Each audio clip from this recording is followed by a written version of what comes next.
seats.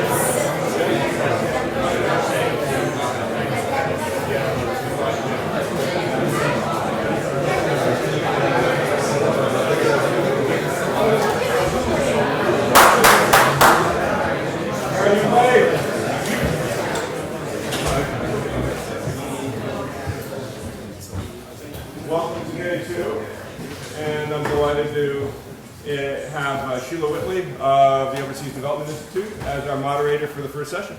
Take it away, Sheila. Thank you so much. Thanks everyone for coming and for being here for the very first session of the day. It should be a really interesting session, and it's actually going to be slightly, I guess, more narrow in a way than the title suggests. What we're going to be talking about this morning is really the question of assessing and managing risk in low carbon transitions. So what are the kind of tools that are available, and what are the approaches that are being taken by governments, by companies, by investors to try to assess and manage these risks that are presented by the transition, particularly, obviously, those that are operating in fossil fuel production or that are investing and supporting fossil fuel production. One of the, I guess, in terms of the relation to the work that we do at the Overseas Development Institute, a lot of our work in this space is focused on fossil fuel production subsidies. So the support that governments are providing to fossil fuel production through direct spending and tax breaks, through public finance, and then also through supporting state-owned enterprises. And what we've found is that initially a lot of the, I guess, fight against fossil fuel subsidies has come a lot from civil society organizations.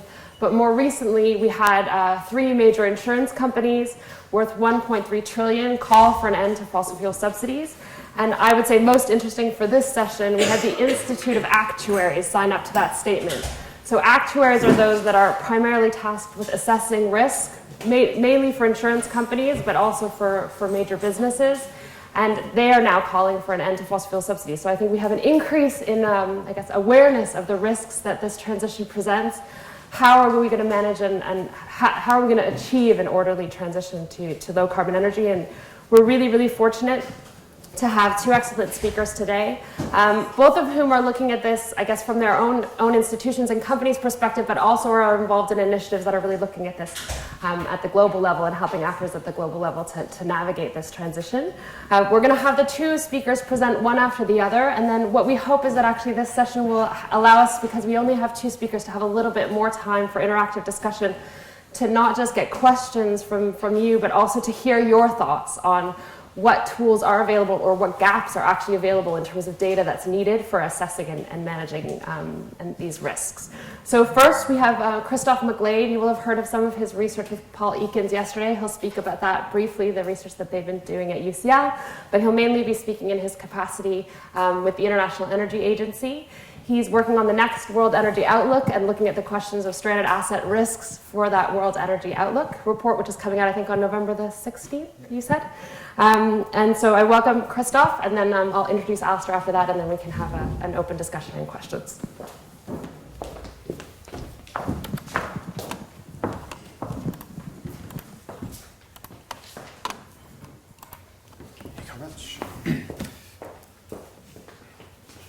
Thank you, and yes, as Sheila mentioned, so I'm going to give a little bit of a brief background on some of the issues which were raised as part of the Nature paper, which Paul talked about yesterday, but then mainly we'll use that to move on to the main subject of my talk, which is to look at if we are to transition towards a 2 degrees future, what does that mean for the fossil fuel industry, and what potential losses are there coming through. We often heard a lot yesterday about the issue of stranded assets and the potential losses to the industry, but really wanted to look at what's the IEA's thinking about this position, and what are some of the potential numbers that there could be for the fossil fuel industry. So I'm sort of talking with 2 hats here, and hopefully it'll be clear which I'm talking with at which time. So before going into the real meat of the talk, I think it's worth just trying to disentangle some of the issues which are often conflated in discussing this issue and the losses that it could be to the industry. So the Nature paper written with Paul was obviously very much focused on this idea of the Leave It in the Ground campaign. There is a lot more fossil fuels out there that we can safely afford to burn if we want to stay within 2 degrees, and that therefore means that there's a lot of these reserves that are unburnable. But that's quite a separate discussion, although it's obviously related in some ways to the work which is often seen and been led by the Carbon Tracker Initiative on the carbon bubble. So this idea that there's going to be huge losses, potentially huge losses, to the fossil fuel industry, and that could lead to widespread disruption throughout the economy. But then separate to that also is the idea that there's potentially stranded assets out there. And so stranded assets I'm defining here to be a much narrower sense, which is capital investment which has been made, which you then don't get your money back because of the introduction of climate policy. This is steel or concrete that you've paid some money for, but as a result of climate policies, you can no longer get your money back which you spent on that. So thinking a little bit just initially about one of the issues that constantly came up whenever we were discussing the Nature paper, and that was this idea which Paul touched on yesterday, which is countries and companies often say that, well, you know, it's all well and good you saying 80% of coal has to stay in the ground, but our reserves are burnable, and we think there's no issue with using and utilising our stuff. It's everyone else that will have to stay in the ground. And this is in many ways perfectly correct, but it's also quite disingenuous whenever you look at the numbers. So at the top there we have the 50% chance for 2 degrees budget from the IPCC, so around about 1,000 gigatons. And then below that, the emissions that would result from any of the different fossil fuel reserves within different countries. So there are absolutely huge reserves of coal within the United States, for example, and if you were to burn all of the coal that existed in the United States, you would only reach 600 gigatons. So you would be perfectly possible of burning all the coal in the United States, or burning all of the coal in China, and so on and so forth, and you'd still be able to stay below within the 2 degrees budget. Now, that's one way of doing it. You could burn all of the coal in the United States, but that obviously leaves a very small amount of budget available for everything else. And so whenever people talk about, well, our stuff is burnable, you can always say that's correct, but then what's going to be left in the ground as a result? Or what else has to, you know, where is the restraint elsewhere in the system as a result of you developing your stuff over somebody else's? And the other thing that this leads on to is the idea that all of the fossil fuels are clearly very different. And talking about fossil fuels in a holistic sense is perhaps also a little bit disingenuous. So I mean, we can see, for example, for gas, the Middle East holds the largest gas reserves in the world. And if you were to burn all of those gas reserves, it's an awful lot lower than India's coal, for example. So gas is obviously in a very different position than coal, and oil is also in a very different position as well, given its use within the transport system. So one of the things we tried to do as part of the Nature paper was really differentiate between the fuels and say which do you really need to push back on and have more restraint on. But then coming on to this idea of what does it mean for losses of value, and one of the other questions that we were constantly asked presenting this paper is what does all of this mean? Where's the loss to the system as a result of having to leave a lot of this stuff in the ground?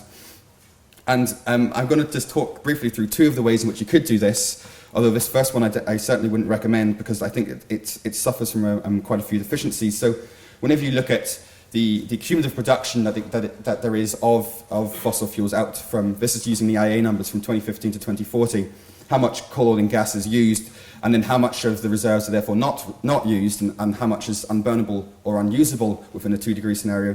One way in which you can convert that into value is simply by saying, well, let's just take those volumes that are not used, multiply it by current market prices for these stuff. So, you know, take a price of $50 for oil, $4 per MMBTU for gas, and so on and so forth, and convert that all into a potential loss of revenue streams to all of the fossil fuel industries. Now, this generates an absolutely huge number. So close to $100 trillion is greater than GDP, global GDP last year.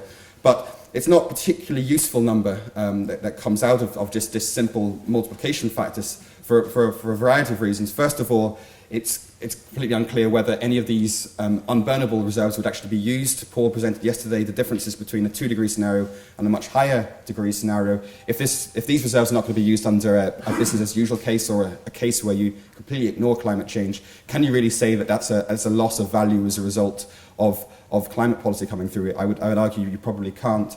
Similarly, the idea that you can just multiply it by current prices is a bit misleading, because what prices will be in the future and when you actually produce the stuff in the future will obviously be very important. And similarly also what the costs will be for these oil, gas and coal in the future is going to be very different from now. So this is one way in which you can try to get a first impression of the potential loss that there could be for the fossil fuel industry as a result of climate policy. But I would say it's probably not the best approach that can be taken for looking at this. Another way of looking at this, and this relates more to the idea of the carbon bubble story, the idea that there will be a huge potential loss to the fossil fuel industry, is by looking at what happens to net revenue streams. So here we have on the left-hand side historical net revenue, which is the oil and gas prices. This is just for oil and gas. Oil and gas prices historically minus the cost of production on a global basis. So this doesn't take into account any transfer of rent between companies and countries. This is just taking the full amount of net revenue there is. Obviously, we saw a very big drop in 2015 because of the drop in oil prices. And what happens under the new policy scenario? The new policy scenario is our central scenario, which takes into account the pledges that were made as part of the Paris Agreement, except so taking into account the INDCs, but it doesn't take into account the 2 degrees limits that were also part of that. And what happens if you do then take into account the 2 degrees limit, and you see that there's, hopefully that's come out, quite a large loss of revenue. So the net revenue that the fossil fuel industry, the oil and gas industry would receive is a lot lower. So by 2040, this is about $1 trillion lower that they would receive than under the new policy scenario. And so this is obviously a very important number, and it's a very relevant number if you're worrying about potential loss of value. But I would still argue this is not really completely the same as a stranded asset. Just because you haven't made as much money as you might have hoped you were going to make, that's not a stranded asset. That's a loss of value or a loss of revenue as a result of climate policy. And I think it's worthwhile keeping these two things quite separate and discussing them in a different sense. But coming on to stranded assets themselves and our thinking on stranded assets and potential values here. So, as I said, it's the capital investments, it's the money that's already been spent or will be spent on capital investments, which you then don't recover as a result of climate policy. And again, it's important, I think, to differentiate between the different fuels that there are. So for coal, for example, whenever you look at upstream coal mines, there's actually the amount of capital which is invested into a mine whenever you open up a new mine is relatively small compared to some of the oil and gas upstream assets. So a coal mine, around about a quarter of the total investment which will be required into that mine over its lifetime will be in capital, the rest is in labour. This is not the case for downstream assets, and as a result of climate policy, the biggest potential loss that there could be because of capital which you will not recover because of climate policy is therefore likely to be in the downstream sector. So likely because of you bring in some climate policies in different countries, and coal-fired plants which have either been built already or will be built in the future have to be shut down before they've recovered all of their full economic costs which went into them. I should have mentioned there's two potential ways in which stranded assets can come about. One is that you have to shut something down before it's recovered all of its costs, or the other is that you can keep producing, you keep running this piece of kit till it's the end of its life, but as a result of drops in prices, you don't ever actually recover back your investments. And that second point is particularly important for oil and gas, because we saw with the drop in oil prices, there were very, very, very few fields that were actually shut in as a result of prices dropping from well over $100 down to 30 or 40 at their lowest point. These things kept running because the price was still higher than their operating costs, but a lot of the capital that was put into those fields was written off. So I think it's both of these things can count as stranded assets. There's obviously some crossover between the two, but for oil and gas, it's particularly important to reflect on both. But also for gas, I think it's worthwhile saying that the biggest risks that there exist for natural gas are likely to be in the midstream, so the transportation infrastructure that exists. So the reason for this is that in an upstream sense, gas is often seen as this transition fuel, and again, Paul presented yesterday, you see that under a 2-degree scenario, quite often gas consumption is higher for a period of time under a 2-degree scenario than under a business as usual case. So actually the issues that there could be for upstream gas infrastructure is potentially a lot less than for oil, given that you have this ramp up in consumption under most 2-degree scenarios. But that's not the case for a lot of the infrastructure that exists. So under a 2-degree scenario, you often hear this, there's obviously going to be an awful lot more renewables out there, and one of the ways in which you require backup to renewables when the sun's not shining or the wind's not blowing is to have gas there. And gas to be able to come on stream very quickly to offset the losses. Now that means that you need to have pipelines in place or LNG terminals in place so you can get that gas to where it needs to be. But in a carbon-constrained world, you're not going to be able to use that infrastructure to any large extent. So potentially you've built a very large pipeline which you're expecting to be used a large amount going forwards, but as a result of climate policies, this infrastructure can't be used. So this is not to say that there is no risks in the downstream for gas or in the upstream for gas, but the biggest risks look like they lie in the midstream for gas. And for oil, it's different again. So it looks like upstream is where the potential biggest losses could exist for oil. And I'll come into that in a bit more detail on the next slide. But one of the things that we find under our modelling is that if the transition to 2 degrees is well signposted and policymakers are very clear and determined in their policy action and companies take good attention of what the policymakers and direction are pushing in, there's no huge need for there to be a massive amount of loss under any of the fossil fuels going forwards. There will be some coal power plants which will have to be shut down, and we did a study in 2013 looking at the potential stranding of coal power plants, and the numbers, there were around about 250 gigawatts of coal power plants which would have to be shut down before they'd recovered their full costs, and that loss was around about 200 billion. So there will be some losses if under a 2 degrees transition, but our argument is certainly for oil and for gas is that there's no intrinsic need for there to be a massive loss or a massive amount of stranded assets going forwards if the transition is well signposted. And the reason for that is because of the declines that you see in the field. So if we were to look at what happens under the new policies scenario, oil demand going forwards, we have it rising from current levels up to just over 100 million barrels per day by 2040. Under the 450 scenario, the 2 degree scenario, the demand peaks much sooner than that and falls to around about 75 million barrels going forward. But if we look at what happens if we were to immediately stop now all investment into all oil assets, and this is just oil I'm presenting here, we would see this very rapid drop-off in production going forward. So we often talk about this as a natural decline rate. If you stop, in the absence of all capital investment going forwards into fields, roughly speaking, production will drop off globally at about 9% per year. Now, there is obviously an awful lot of investment which is ongoing into fields and will continue to keep going into fields. Over the past few years, around about 60% of investment which goes into oil and gas assets is into keeping production from these fields stable. And as a result of all of that investment, we see the observed decline. So there is a much lower level of drop-off. It's around about 4 to 6% decline from currently producing assets. But we can still see this big difference between the observed decline and what happens under the 450 scenario. And that means that you therefore require new investments to come online each year. If you don't have these new investments coming online, you're going to have a real issue because it's going to, very, very quickly you're going to see a big gap between where you want demand to be in the 450 scenario and where your current production is. So you need to have this continual investment into new assets going forwards for oil.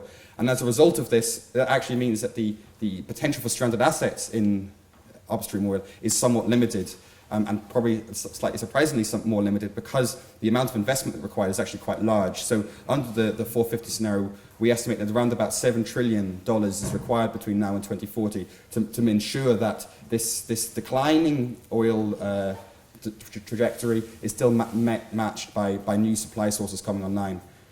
Under the new policy scenario, there's obviously a much higher level of investment that is required. You require about $11 trillion to be invested between now and then. But that's a 4 trillion difference between the two scenarios, but 7 trillion is still obviously a large amount of money. And I've mentioned that there's no need for stranded assets to come about, but that doesn't mean that that won't happen. And there's two real big areas of risk where we can see that you could have a much higher level of stranded assets going forwards than would happen under these idealized scenarios. The first of it is inconsistent policy making, or if policymakers are not clear about what they're going to do. And you could argue that we're actually currently in that situation where you have a Paris Agreement saying well below 2 or 1.5 degrees, and the INDC is giving you a huge gap. I mean, the gap shown here is essentially the gap between those two levels of investment that are required. So if policymakers in 5, 10, 15, 20 years decide to ratchet this up, there's a potential that there could be a higher level of stranded assets than there would otherwise need to be if they were much clearer and put in place the policies that are required to lead us towards the 450 scenario. The other way that there could be a high level of stranded assets going forwards is if if fossil fuel companies misread what the direction of policy. If companies start to invest on, say, the new policy scenario trend, but suddenly find that we're actually moving along the 450 scenario line. So if they invest, keep investing, thinking that demand is going to keep on rising, but actually find that demand has peaked and has come down, there's a much bigger potential there that some of the assets that they've invested in won't be required, and they'll incur losses as a result. But I mean, it's also important to recognise here that this $4 trillion difference between the 450 scenario and the new policy scenario is very unlikely to be realised as a stranded asset. You could see that if fossil fuel companies completely misread the 450 scenario and said, no, we think we're along the new policy scenario, but they actually find out that the world is on the 450 scenario going forwards up to 2040, yes, there could be $4 trillion worth of stranded assets that result. But that would require fossil fuel companies to keep investing despite the fact that they can see that the demand is a lot lower than they think it would be. And so to have this very large number of $4 trillion of stranded assets really requires you to think that fossil fuel companies are going to act in a very irrational way going forwards, that they're going to keep investing despite the demand for the product not being there. So I'm going to finish there to leave us plenty of time to talk. I'll discuss this in further detail, but just to give a few high-level conclusions. So I mentioned at the start the real importance of differentiating between the different fossil fuels when talking about the risks to the fossil fuel industry as a result of climate policy, and also differentiating between the different types of loss that can be incurred, from assets with reserves in the ground which can't be produced as a result of climate policy, to potential loss of value going forwards and value which won't be realised because of climate policy, to actual investments which are made which are not recovered as a result. As I say, because of the demand trajectory under the 450 scenario, it drops at a maximum of about 1 million barrels per day, at about 1 to 1.5%. That rate of decline in demand is a lot lower than the rate of decline we see in observed decline from existing fields. And as a result of that, we still require investments to keep on going to ensure that there's a smooth transition. It was mentioned yesterday that there's always some argument of whether high oil prices or low oil prices are good for the climate agenda. Last year we looked at a low oil price scenario to investigate this to some extent, and found that low oil prices are good in some respect because they give policymakers space to introduce to reform fossil fuel subsidies, for example, or to introduce carbon taxes, etc. But it's bad on the whole. It's bad if these policies don't change, because the efficiency measures which would be put in place under high oil price scenarios don't get made, and as a result of the lower prices, policy has to ramp up to ensure a similar level of emissions reduction going forwards. So generally speaking, low oil prices are not good for the environment, and higher oil prices are slightly better, but the worst of all worlds is to have a volatile price going forwards. And if you don't have sufficient investment coming forwards, even under a 450 scenario, you're unlikely to end up in a situation where oil prices are quite volatile, and that's not going to be helpful at all. As I mentioned, though, the risk of stranded assets arises much more if there is inconsistent policy making or unclear policy making, or if fossil fuel companies misread what the direction of travel is for oil demand. But saying that, just to conclude, that it's obviously clear that the climate change and climate change policy represents a real fundamental shift for the fossil fuel industry, and all of the fossil fuel companies need to be ready to justify the investments they make and stress test their portfolios against a 2-degree scenario to ensure that we're going in the right direction looking forwards. Thanks very much. Thanks so much for that. So just quickly, in the interest of time, I'll hand over now to Alistair Hamblin. Alistair is the Strategic Marketing Director for GE Oil and Gas. GE is a major service and equipment provider to the energy sector as a whole. And Alistair is going to be speaking both about this question of assessing and managing risks, both from GE's perspective, but also based on some work that is being done by the Energy Transitions Commission, which is a parallel commission to the New Climate Economy. Thanks, Alistair. Thank you. Good morning, everyone. So I'm afraid I missed yesterday's session. As I was saying to Michael, it's always the people who are closest, because I'm based in London, in fact West London. It's always the people who are closest who don't make it. But I hear you had some sort of very good discussions, and what I'd like to do is talk about the way that GE Oil and Gas sees investment decisions. Actually pick up on a number of things that Christoph said, so I'll try not to sort of duplicate. Really, I suppose my day job is planning strategy. We call it marketing, but it's basically strategy for our business that provides technology and services to the oil and gas industry.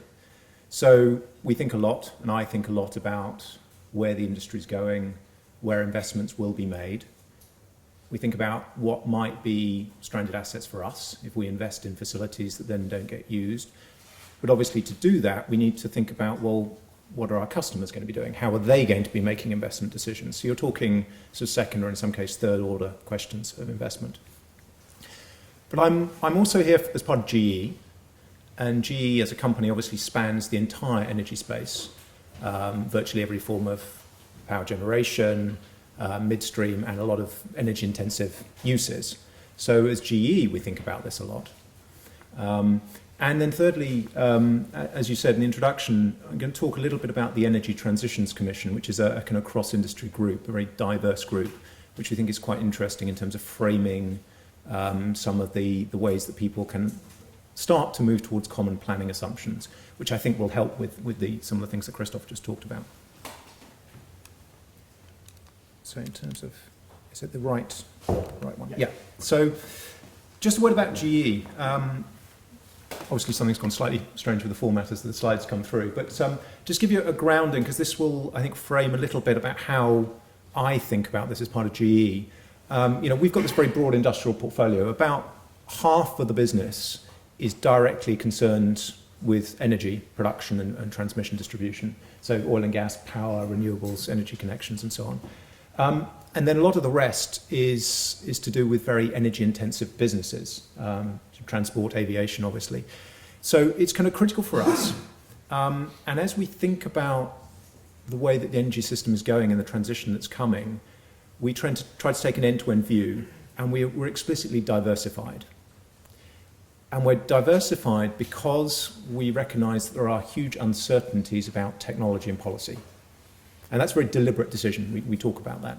And I think that's important when we come back to think about how the industry as a whole will frame this. Because there are certain things today about technology evolution, down cost curves and so on, which are unknown and in many ways probably unknowable. So we need to have a policy of a portfolio of initiatives. We need to place some bets, but we also need to try to narrow down that environment so people can make investment decisions within a certain boundary of what they think is going to happen. Now, talking a little bit about the Energy Transitions Commission, GE is involved in a number of cross-industry groups, and this is one that I'm personally involved in. Because we believe that this is not something that any one organisation can solve on their own. And the ETC is set up deliberately with a diverse group of commissioners from different backgrounds. You'll see there are industrial companies spanning fossil fuel production, technology, transmission, distribution, retail. There are research agencies, there are policy groups, etc.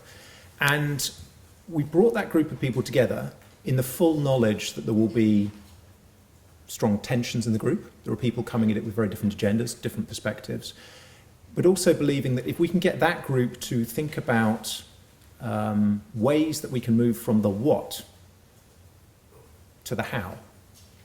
What practical steps can policymakers, can companies take to move forward? That will be helpful, because if we can get some consensus in that group, then it should actually be something we can take out to the world. Now, we're in the middle of work on stuff, so I can't tell you exactly the recommendations that will be coming out, but I can give you a preview, I think, of some of the discussions we've been having and some of the emerging findings from the working groups, which I hope will be useful. But one important point about the ETC is that the kind of grounding principle is that we believe that an energy transition and economic and welfare development are interdependent.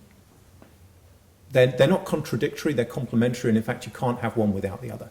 Because if you don't have an energy transition, you will not get economic development because of the problems that will result. And if you do not have a strong economy, and if you do not have welfare, and if you do not have public support, you will not be able to fund the investments and make the policy decisions required for the transition. So those are the kind of principles that we laid out when we started this thing about a year ago. Now, in terms of the kind of emerging views coming out, first off, there's a natural tension, I guess, as you would expect, between what I'll describe as the should and the could, between ambition and realism. And I think they're both important, and I'm sure that you talked a bit about this yesterday. You need the ambition to drive people to make a difference, and you need people to have the call to action. Then you have the people in the room from companies like RWE or Statnet saying, great, now I'm charged with delivering power to consumers and to industry, and I can't wish for things, I have to make them happen in reality. So, that tension is important, and I think we must recognize it in groupings like this, in groupings like the ETC, we recognize it, we recognize they're both legitimate. And then we'd say, right, how do we channel both of them together to make some choices and to inform policymakers? The second emerging conclusion is that the group on energy flexibility is coming out with a view that power systems can absorb extremely high levels of intermittent renewables, which I think is something that is quite interesting, and we're doing a lot of work to make sure the analysis on this is bulletproof. But if that's true and we can quantify it, that does change, I think, the public debate a bit, because a lot of debate has been, you can only have a certain amount of intermittent renewables in the system, the investment required to get the grids to be ready is enormous, therefore we can't do it. And the view from that group is no, we can actually push it a lot further. The third view, which I think certainly we as GE support, is that electrification is very important, even in advance of decarbonising the power mix, because of the flexibility it creates. Right? It breaks this apparently insoluble problem into two parts, and even if you accept that in countries like the UK, if you electrified everything today, you might actually get an increase in coal-fired power gen in the short term. It allows you to separate the front end to the back end. And then lastly, the view of best uses of fossil fuels. So the idea that long-distance, heavy-duty transportation requires energy density. And it's very difficult to move away from fossil fuels in the near term. My colleagues in aviation are working on fully electric-propelled aeroplanes. But I think that's going to take a while. And same for long-distance trucking and so on. Similarly, coke and coal. So if we can focus uses on those things, then I think it helps advance the agenda. So, given all of that, what do we think as GE and as GE Oil and Gas? I'm not going to make any specific forecasts, because if living through the oil and gas cycle for the last 2 years has taught me anything, it's taught me that most people are very bad at forecasting these things. But our working assumption is that policymakers and consumers will send the demand signals to lead to a decline in fossil fuel consumption. And I think it's fundamental that we think about the demand to do that, because the supply side, the oil and gas companies, will invest to meet expected demand. And so we've got to give them some guidance on what they think demand will be so they can make the right investment decisions. As Christoph said, they're going to behave like rational actors, I think, largely. And the reason I say it's about demand and expectations of demand is that they're going to invest to meet what the barrels they think are required.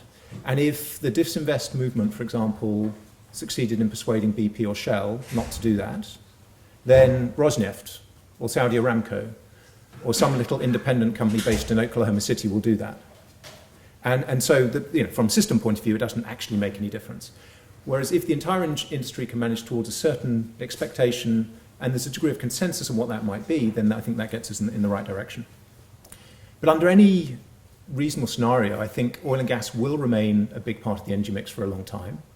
As Christoph said, that requires a lot of ongoing investment because of the decline rates. if you think that, if you say 3 to 4 million barrels a day of production of oil are coming out of the production system every year because of decline, so if you're running at a roughly 1% increase, which we have been over the last few years on average, you're adding net 1, but gross you're adding 4. So 3/4 of that, thereabouts, is simply to the whole production flat. So we make some similar assumptions, slightly different time frame, but we estimate $7 trillion in sort of upstream, midstream oil and gas between now and 2030 of investment. You're adding somewhere in the region of 70 million barrels a day of new barrels after the observed decline. That's a lot of investment, and a lot of that is required just to hold the industry still. For us as a technology provider, that's investment our customers are having to make, and we will invest, we will develop the technology, the products, and the facilities to support that. Now, the treadmill of decline rates I think is important, and I won't repeat what Christoph said, but a couple of thoughts. One, shale can help here.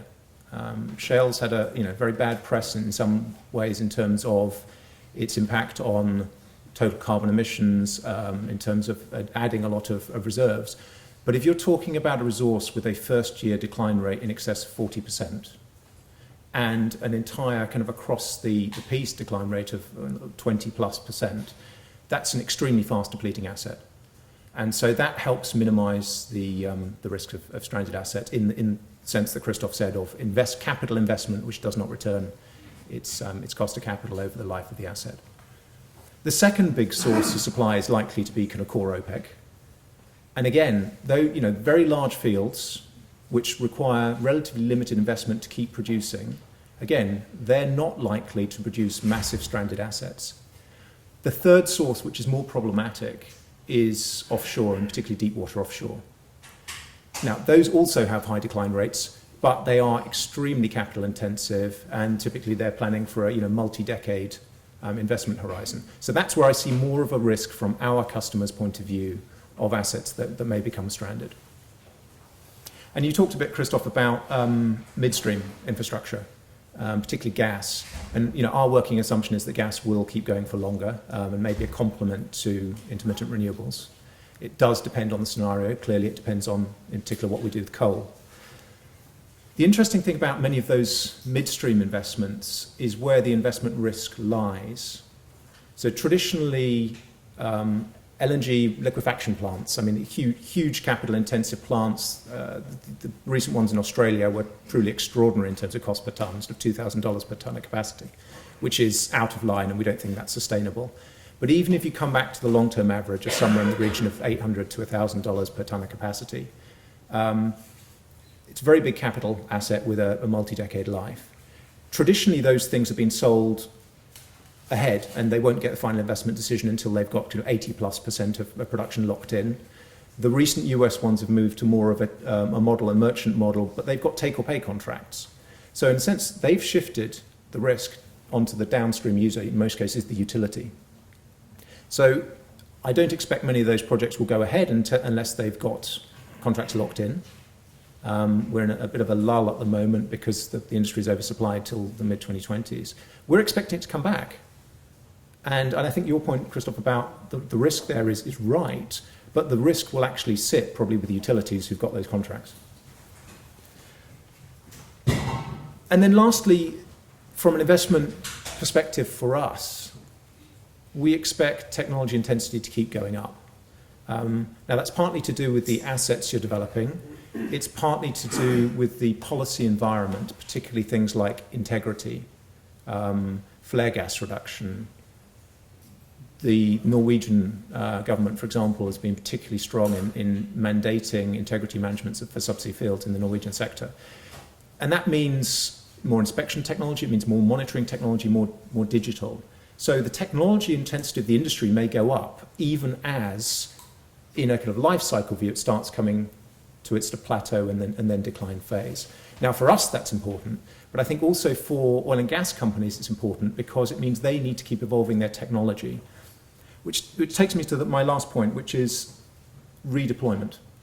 So I expect if we're here in 10 years' time, that kind of long term that we're talking about will feel a lot closer. and people will probably have started to modify their behaviours a lot more than they have today. But what I expect is that they will have started to apply their core capabilities, technologies to new things. So just to give you a couple of examples from our business, we apply technologies we've developed for oil and gas to other things. We apply, for example, core rotating equipment, compression technology that we developed for pipeline compression, for LNG, liquefaction, to things like compressed air energy storage or liquid air energy storage. Now, you can take your own view on the merits of those versus, large-scale batteries, etc., but they're all part of a portfolio of technologies for large-scale grid storage.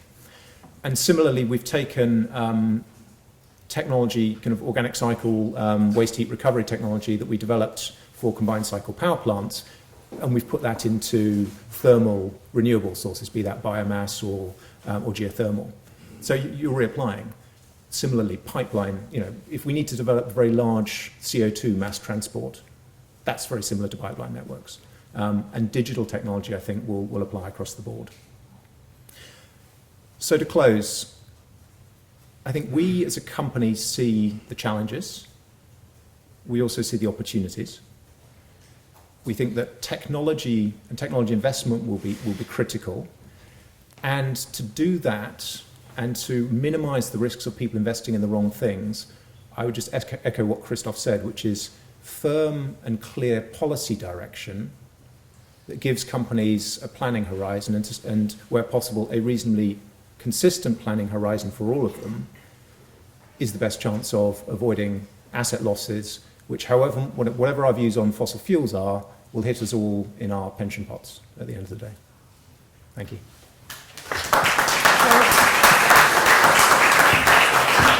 Thanks so much, Alistair. I think we have about 15 minutes for questions and comments, so maybe we can do a round of 4 and 4, depending on how much time we have. If we start kind of going from the bottom across, the hands have popped up. So we'll start here with Paul, and then Pete, and then Mark, and then the gentleman in the blue jumper. Yeah, thanks very much. Paul Eakins from UCL. 2 really thoughtful and interesting presentations. Thank you. I'd like just to ask 2 things. To link with the discussion last night that we had about compensation, fascinated, Christoph, by your graph showing the outcome of the fossil fuel price drop in 2015. That was obviously a market phenomenon. Lots of both rich and poor countries lost a lot of money due to that market outcome. I've not heard anyone talk about the need for compensation. That was recognised to be a market risk, and people had to lump it. Climate change clearly is something that we've been expecting for quite some time, because the science has been showing it since the 70s, but has not been a public issue for that long. And I'm just wondering why there is the notion that market risks fall to market participants, but when there's an overwhelming need for public policy, and the public policy action needs to be taken, people start talking about compensation in that way. The second point I'd like to make really is to ask about, we've heard the need for consistent public policy and the need for companies to take account of that. But of course, these 2 things are linked.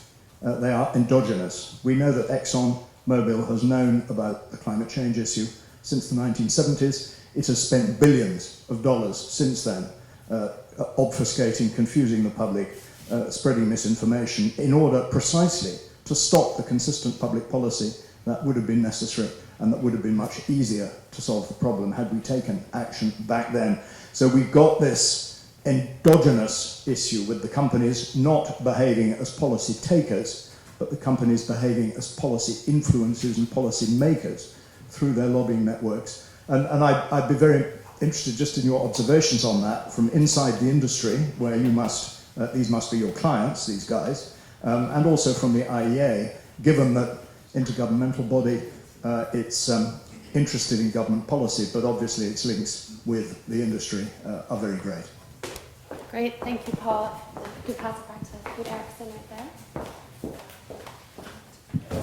Hi, Pete Erickson with Stockholm Environment Institute. My question was similar to Professor Eakins' second question, but I'd like to add on, it's not just that industry is, it's not necessarily true that it's a taker of policy, but it's not a taker of demand in a sense either, because as markets can get oversupplied, as you've noted, can that not affect price and overall consumption in a way where demand is not purely given to them? And so, in that world, is there a role for limits or other disincentives to supply? Great, if you pass it along to me. Hi, Mark Fulton, Carbon Tracker. So Christoph, thanks very much. I thought it was a great exposition of the stranded asset issue, and I have to say it's much in line with Carbon Tracker's views, so that's great. But the one thing that I will say, you said keep disaggregating. Well, you did aggregate your final comment that we need more investment in fossil fuels to meet decline rates. We agree on oil and gas, but not on coal. Using your carbon budget and Wood Mackenzie's database, we don't need any new coal mines, we don't think. So I'd be interested in your comments on that. And then finally, CCS. As CCS fails to scale up, are you going to start adjusting your carbon budgets? Mark, if you actually pass it 2 rows back, the gentleman there. Thank you. Roman Menelevich from German Institute for Economic Research.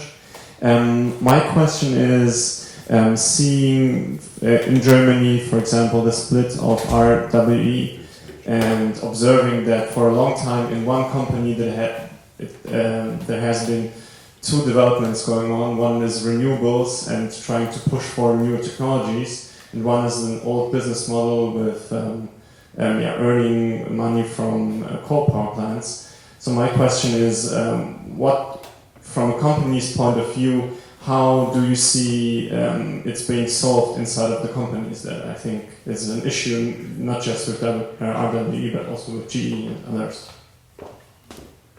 Great, thank you so much for those questions. So perhaps both of you could just take them in turn. I don't know who wants to go first, Christoph or Alistair. Great. Well, very good set of questions. Paul, take yours first. On the compensation question. Look, I mean, it's a very complicated question. Obviously, it's where you hit the boundaries of kind of economics, ethics, and so on. I think that the difference I would draw, this is not GE policy, by the way, this is me thinking on this, and we have a lot of discussions on this in the ETC. I'd say the difference between market dynamics and policy mandated shift is that the market, you say, this happens, no one controls it. I mean, I think what the last cycle has shown is that even OPEC didn't really control it. We can debate that. Whereas if you have a mandated policy shift and you recognise that high oil prices are not helpful for that policy shift because they would act as an investment signal, then you have to have a policy shift away from fossil fuels whilst keeping prices down. And those two things will be in tension with each other if you are a producer with not much apart from upstream assets. So therefore, I think you could have a legitimate point of view saying, well, how does that work? If you want me to support this, then is there some kind of transfer involved? I think that's how I frame it. Now, GE is not involved in that debate. It's not something we have an official policy on. But I think as part of the ETC, we've discussed that and also discussed in the current environment of, what should we call it, the kind of legitimisation of disaffection with globalisation, etc., as shown by the Brexit vote, as shown by the politics in the US, you have to be incredibly careful how you broach that subject in both sides of the debate, because on the resource-rich countryside, clearly there's a question of equity, but I think on the developed countryside, there could be a huge public reaction if you said, well, we're going to go down that route. So I think it needs to be handled incredibly carefully. On your question of policy and lobbying, look, I mean, it's clear that the oil and gas majors have very different positions on this. The European companies in general, I think, are more supportive. Total has taken a big step, I think, by buying Saft and starting to invest very heavily in battery technology. BP obviously went down a route a number of years ago and then kind of came back again. What I would say is that they, in our interactions with them, clearly they are profit maximising companies, as you'd expect. They are looking to invest to generate a return, and that's why I would see the policy signals to give them a view on future demand as very important. Remember that their return on invested capital halved at the time when the oil price was $110.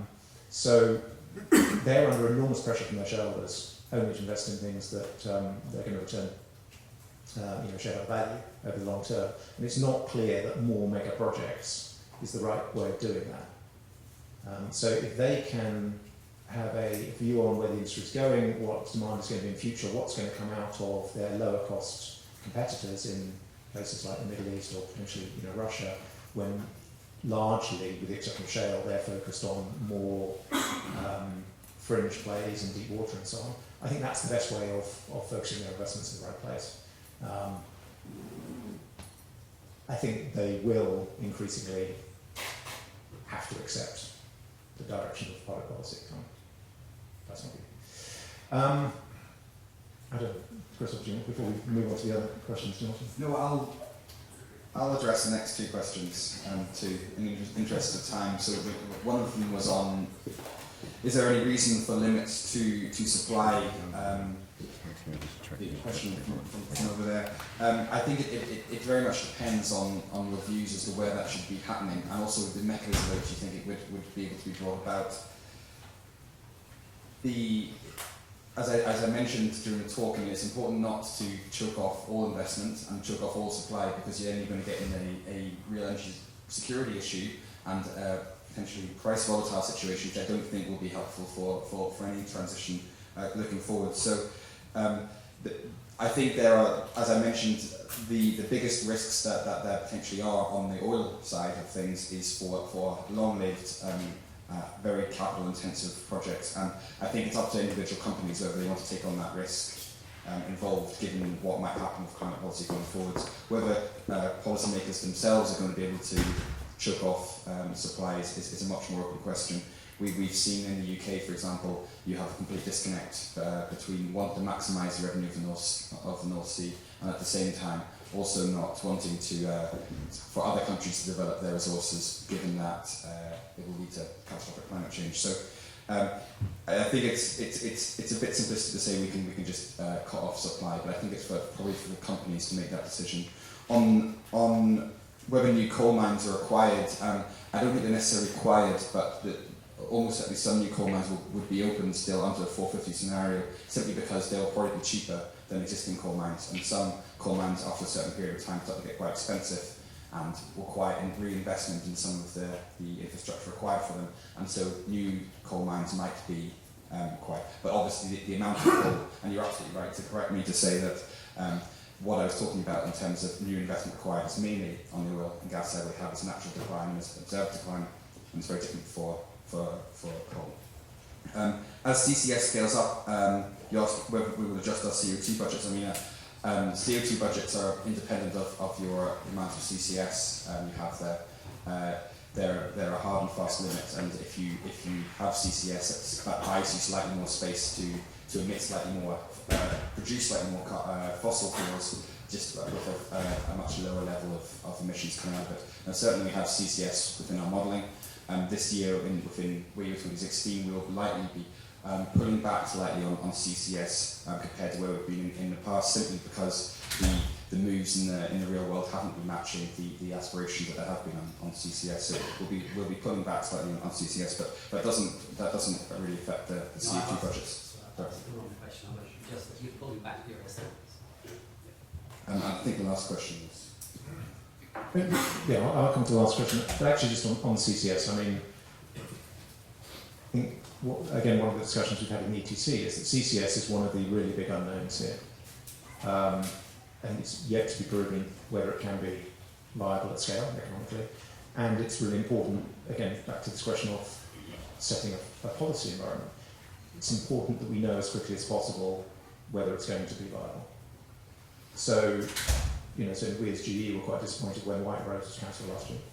I think if we can get some pilot projects that prove this or show that it's not going to work, then we can lock in the IEA and others can adjust their scenarios. In terms of the question about the tensions within companies, look, I think it's clear. Within utilities, it's been there for a long time. When you say, well, there are companies that are paid here in terms of volume, but you're also asking them to reduce volume, how does that work? I think, a number of different models on the utility side. I mean, sometimes it's a question of splitting the company, splitting out the renewables assets, or whatever. I mean, different companies have taken different points of view. I can certainly talk to GE. Within GE, we have the full range, and we've got people working on nuclear, we've got people optimizing thermal coal plants, gas plants, we've got an entire business around renewables, specifically offshore wind and hydro, which is bolstered with our acquisition of Alstom. And the way we think about this is meet demand, right? The best technology to meet demand. We're not going to determine whether a customer decides to invest in a new coal plant. That's going to be a decision they make based on the economics of their situation and the policy of their region. If they're going to put in a coal plant, I would far rather they put in a very, very modern, very efficient, very clean coal plant than one that is not, given that we're not going to influence that decision. Over time, I would expect that the bits of our business that deal with fossil will come down and the bits that renewable will go up. But big as GE is and critical as it is to the power generation and distribution networks around the world, we can't influence that. The most we can do is advance the technologies as fast as we can in new areas and areas where the technologies are currently not yet proven at scale or at high cost. And I would actually relate that back to the earlier question about are fossil fuel companies takers of demand? I think they are, really. I mean, no one company can influence demand. I mean, yes, Aramco and the other core OPEC companies can have an impact on price, which has, and demand has been shown to be more elastic to price over the last few years, and I think that many people expected. But certainly, if you talk about the publicly traded companies, they're too small. However big they are, their share of the global market is too small for them to be able to have a material effect on the price. So I think they are acting as demand takers, price takers, and therefore their investment decisions will be based on their expectations of where that demand and price will be in 20 years' time. Great, I think we have time for another round. So if we, sorry Laura, we're going to go up because we started at the bottom before. So first, Doug, and then Steve, and then Dennis, and then France, if I'm getting that right. I think you all know each other, so you could just pass the mic to each other. And actually, Laura, just stay there in case these guys, if they're really quick, we could actually, have a question from someone else. Thanks. I'm Doug Copeland from EarthTrack, and I had a question for Alistair. One of the ways that we can kind of get a window on what people's expectations are is through the hurdle rates. And I'm wondering if through your work at GE or with their customers, you've seen an increase in the hurdle rates for remote projects, mega projects, or in some of the areas with high carbon.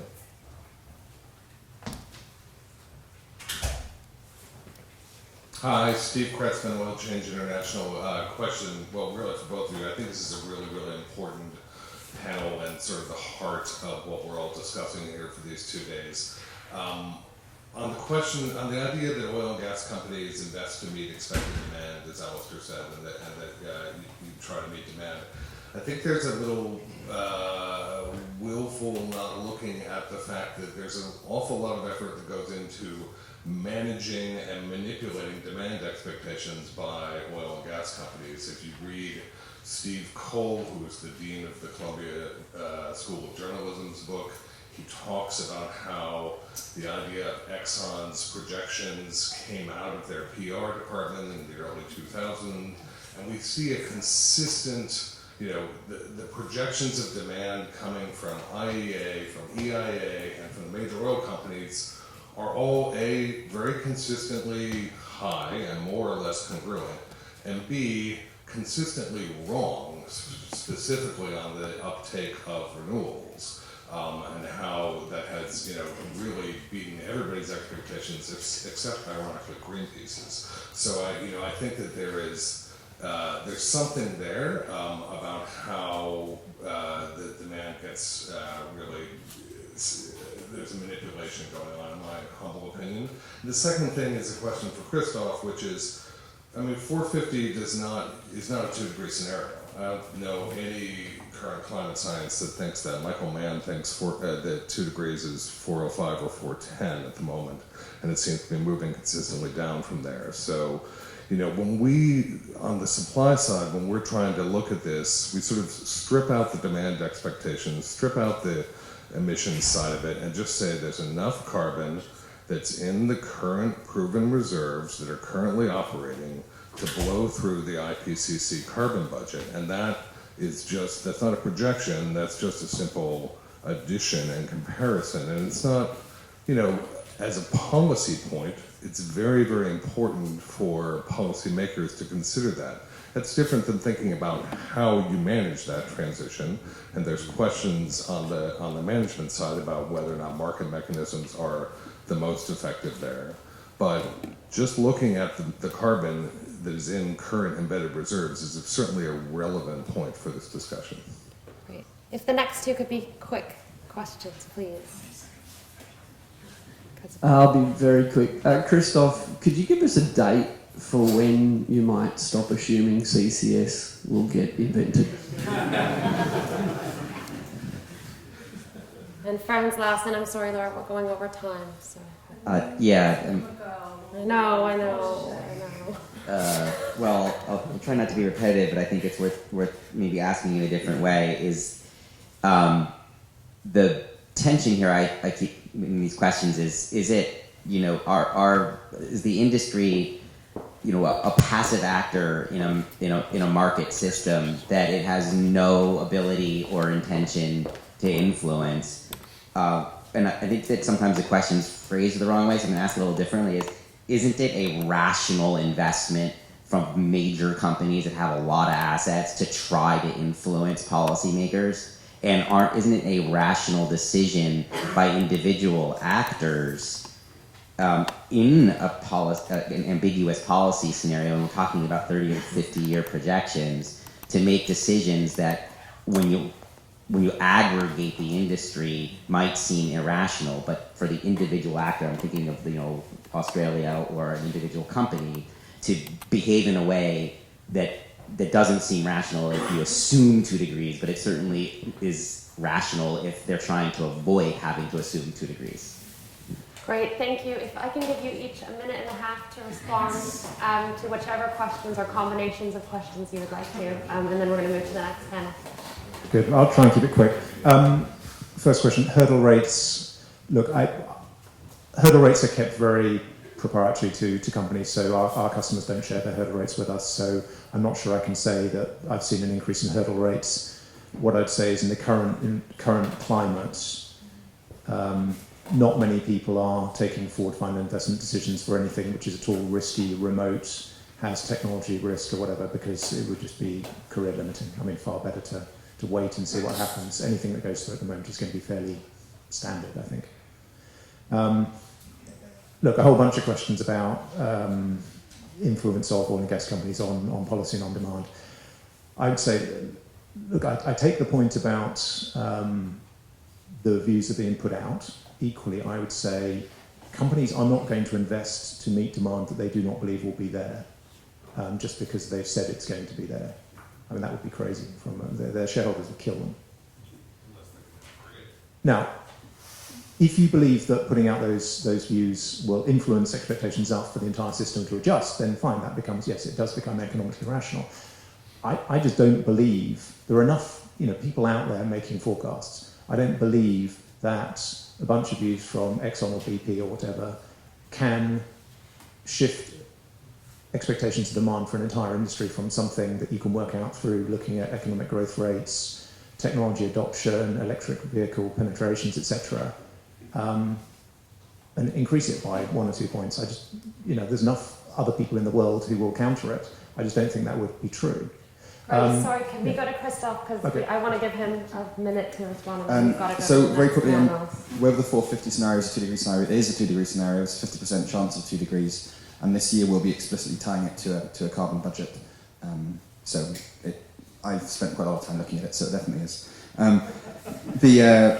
Whether CCS will be invented, I presume the question is not whether it will be invented, given it has been invented and has been deployed. The question is more whether it will be deployable on a commercially viable basis.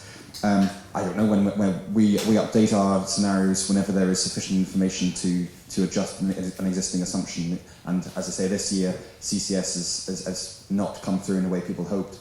And maybe there will be, with some of the new projects that are planned around the world, they'll be shown that it can be deployed commercially in a commercially viable way, and then we will update our scenarios. If they're not shown not to be commercially viable, then again we'll update our scenarios. The purpose in the scenarios is to come up with a reasonable assumption which is transparent to the extent that we can do, to say what is a reasonable expectation for how demand might go in the future. Whether the IEA has consistently been wrong on renewables, this is an issue that was raised yesterday as well, and the way in which our scenarios are created is that we, in the central scenario, the new policy scenario, we take into account the policies which have already been announced and have both which have been implemented and which have been announced. And over time, we've seen that the policies for renewables have ramped up over time, and as a result, the renewables deployment in our scenarios have also ramped up over time. So we haven't underestimated in any sense what's happened. The scenarios just reflect what policymakers have claimed to do. And it's a very good thing that they've been consistently ramped up, because it shows that policy ambitions have been steadily increasing. Very, very quickly then on whether oil and gas companies can manipulate demand going forwards, I doubt they can really. I mean, people put out these scenarios. The IEA, our study at UCL, we try and make our assumptions and as much of our work as transparent as possible. The same is not necessarily true for all scenarios that you see, but you can always question all of the assumptions in the publicly available scenarios, and they're the ones which I would encourage people to rely on more so than those from ones which are perhaps less transparent. Great, thank you both so much.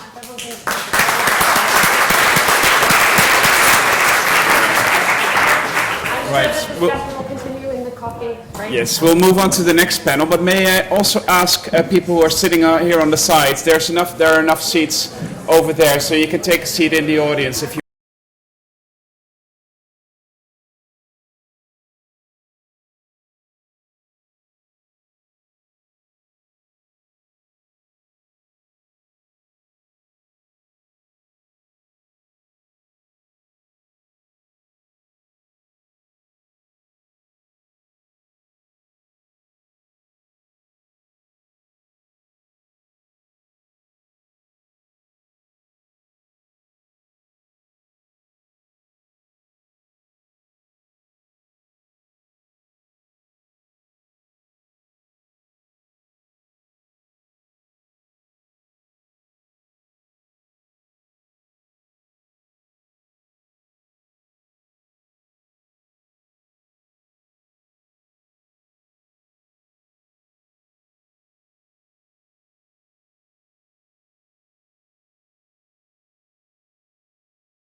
quickly. We're already late.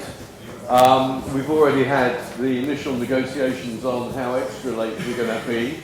We're waiting for the other questions from people who said we didn't have coffee when we came in, so we actually have their caffeine addictions are going to be bad. So let's go as soon as possible to discuss fossil fuels and their viability for as a development tool for low-income countries.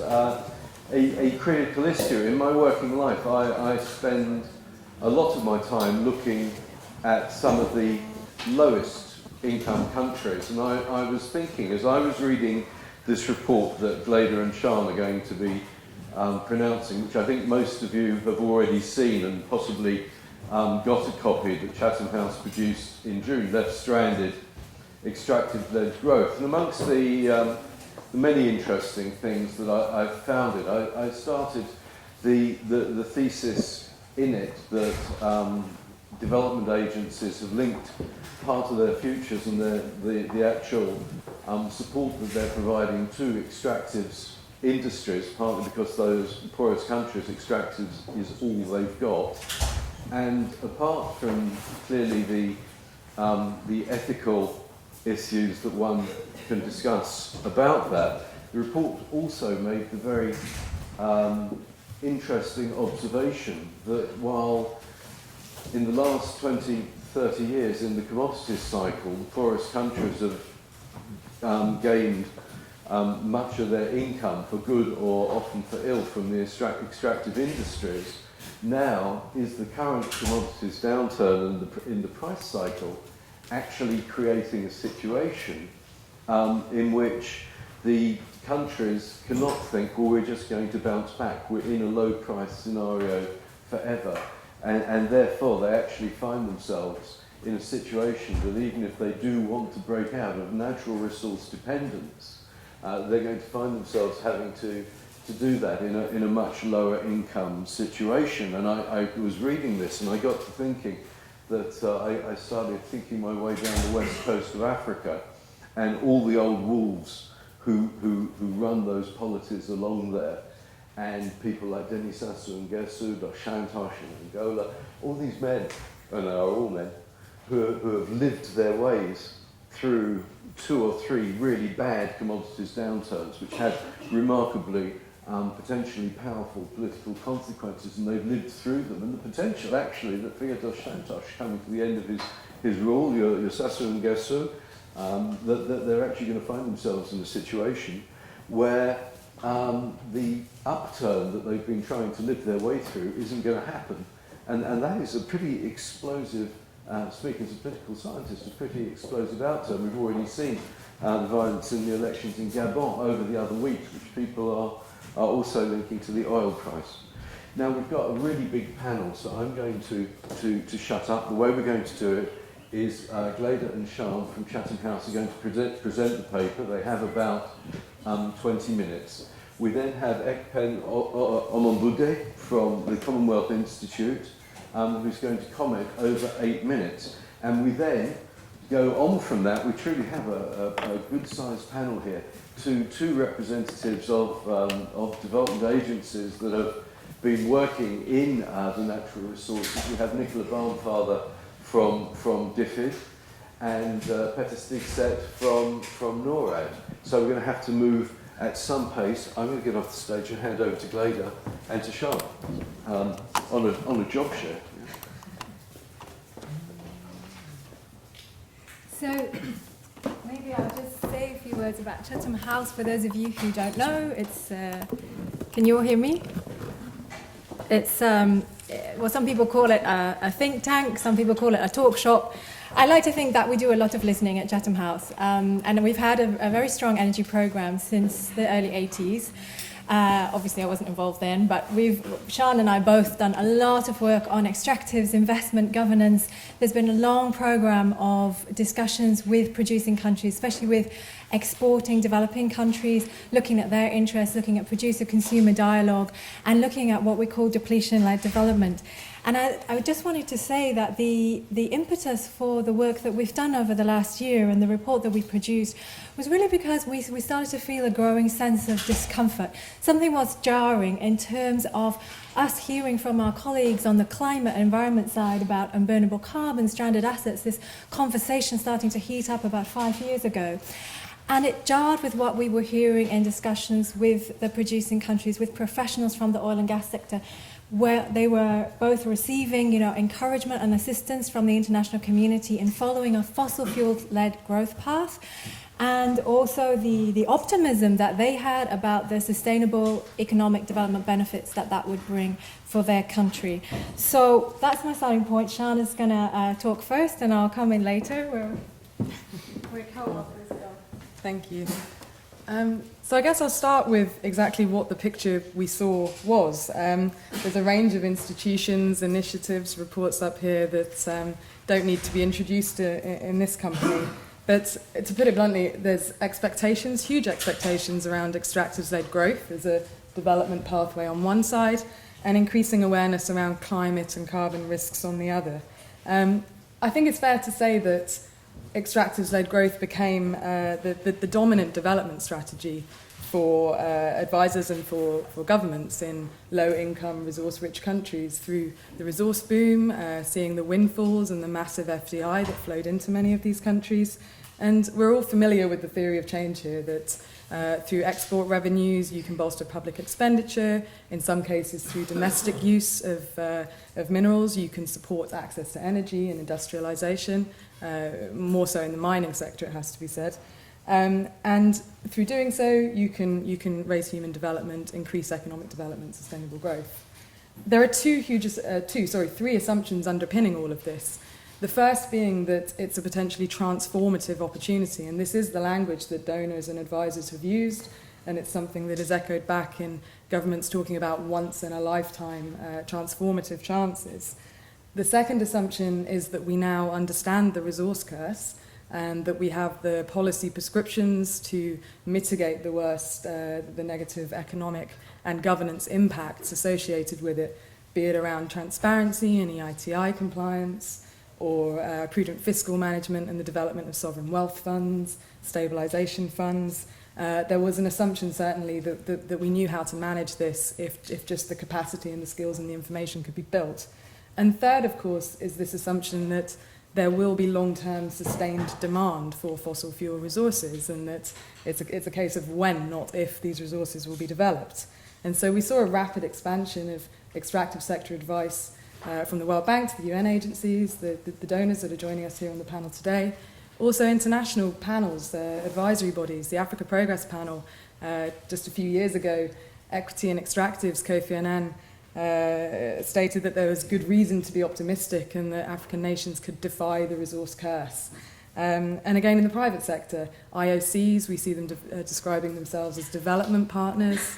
McKinsey, Resource Revolution, if resource-driven economies use these resources well with the right policy and governance prescriptions, there is potential to lift half of the world's poor out of poverty. So huge, huge, huge statements. Of course, at the same time, a very different narrative was gaining traction amongst climate scientists, investors, researchers, and in the private sector, we see this manifesting itself as increasingly well-developed discussion around stranded assets, and fiduciary duty to investors, and also some of the ethical dimensions that we discussed yesterday around fossil fuel divestment. And then at the same time, norms in international financial institutions, multilaterals, have begun shifting, and we've seen commitments from the World Bank and others away from funding the dirtiest of fossil fuels. And the striking thing is that these two conversations have taken place with little or no reference to one another beyond maybe conversations around gas flaring and the oxymoron that is clean oil. Certainly on the advisory side, there are groups advising on extractive governance, speaking to oil and gas sector stakeholders, and then those same groups often have low carbon development and green growth specialists speaking to different advisors in different parts of the government. And the same is evident in country. Certainly Gleda and I, in all of our discussions, with oil and gas ministries, energy ministries, NOCs. Climate change has just never come up. It's dealt with by different parts of government.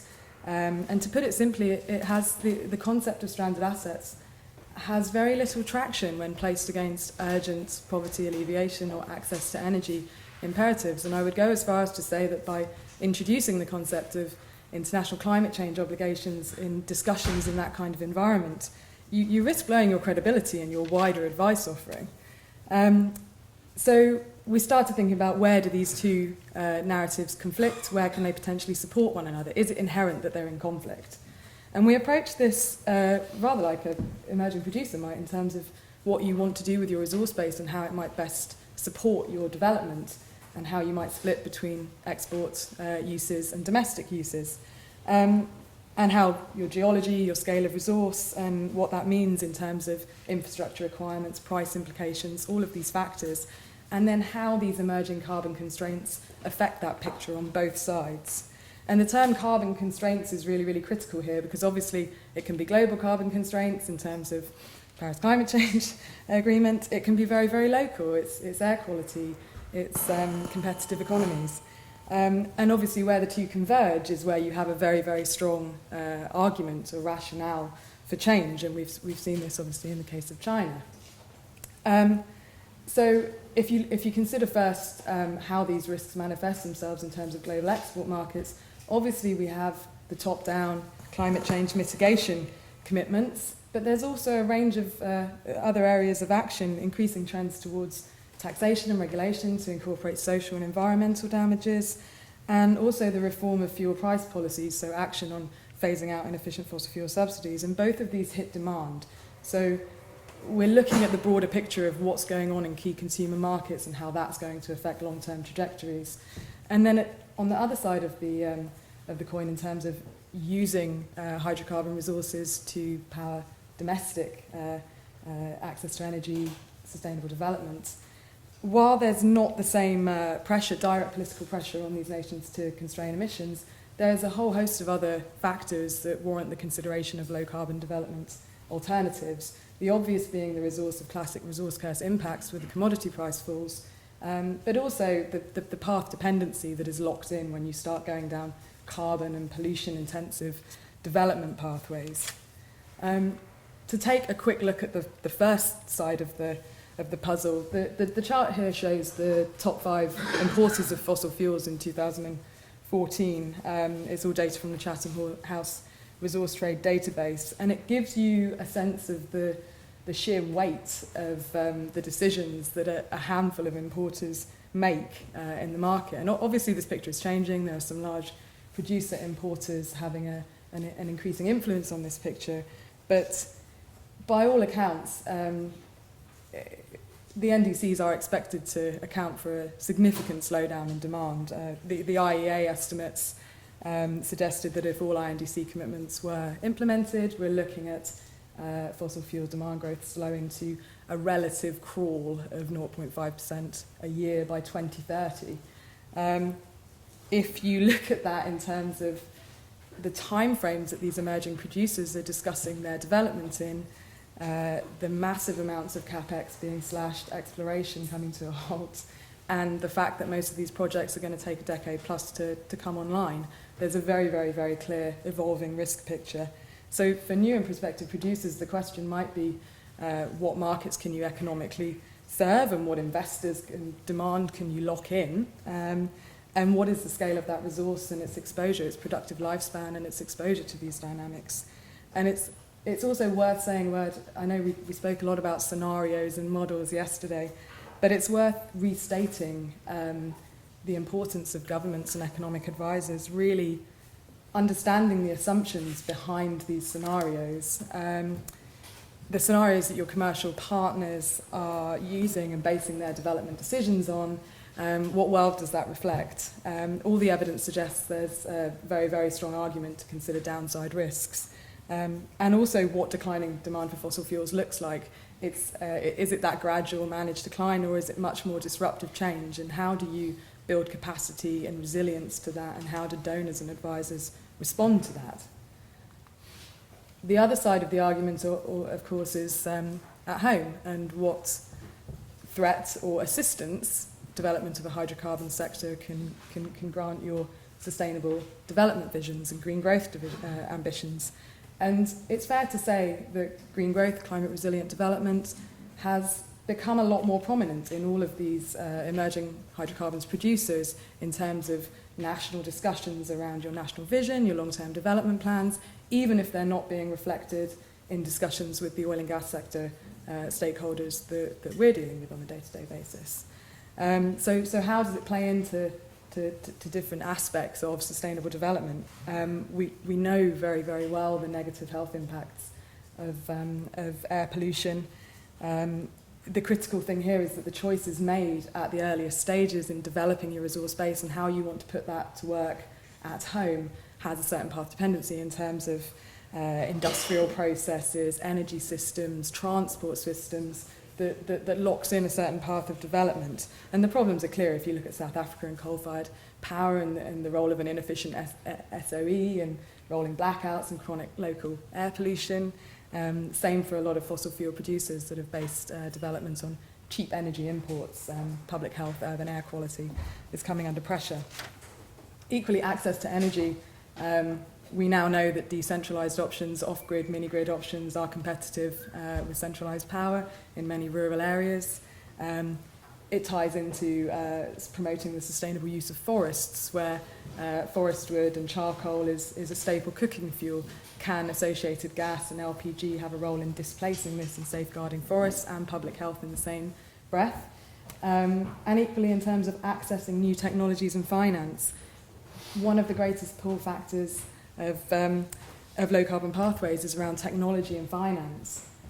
But how does development of the hydrocarbon sector affect your positioning in terms of those potential benefits and leapfrogging opportunities? And how does it look in relation to other sectors of the economy? We heard about fishing yesterday, but the same could be said for many other areas of entrepreneurship and new business models where hydrocarbons development, where industry crowds around the perceived advantage, it can start crowding out these opportunities. And the examples of more established producers and the difficulties they've had moving towards sustainable diversification have a lot of lessons for these countries at this stage of the discussion. Which is what brings me on to... Oops. How do I get back? So... Which brings me on to this story, the fossil fuel-led growth or depletion-led development. I kind of like the idea of saying depletion-led development because when you talk to exporting countries, and who in the room, by the way, comes from a net fossil fuel exporting country? So there's a few people. Okay. So what we find is conflicting views of the role of the fossil fuels in the economic development path. But what you do have in common, this is a picture of Ecuador, is a picture whereby the production trajectory rises and so does economic growth. And at some point the production reaches a plateau. This is much more accentuated in other models I could show you, but this is an example of how it goes. This stays at a plateau production for some time and then it declines. Now, your perfect ideal would be to as my colleague Paul Stevens always says, not to consider the stuff below the ground as income, but rather it's an asset that you reshuffle and you swap it for sustainable economic activities and growth above ground, which hopefully outlasts your production. Now, that would be fine if you'd reached that point by the time that production plateaus. But at the same time, you've got this problem of this line here, which is domestic energy consumption, which is usually growing pretty fast because the thing about fossil fuels, in comparison with mining activities, is that you can also use them as an input to the domestic economy, and that can fuel growth too. And countries want to do that, and they often want to give incentives to do that by obviously keeping the prices low enough to incentivize, shall we say, a high carbon pathway of industrialization.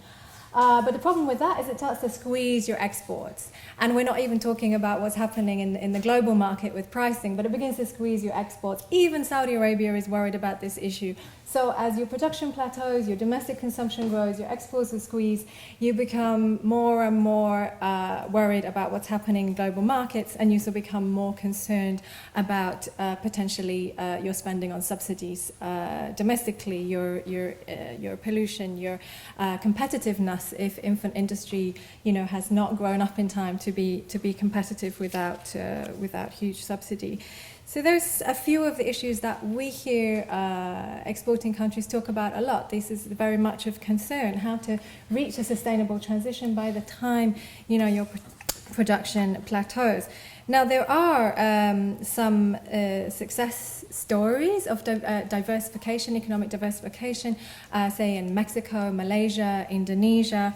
But I think it's important to realize that those countries have had a long experience whereby, they only began that diversification process when revenues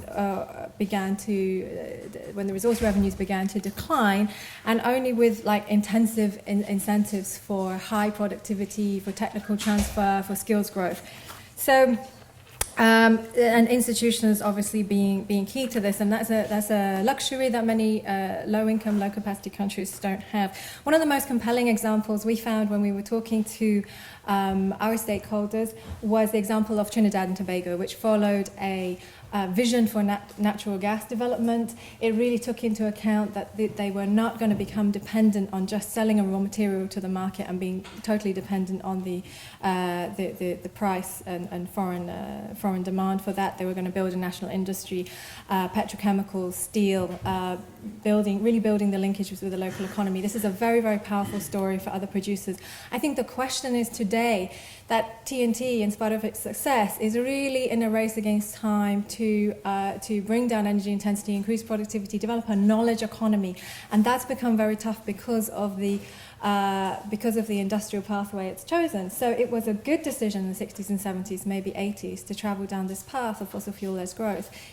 Is it still the same question? Is it still valid in today's context? Just a few more examples I'll flick through. The options today look very different. We would say there are essentially 4 pathways on the table. In terms of the options that countries have, they do have options, and the question for assistance is, international assistance, is that actually obscuring other potential development choices? Has it actually been aligning with industry interests in developing as fast as possible to maximize profits, also with potentially with kleptocratic elites who want to take as much money as fast as possible from the resources?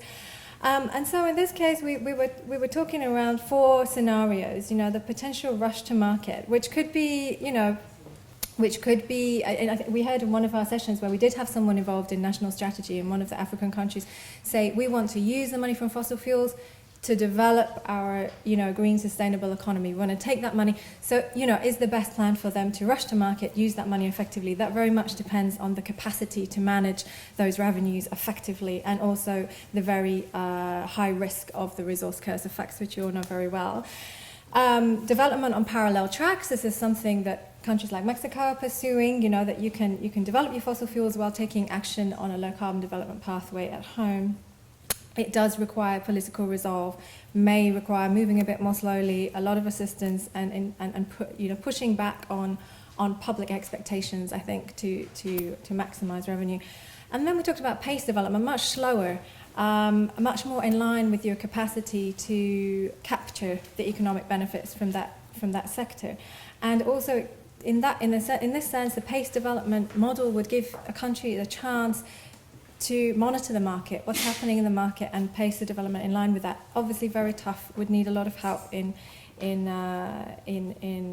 political resolve. And then the focus on the non-extractive sectors. When a country has a choice to develop extractives or not, or to expand a project or not, to develop a new project, there is a choice not to develop. And in fact, there's a very interesting example going on in DRC right now in the Virunga National Park, whereby I think DFID is supporting a a model which says, okay, if you don't develop the oil in the Virunga National Park, we'll assist you with developing tourism, renewable energy and agriculture, which will provide more jobs and give you the same benefits that the oil would have had. But there is pressure to show that those benefits from that path to society. How is low carbon development meaningful in low income context? I think Sean's talked a bit about this, but we did want to just point out that these are the three areas. If you look at the INDCs of countries like Ghana, Ethiopia, Kenya, Tanzania, Mozambique, they focus on diversifying the energy mix, definitely increasing renewables, obviously, increasing energy access in the cleanest possible way, forests, large scale afforestation, increasing the sustainable use of forests. In fact, we were talking to some Ghanaians the other day, and they said if only some of the oil wealth could be earmarked for afforestation from the oil wealth, that would be a really good way of making the wealth sustainable for future generations, for building that value. And transportation, how to develop systems that work for both maximizing the linkages in the economy, bringing goods to market, but doing that in a way that does not increase pollution and lead to the health impacts you're seeing now in Delhi or Beijing. We think that energy and industrial policy can really act as a bridge between these visions. We think there was a very salient report that came out by UNECA in I think April, and it made the point that it was about greening industrialization in Africa, and it was saying that decisions today will have long-lasting impacts on growth and consumption.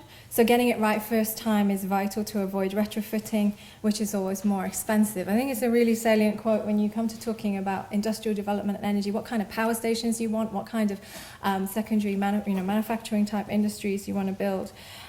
What are you also losing at the same time, and what might you need to retrofit in future?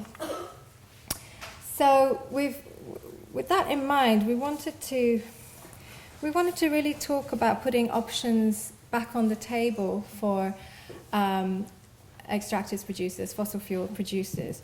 We wanted to think about how can new information perhaps open up narratives that have been obscured by the fossil fuel-led growth or extractive-led growth narratives, and how can that lead to a more constructive discussion whereby the givers of assistance, the MDBs and the donors, can actually reconcile their commitment to a 2 degree or 1.5 degree world and green growth, and their commitment to helping countries to develop, in the best way for them. So I think this is really key. The questions that happened before the decision to extract, in terms of the full cost and impact of extraction, I think that's often lost, especially in terms of not only the pollution impacts, but impacts on water use, impacts on environment, biodiversity. What are the opportunities for domestic sustainable development that might be jeopardized by the oil activities? I think Nima mentioned fishing in Ghana yesterday, which is a very salient example. And how does the extractive sector development model interlink with the sustainable national vision? I think they're definitely pricing, how you price energy domestically, how it comes into the economy is extremely important.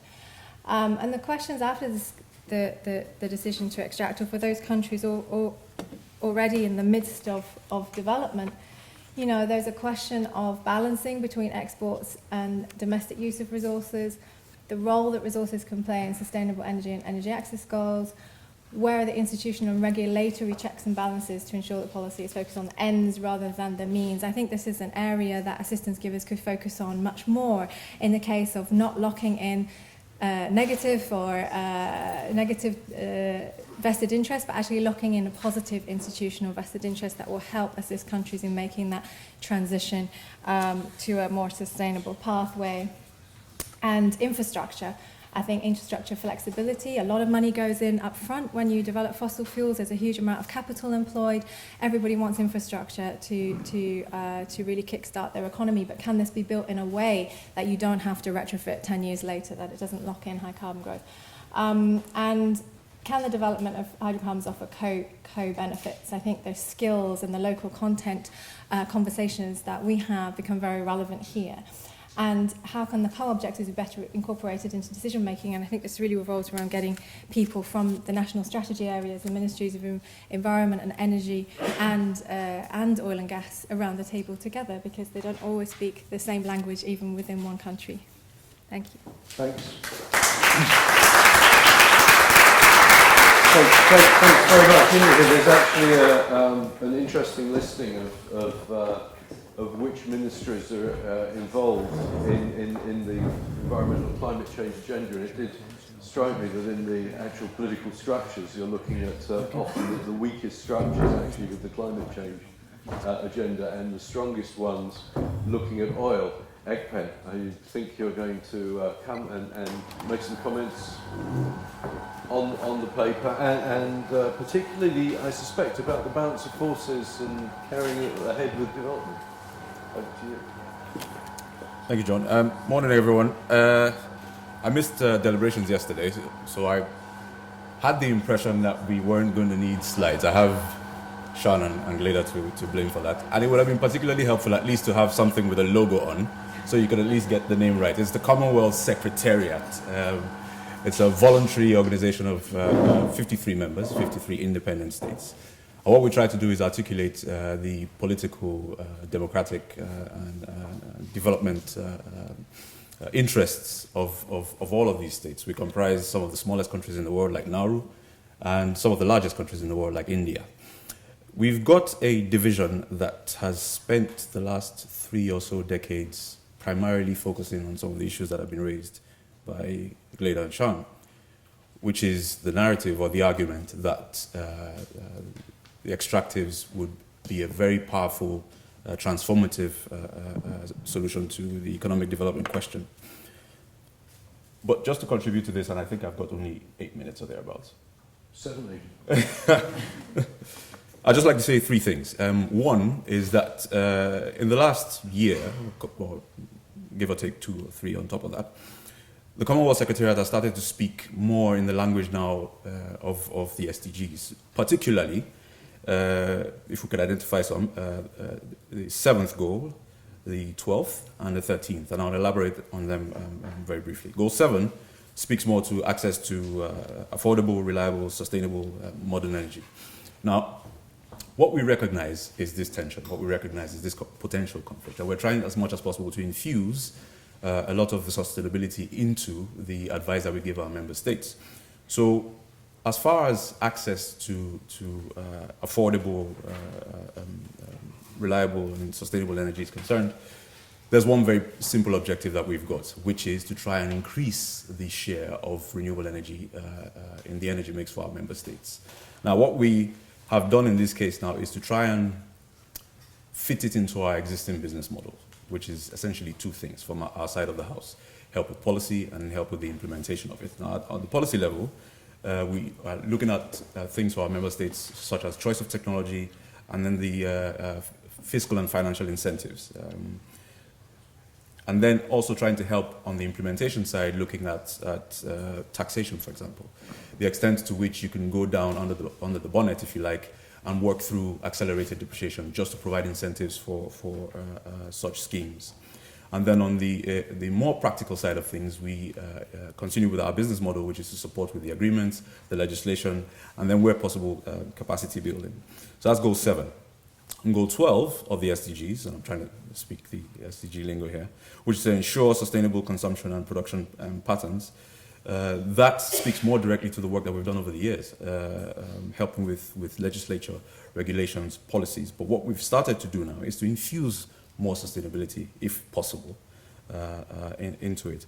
And what we have started to do more recently, which interestingly seems to tie in with the scenario that we've got, but we've just got a slight variation to it, is we've started to look at, for our small island developing states, blue growth, ocean governance scenarios. And we've started I can't call it a pilot project, but we started with the government of the Seychelles. And we've said to them, look, there are 4 possible scenarios that you could start to look at critically now. One is to leave things as they are. The other is a sort of slow and steady development, which will start leading towards gradual decarbonization. One which they seem to fancy is true transformation, which would then look at scenarios such as taking hydrocarbon revenues and then investing them in climate change mitigation activity.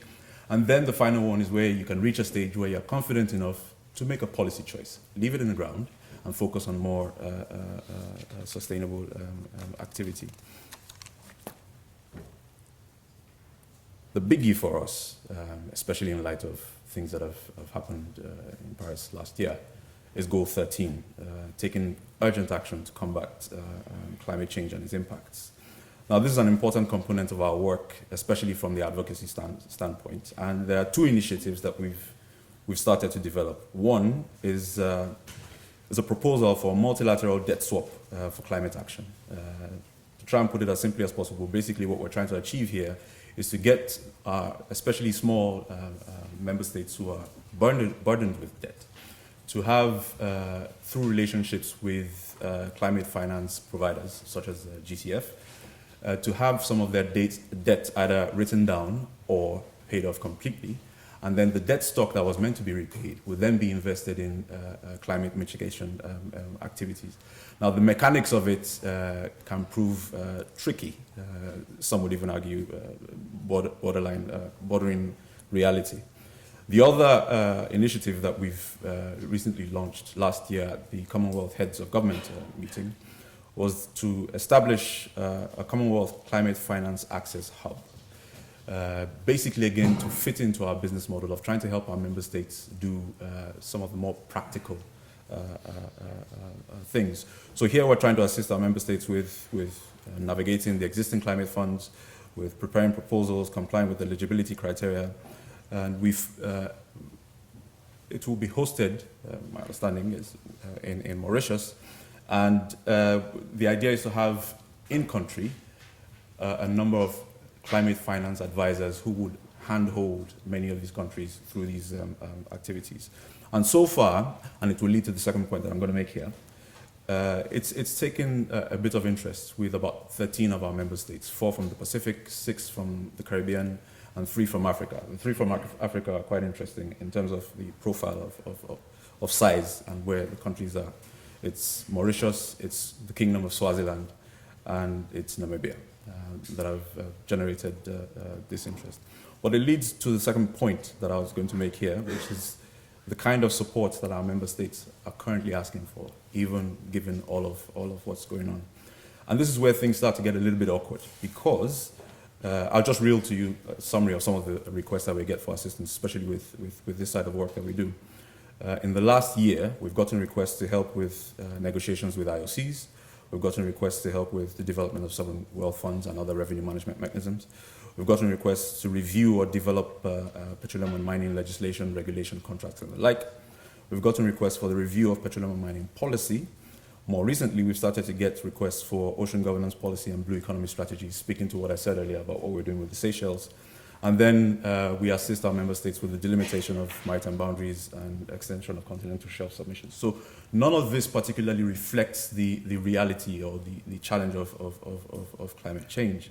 However, we try to infuse or integrate the SDGs into these requests as they come. So a lot of the work that we're doing in this regard now it's more at the advocacy level, because we are a request-based organization, mind you. So we're driven by what our member states want us to do. The third point that I'm going to make is that on the basis of the kind of requests that we're given, on the basis of the interactions that we've had with our member states, it's not particularly clear to us that the countries have fully grasped the implications of these commitments that many of their seniors are making.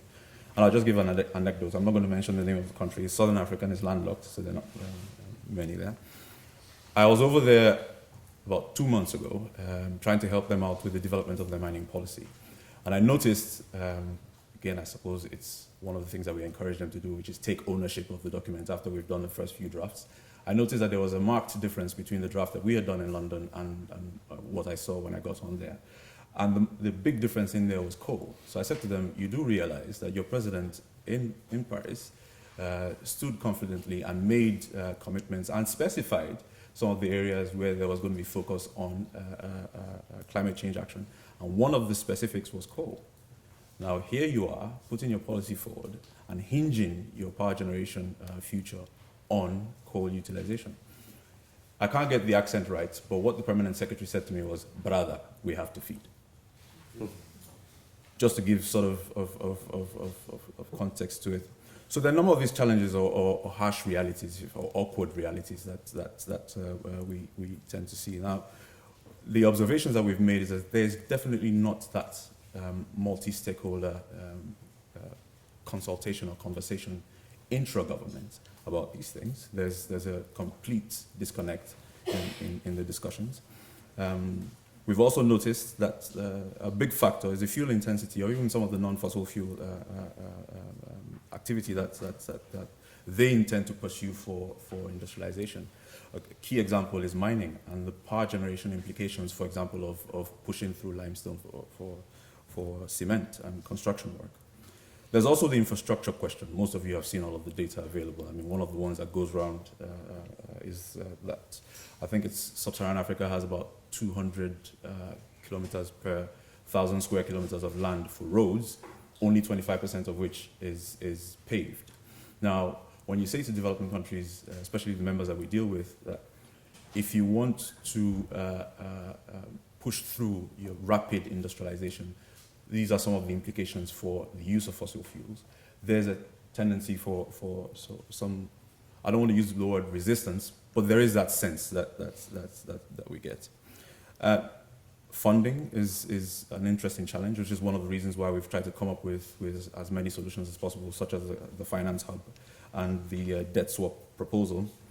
And just to conclude, I guess, certain points to make. There's a mismatch between the high-level intentions and the practical preparedness at country level, and then there doesn't seem to be enough of that natural incentive available to these low-income countries to take things up. I'll stop ranting there. Thank you. Thank you very much.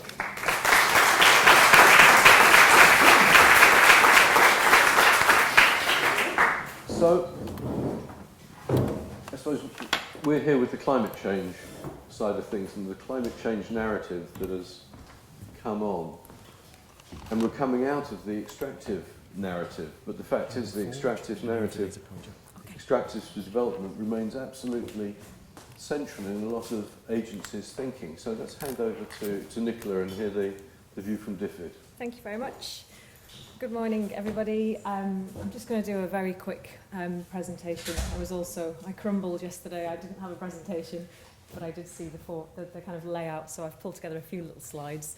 So I work for the Department for International Development, which is a UK government department.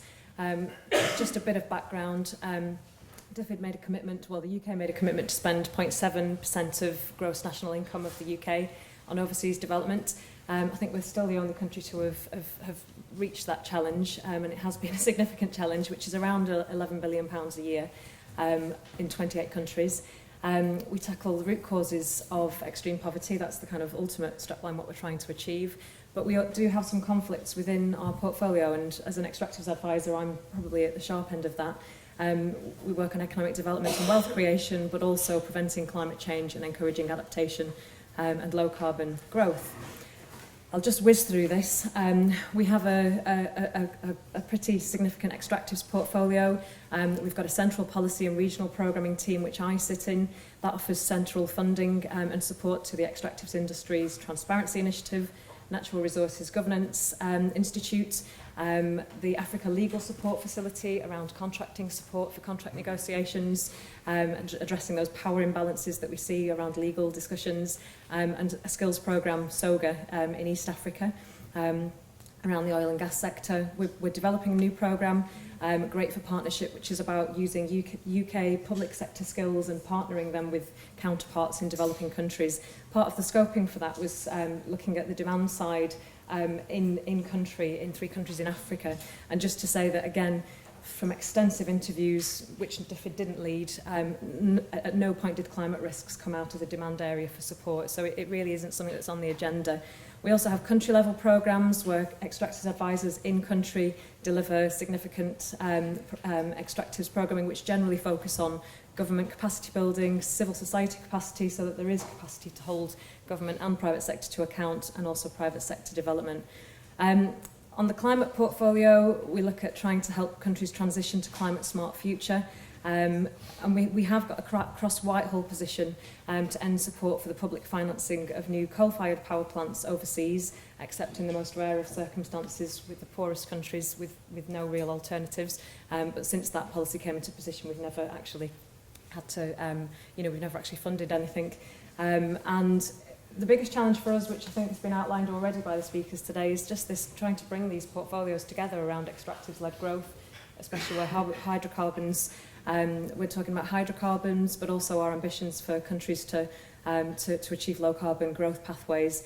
Yes, we do talk as donors along the lines of, this potential graduation from aid, UK taxpayers' money being spent in developing countries, and we really ultimately want countries to be able to be self-sufficient, and we see fossil fuel revenues as a way potentially for them to achieve that, but we are very, very well aware of the risks. But there is a genuine concern that countries may lock into carbon-dependent energy provision and infrastructure once fossil fuels have been discovered. There are many countries that we work with that have got very significant ambitions around low-carbon development and green growth ambitions and commitments that they've made, but once fossil fuels have been found in significant quantities, how does that disrupt those commitments? We've seen issues in Tanzania where that potentially could be an issue with the gas finds. Ethiopia, we haven't had any significant finds there yet, but they could be next in terms of fossil fuels, in terms of oil, and what might that mean for their green growth commitments that have already been made. So it is very disruptive once fossil fuels have been found. We do have organisational and policy silos in the UK in terms of trying to work more closely with extractives and low carbon emissions in one programming or policy vehicle. It's a challenge, but it's a challenge overseas as well, and we need to try and kind of at least build a narrative as a first step. And for us, getting in our energy policy framework, we now have a commitment to provide upstream advice on extraction. So we've always said that the decision to extract is a sovereign decision, but actually we should be provisioning advice to help support that decision in terms of the long-term risks, which is why we've been working really closely with Chatham House and UCL to kind of look at some of the scenarios around that. I would say that Glader and Sean have produced a really excellent policy paper in this area, which I think you've got copies of it outside, so I really would recommend having a good read of that, because we really haven't had the time to go through all of the details in this quick run through. So just some very few key findings or points for me to make as well. In terms of working with low-income countries, communications and handling around the kind of narrative of climate change and climate risks, it really does need to be dealt with very carefully. Low-income countries want to see revenues from investments, and they are regionally very, very competitive with their neighbours, and they'll do whatever they can to get the deals that their neighbours may miss out on. So there is a significant disadvantage in terms of them coming to the table because they desperately want these investments. That decision to extract, as I've said, from our perspective, it's a sovereign decision, but we do feel that support is needed to help countries identify what those risks are. And I think we've all got a part to play there with which scenarios are used and how, we need to get through those technical challenges, but actually provide some really useful information.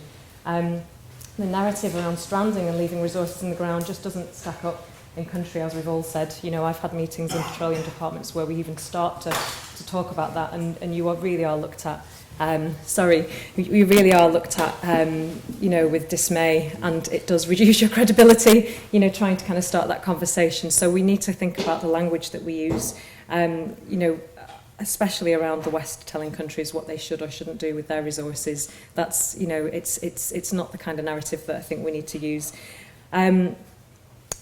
Obviously, there are genuine risks to countries. The decision is theirs, but the kinds of future risks that need highlighting are around the higher running costs, which could develop from a reliance on hydrocarbons, exposure to volatile markets in the future if they go down that path. And many of the countries we work in are really at the sharp end of that, as we all know.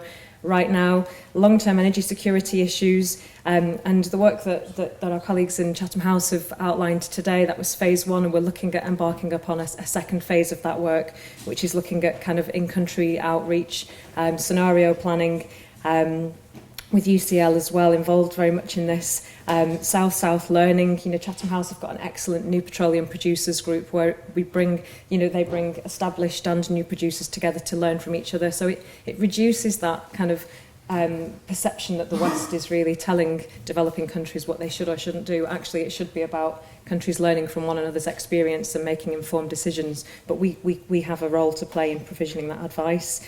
There's also going to be, we really want to kind of outreach to other donors and multilateral development banks, because again, this narrative around the kind of scenario planning and risks to countries going down a fossil fuel-led growth pathway, the narrative just isn't really there yet. So we really need to kind of try and build that together. We want to incorporate some of the findings that Chatham House will be doing with UCL into our thinking on power and power infrastructure, in terms really of getting the right energy mix and scenario planning around the energy mix. Language like that is much more favourable when we kind of start our discussions in countries.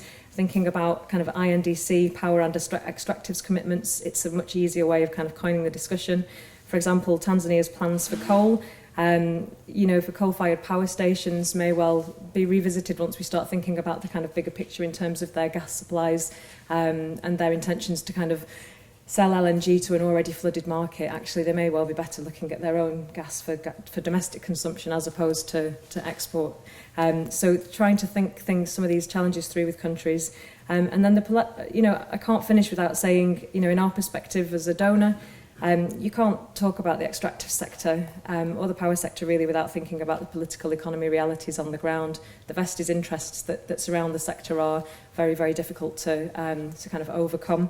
Gaining traction is very, very challenging, and we really need to know what's going on behind the scenes before we can really think about, what our interventions are going to be. They need to be very carefully planned. And we do a lot of work behind the scenes with our colleagues in the Foreign Office to actually understand a lot of what's going on in country. The promises that get made to citizens on discovery, I think some of the comments that were made yesterday were excellent. Big promises are made once fossil fuel fines are made, and managing those expectations and actually teaching people about what the realities of the sector might be is a really, really important thing to do. I'll try not to, to kind of finalise my comments. I think the debate needs reframing towards kind of thinking about the long-term economics, the long-term sustainability of investments, and choosing the most appropriate fuels for development needs. And kind of let's coin things in a slightly different way. I hope that was quick enough. Thank you very much, Nicola. I think the political economy questions and the governance questions are huge. Petter, you have some comments from NORAD on oil and development? I do. Then please join us. Yeah. There we go. We're suddenly surprised when everyone came up with slides. So you should have a slide-free zone. We had a discussion yesterday, and Nicola discovered that I'd made slides, so she had to make slides, so that's why. They did it behind the moderator's back, you see. Anyway, good morning, everybody. So I represent Norway, the country that used to hunt whales, and we export oil and gas. That's why we concentrate on changing the rest of the world. First of all, thank you for a very good report and very interesting presentations. This is the first time I attend a climate conference, and it's been great. There were so many things said yesterday that really raised my awareness. Thank you all. Coming from Norway, I really appreciated the guys from Australia who talked about their coal mines larger than Manhattan yesterday. Somebody's worse than us, and I really appreciated that.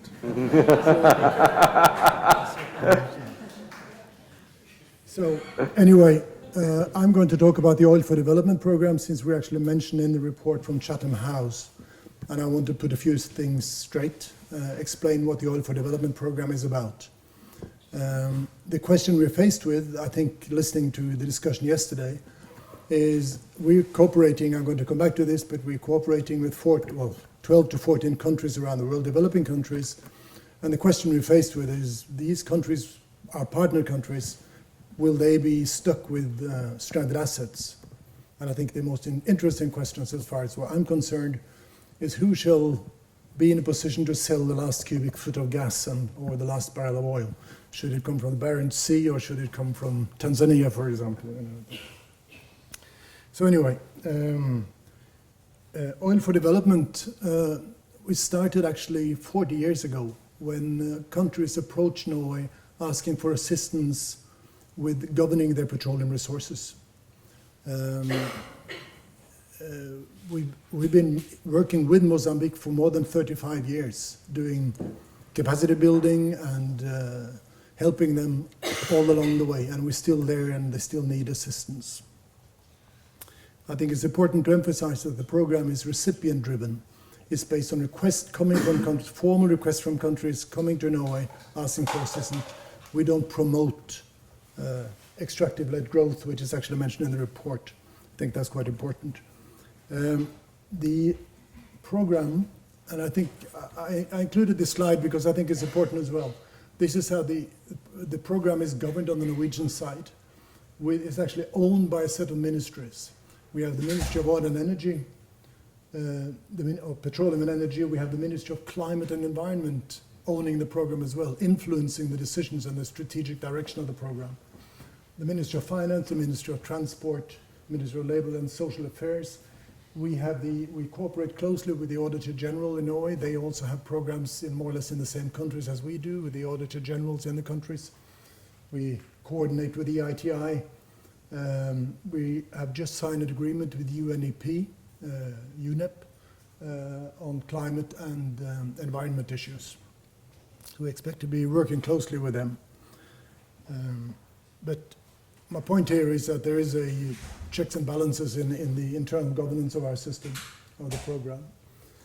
Now, the overriding point of the program, any development aid program in Norway is, of course, poverty reduction, which is, as far as I'm concerned, or we're concerned, is way beyond the horizon. So we have set an operational goal, which is responsible management of the petroleum resources, saying that if you want petroleum resources to contribute to poverty reduction, a prerequisite is responsible management of the resources and competent institutions. It's not sufficient. There are a lot of other factors, of course, but this is what we're concentrating on. And we divided that into 3 sub-goals. We assist the countries with a political and legal framework, regulatory framework, petroleum policy, petroleum laws, revenue management, etc. This is normally the first thing we do. It takes a few years.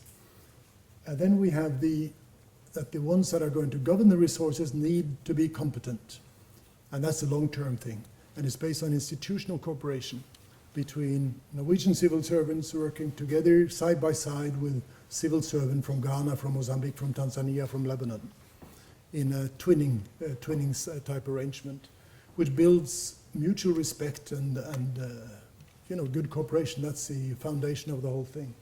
And the last one is working with civil society. It's what we call a 3rd sub-goal. Civil society, journalists, media, parliamentarians, they are the ones that are supposed to keep the authorities accountable for the way they manage the resources. In other words, the whole thing is about developing an informed public and an informed institutions. Now, these are the countries in which we're in at the moment. Altogether, we have been in about 35 countries. We've completed several. We're in 14 countries now, more or less. We have requests from Somalia and we have a request from Colombia. Normally, from the request arrives until we actually start a program, it takes about 2 to 3 years, where we work very closely towards the end, work very closely with the partners in the countries. So Somalia and Colombia is in the mapping phase. It just started. In the planning phase, we have Kenya and Myanmar. We're ready to start in Myanmar probably from early 2017. Kenya a little bit further out. And these are the countries where we are at the moment. And there's one thing I would like to mention. All of these countries, except Iraq, are signatories to the Paris Agreement. They have commitments to the climate change. And I think 2 of them have also ratified, which I think UK hasn't, the agreement. Tanzania, and I've forgotten which one the other one is. But so these are the countries we're working with. Most of them we've been in for a long time. I always say to people when we talk about oil for development that if you don't like dilemmas, don't work with oil for development.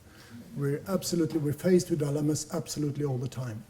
And the effect of that, working in the program with a very clearly defined goal, is that it becomes more sophisticated, you learn along the way, and you absolutely realize that nothing is black and white. There's never any really, really simple solutions to anything.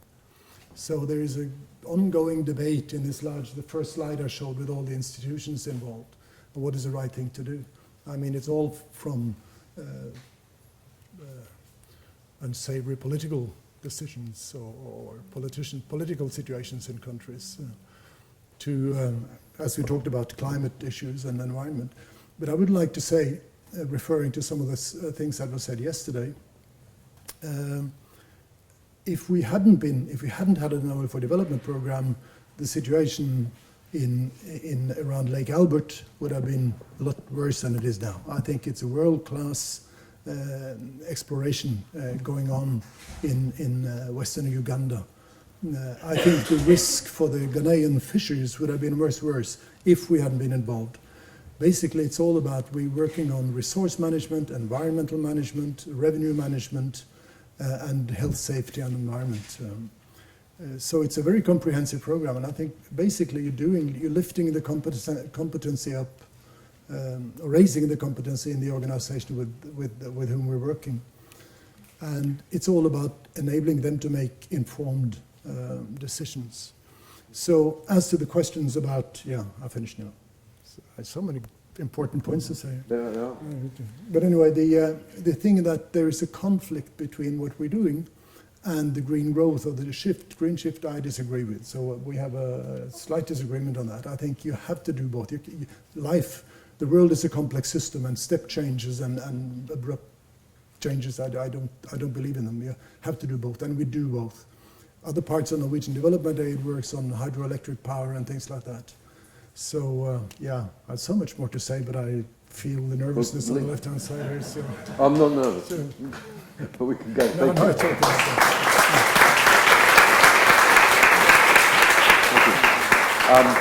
Over many years, I've been asked by African officials, actually, particularly as they were starting to get an oil industry going, what should we do? And actually, my standard response has actually always been, call the Norwegians. So we have a little bit of time. The organisers have thankfully allowed us to run on just by a little bit. So has anyone got any pressing questions they would like to ask on this? Yes, there's just in the middle, just over there, and then we've got one right up at the top, in the middle, and one in the middle there, and we'll do three quickly. Thank you. I'm Michael Ross. I'm a professor at UCLA and also here at the Blavatnik School. I've studied this issue for a long time and done a lot of empirical work and data analysis. And one thing that strikes me about what most of the panelists suggested was that we kind of know what the right policies are in order to bring about a more diversified pathway to growth.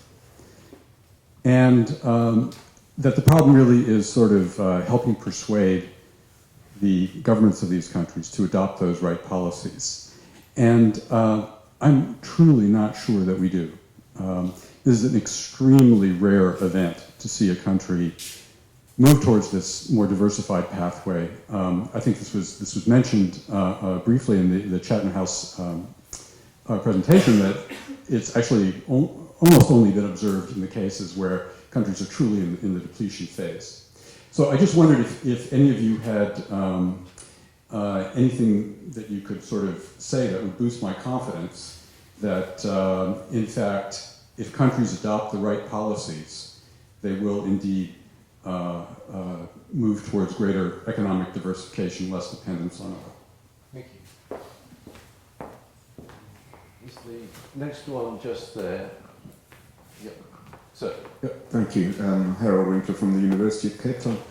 been a little bit puzzled also yesterday and this morning by the focus on the fossil fuel rich developing countries, and this morning the low income countries. Yesterday Simon Caney talked about that, but today I would have thought the real core interests, and I come from South Africa, not a low income country, were really in development and adaptation, and I heard very little about that. So could you say a little bit more about ideas about the fossil fuel industry taking responsibility for adaptation, how that fits in with the agenda of this conference as well? There was a call by many, a letter signed by many prominent people, Bill McKibben and many others, calling for a carbon levy, which was expressed as a levy on global fossil fuel extraction that will ensure that the people who face the worst impacts are compensated by those who've caused the problem. That's on the adaptation side, which I really didn't hear mentioned. And on mitigation is not even the way we usually think about it. And I'm a mitigation researcher, I didn't really hear anything about avoided emissions, not getting the emissions high to reduce them later. And that really does raise the question of who effectively pays for that. So if I could hear a bit more about that as well, please. Thank you. We've got one up at the top, and there's a gentleman with a microphone here. So if you want to ask first, sir. Thank you. Nemo Basi, Nigeria. I found a number of contradictions, especially when it was said that emerging hydrocarbons countries are locked into the path of low carbon development. I don't agree. I would like to see the evidence for that, because each of these countries are actually setting up infrastructure and doing all the time, including political conflicts, political and other conflicts, to invest in and extract fossil fuels. So I think that's problematic. And then just on the side, when my brother was speaking about the Commonwealth Secretary, I was wondering, what do we need the Commonwealth for? What do we still need this colonial reminder of things that should be long gone? And then they go out helping people, helping nations. I think this is really hypocritical. Then finally, my final point is that I do agree with Nora, because I've had experience in following the oil extraction activities in Uganda. It is a very difficult situation. They have the oil wells on the rim of Lake Albert. That cannot be world-class extraction. Because we have a system of build-up military in the area and all the conflicts coming up. I just agree that more work needs to be done, and your support for the work, especially with civil society, is very critical in that respect. We go. Certainly, Lake Albert, a tough place, because on the Congo side, they actually had the initial geologists were shot, weren't they? Last question after the top. Thanks. Kimmy Chan with the Nature Conservancy. This is really a bit more of a qualitative question. You know, if you look at the demand side and supply side approaches, there are problems with both. You know, on the demand side, probably the key issue is that you have economic development so closely correlated with increases in energy consumption and fossil fuel consumption. And then on the supply side, the big pushback there is leakage. So I'm just curious if anybody wants to weigh in on which issues kind of if they're equal, or if one overrides the other. Okay, now we probably will only have time for that one round of questions. Who would like to go in first with those? Where should we go?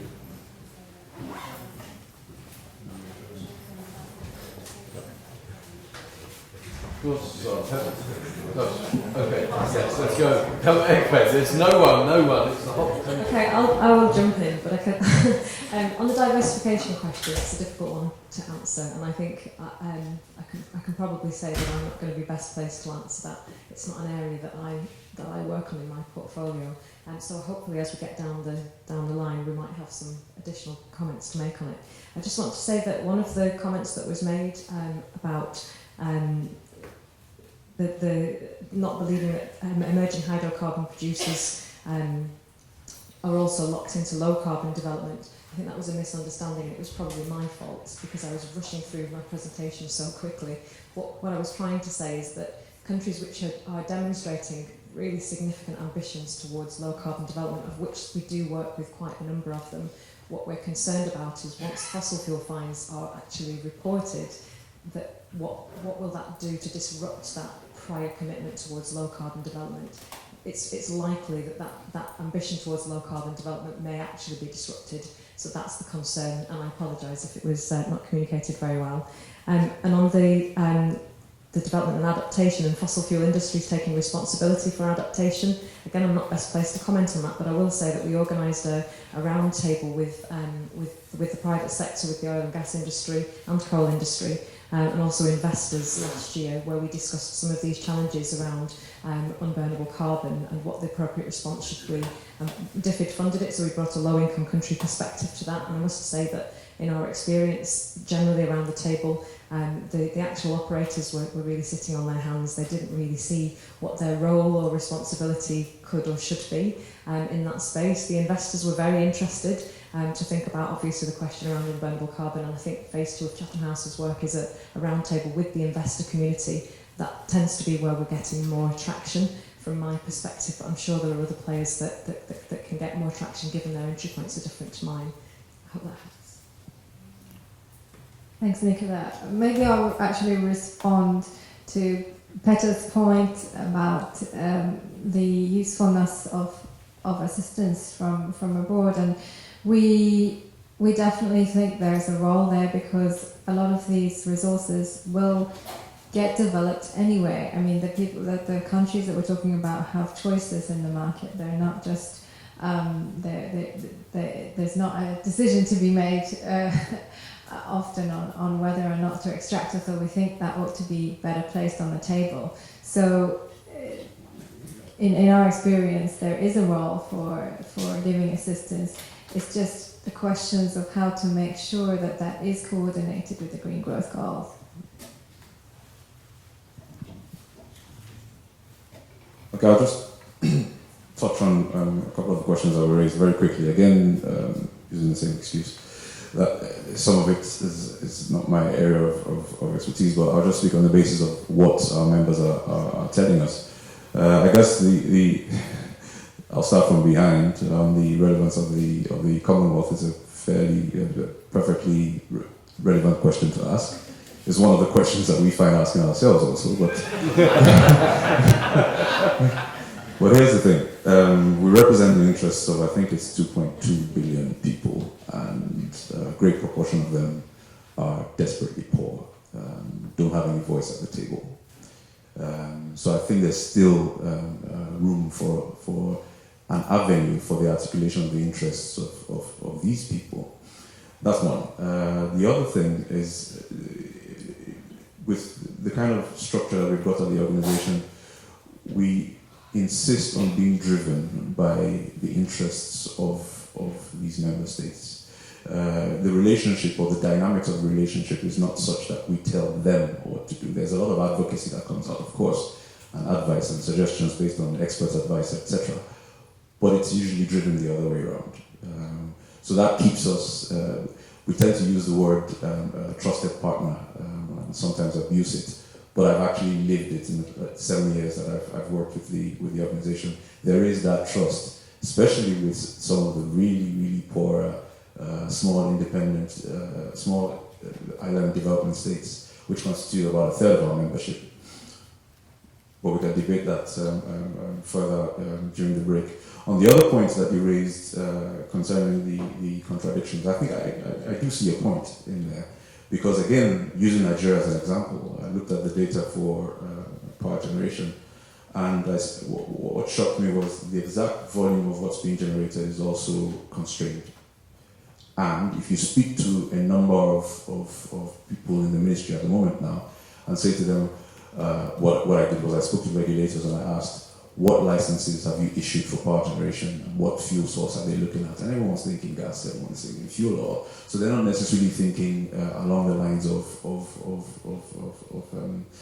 climate action or fossil fuel reduction.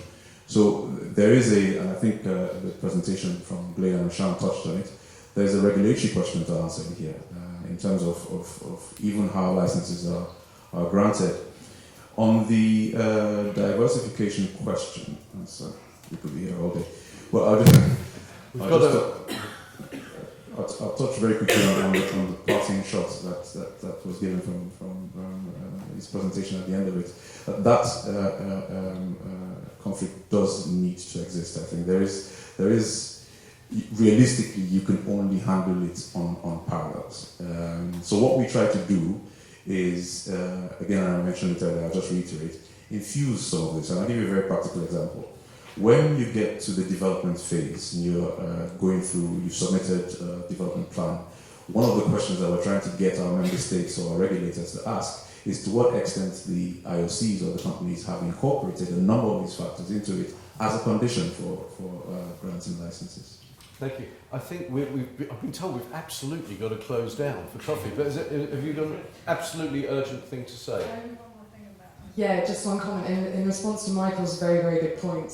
This is exactly the assumption that we know how to handle resource curse effects. When I say we, I mean the donor community and advisors, not Chatham House. That is exactly what I mean by the assumption that we have the policy prescriptions, the technical assistance, the capacity building to mitigate these. I think in reality the jury is still out. If you look at the pain that a lot of emerging producers are going through in response to the commodities price falls, it casts all of this into doubt. Most of the firm evidence around extractive supporting socio-economic development are based on mining industries, the really firm indicators which have different footprints. They've been active for decades, very, very different infrastructure development, forward-backward linkages. So it's not necessarily a direct parallel to the questions of new and prospective producers today. And the key question is how emerging carbon constraints, whether it's export market risk or what you see as your vision of sustainable development at home, how they act as risk multipliers to every one of these known risks and resource curse impacts. And that's exactly what we hope to be exploring a bit more. Thank you very much. I'm sorry we've had to round this up so quickly. We started late. There's so much to say. I believe there's coffee. We need to go now and quickly drink it down and then come back. Yes, we'll be in parallel section again. Look at the coal, the energy coal transitions. We'll be in the memorial room. The Norway.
where we will discuss challenges facing the Norwegian oil industry in view of the Paris Agreement and the turbulence in the energy market.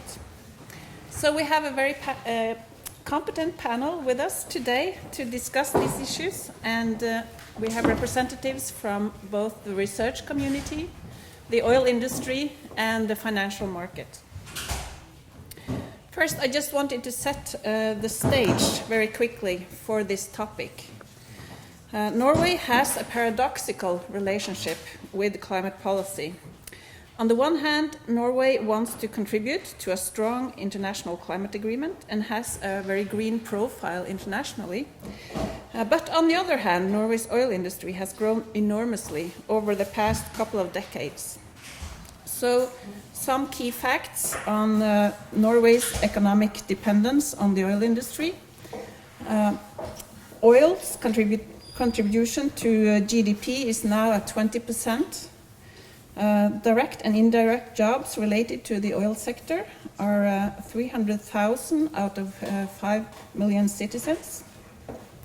The petroleum sector's share of total investment is 30%. The share of state income is 27%. And the share of exports is 48%. In the current oil policy regime, the Norwegian government takes an active role in terms of sharing the risks as well as the income with the oil industry actors on the Norwegian territory. Extraction and exploration happens mainly in the North Sea and in the Barents Sea, in the north, in the Arctic. And there are two ways that Norway's government is actively engaged in sharing risks and income with the oil industry. It's first through the licensing processes, strict rules that limit which areas are open for exploration and drilling. First, and there are two types of regulations here. There are annual licensing processes in the mature areas of the Norwegian sector where the geology is known. And there are much stricter rules to regulate opening up of new areas for exploration and drilling. And then the second kind of engagement by the Norwegian government is through the petroleum tax system. The oil industry is levied a 25% ordinary business tax, but on top of that, there is a special tax of 53%, which is paid only if the company has a surplus. And basically, this is the payment for the right to extract oil on the Norwegian territory. And in order to balance this very high tax rate of 78%, the government gives generous tax deductions to balance. And there is a capital depreciation repayment for investment over 6 years. And on top of that, an extra 22% tax deduction for parts of the taxable income. And perhaps most important, there is a cash refund of up to 78% of exploration investment costs to stimulate more actors to engage on the Norwegian territory and to incentivize more activity for exploration. So in total, the oil companies pay 22% of exploration costs themselves and earn 22% of surplus of the surplus after tax. So the Norwegian government takes a big share of the risks and the income on the Norwegian territory. So in the context of supply-side policies, there are two ways that, at least two ways that the Norwegian government could engage in supply-side climate policy. First, it's to limit exploration or extraction activities. This means to change the licensing processes. Or we could change the petroleum tax system to take away some of the risk sharing and investment support that is given by the Norwegian government in the current regime. So now we will discuss these difficult issues and the paradoxical situation for Norway under the Paris Agreement and with an expanding oil activity. And we have first researcher Bård Lahn from Cicero, who will discuss this paradox of how Norway has debated both climate change policies and increased oil activities. Please.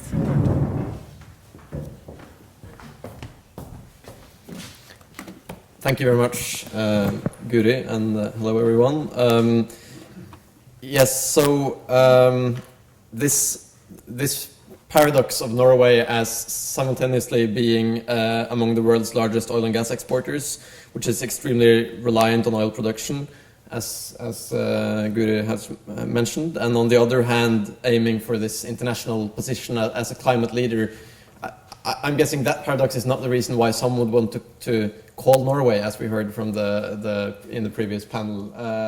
That has more to do with other parts of Norwegian oil and gas regulations. But what I will try to do is to give a quick historical overview of how what we discuss as supply-side regulations has been discussed in the Norwegian political discourse, to try to explain how Norway has tried to manage this paradox, and in fact how leading political forces within Norway have been very successful in large part to decouple the discussion about climate policy and the discussion about oil and gas production, and then also towards the end look a little bit at how that is now looking to change a little bit, in part because of the Paris Agreement and general developments in climate science and climate policy internationally.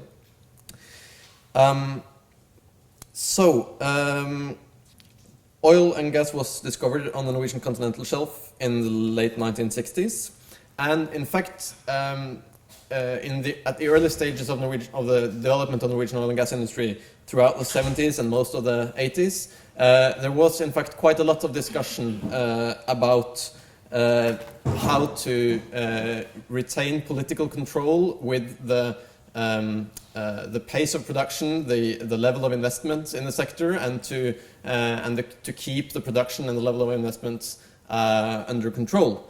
There were concerns about economic impact, what the economic impact would be of a large inflow of investments in one particular sector. There were concerns about overheating the economy as a result of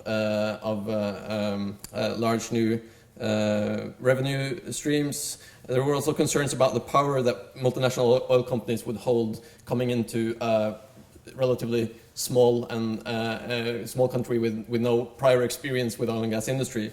So all of this led to a number of policy measures, especially in the 1970s, to make sure that the government captured most of the rent. So this is when the petroleum tax system that Guri talked about was established, to ensure national participation and ownership in the industry, and interestingly also attempt to try to limit the actual production of oil to prevent the oil industry from becoming too dominant within Norway. So a goal was established to limit production to a moderate pace, and a specific goal was set that annual output should not exceed 90 million tons of oil equivalents for oil and gas combined.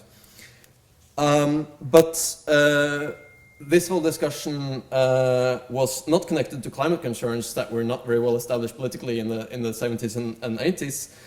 There were some general environmental concerns playing into this discussion, but that was more about a fear of a general increase in consumerism and materialism related to increased wealth and so on, and not particularly to climate.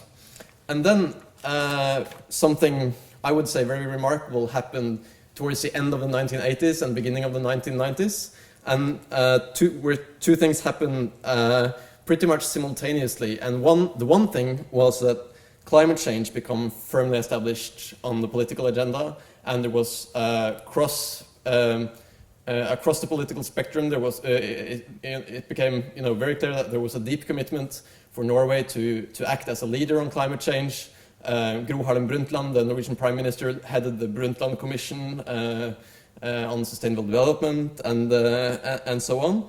But at the same time as this happened, the discussion about limiting the pace of production and investment in the oil and gas sector all but disappeared.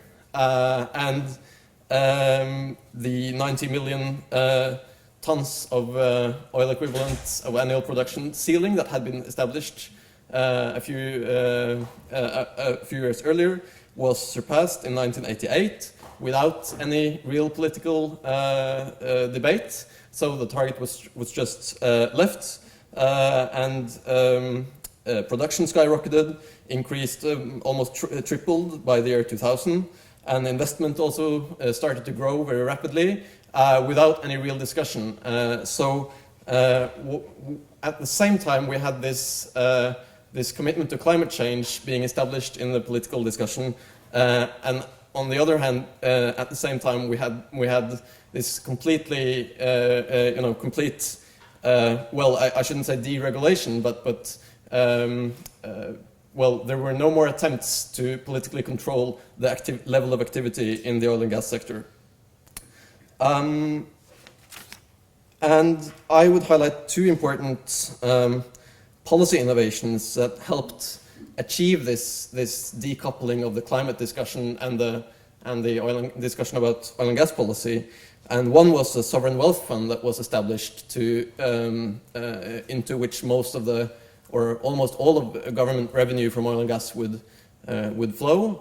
So that kind of alleviated fears of overheating the economy and so on. So the kind of economic argument for reining in production was weakened.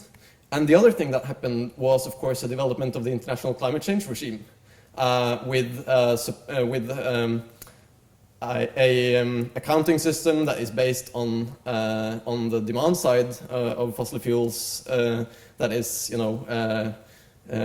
national emissions of greenhouse gases, and with the flexible mechanisms that allowed for flexibility in how you meet international climate change commitments. And Norway was very active as a policy entrepreneur in establishing this regime, and in particular the whole idea of joint implementation and flexible mechanisms acting together with the United States and the umbrella group in getting this international system established.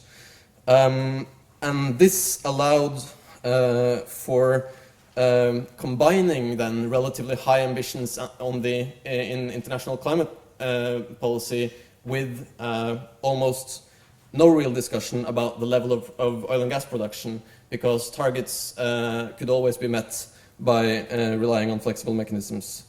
So this is not to say that there were no political controversies relating to oil and gas industry in the 90s and 2000s. There were some heated political discussions about gas-fired power plants in the 90s that actually led to a government resigning because they refused to accept building a gas-fired power plant without requiring CCS. So using the slogan proposed by Miles Allen of sequestration from, what was it? Immediate sequestration or whatever? Yeah. And they had to resign because they couldn't get a majority behind this. But this, of course, related to the domestic use of gas, not to the production and export, right? And you also had a lot of discussion about specific areas, especially in the north of Norway, whether to open the Barents Sea for exploration, whether to open the areas outside of the Lofoten Islands that are especially important for fisheries for exploration. And NGOs, environmental NGOs, have pushed since the early 2000s for establishing petroleum-free zones in specific areas on the Norwegian continental shelf that would be no-go zones for oil and gas exploration.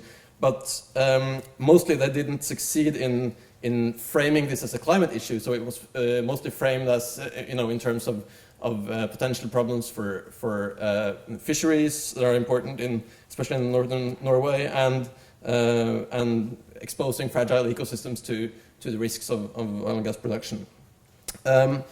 So what we've seen in effect is that for the first 20 or so years of Norwegian oil and gas activity, we had quite a lot of discussion about how to how to limit production, but no discussion about climate policy. And then for the next 20 years, we had quite a lot of discussion about climate policy, but really no discussion about limiting the production of oil and gas. Now, however, over the last few years, we have seen, I think, the beginnings of a change in which policy discussions around climate change and oil and gas activity are increasingly being linked. And I think increasing discussion both about the licensing system that Guri mentioned and also about the tax system is getting harder and harder to avoid, in a sense.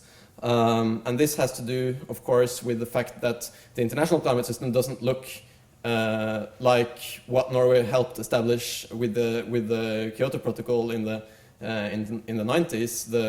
The whole role of flexible mechanisms is more uncertain. The whole the Paris Agreement takes a more nationally oriented and bottom-up approach that places more emphasis on what each country actually delivers. And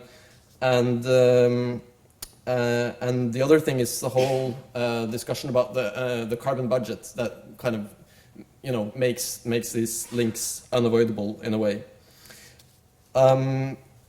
With the fall in the oil price that has been recently, the industry in Norway has of course experienced some major problems. There have been significant layoffs and reduced investment activity, and one could foresee that this leads the policy discussion in two different directions. Either it could lead to an increase in support for the oil industry with increased exploration and investment to keep employment high, kind of doubling down on the oil and gas sector, or it could also lead to a stronger realization that Norway needs to do more to diversify and needs to manage the transition away from oil and gas. And of course, it's difficult to know how this will play out, but my feeling is that because of the increasing link between climate and oil in the political discourse, there are some signs that the latter version is gaining traction. So I'd say we live in interesting times for discussing Norwegian oil and gas industry.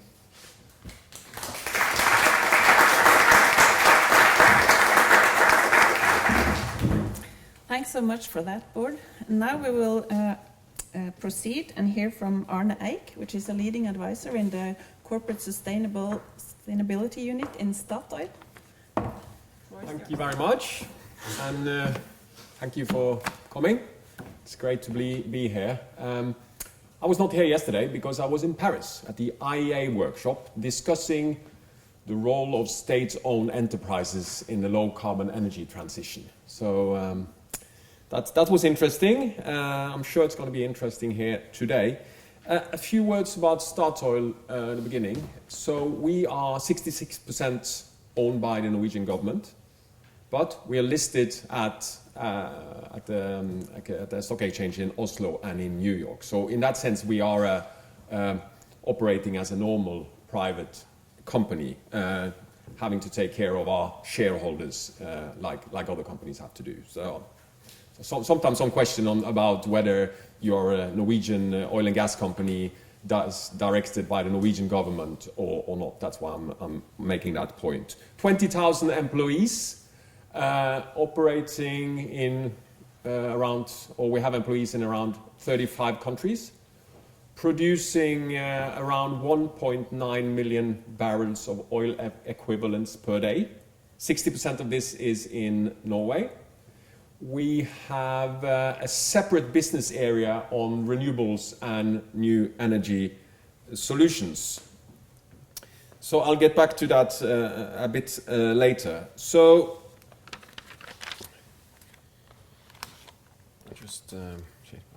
first of all, and I know you have discussed a lot on oil and gas companies, the climate advocacy, the climate strategy, the energy forecast, and that's great, and I hope we can have a discussion on that afterwards as well. So first thing I'd like to say that we as a company, we don't question the climate science. If we have some employees questioning the climate science, go out doing that. We say this is not company policy. So we don't question the climate science. We try to act upon it. I'm sure it will be discussion whether we do enough, but we try to act upon climate science. We fully support the Paris Agreement, so no doubt about that. We do something called the energy perspectives. That's our energy outlook coming out every June. And I think we are the only oil and gas company not talking about this is the base case, this is how the energy demand is going, this is how much gas demand, oil demand it's going to be in the world in 2040. We have 3 different scenarios, and one of those scenarios is a 2-degree scenario. So, I will not talk so much about supply-side policies. I think Bård talked a lot and very, very well about that. But there's one thing I like to mention on the supply-side policies.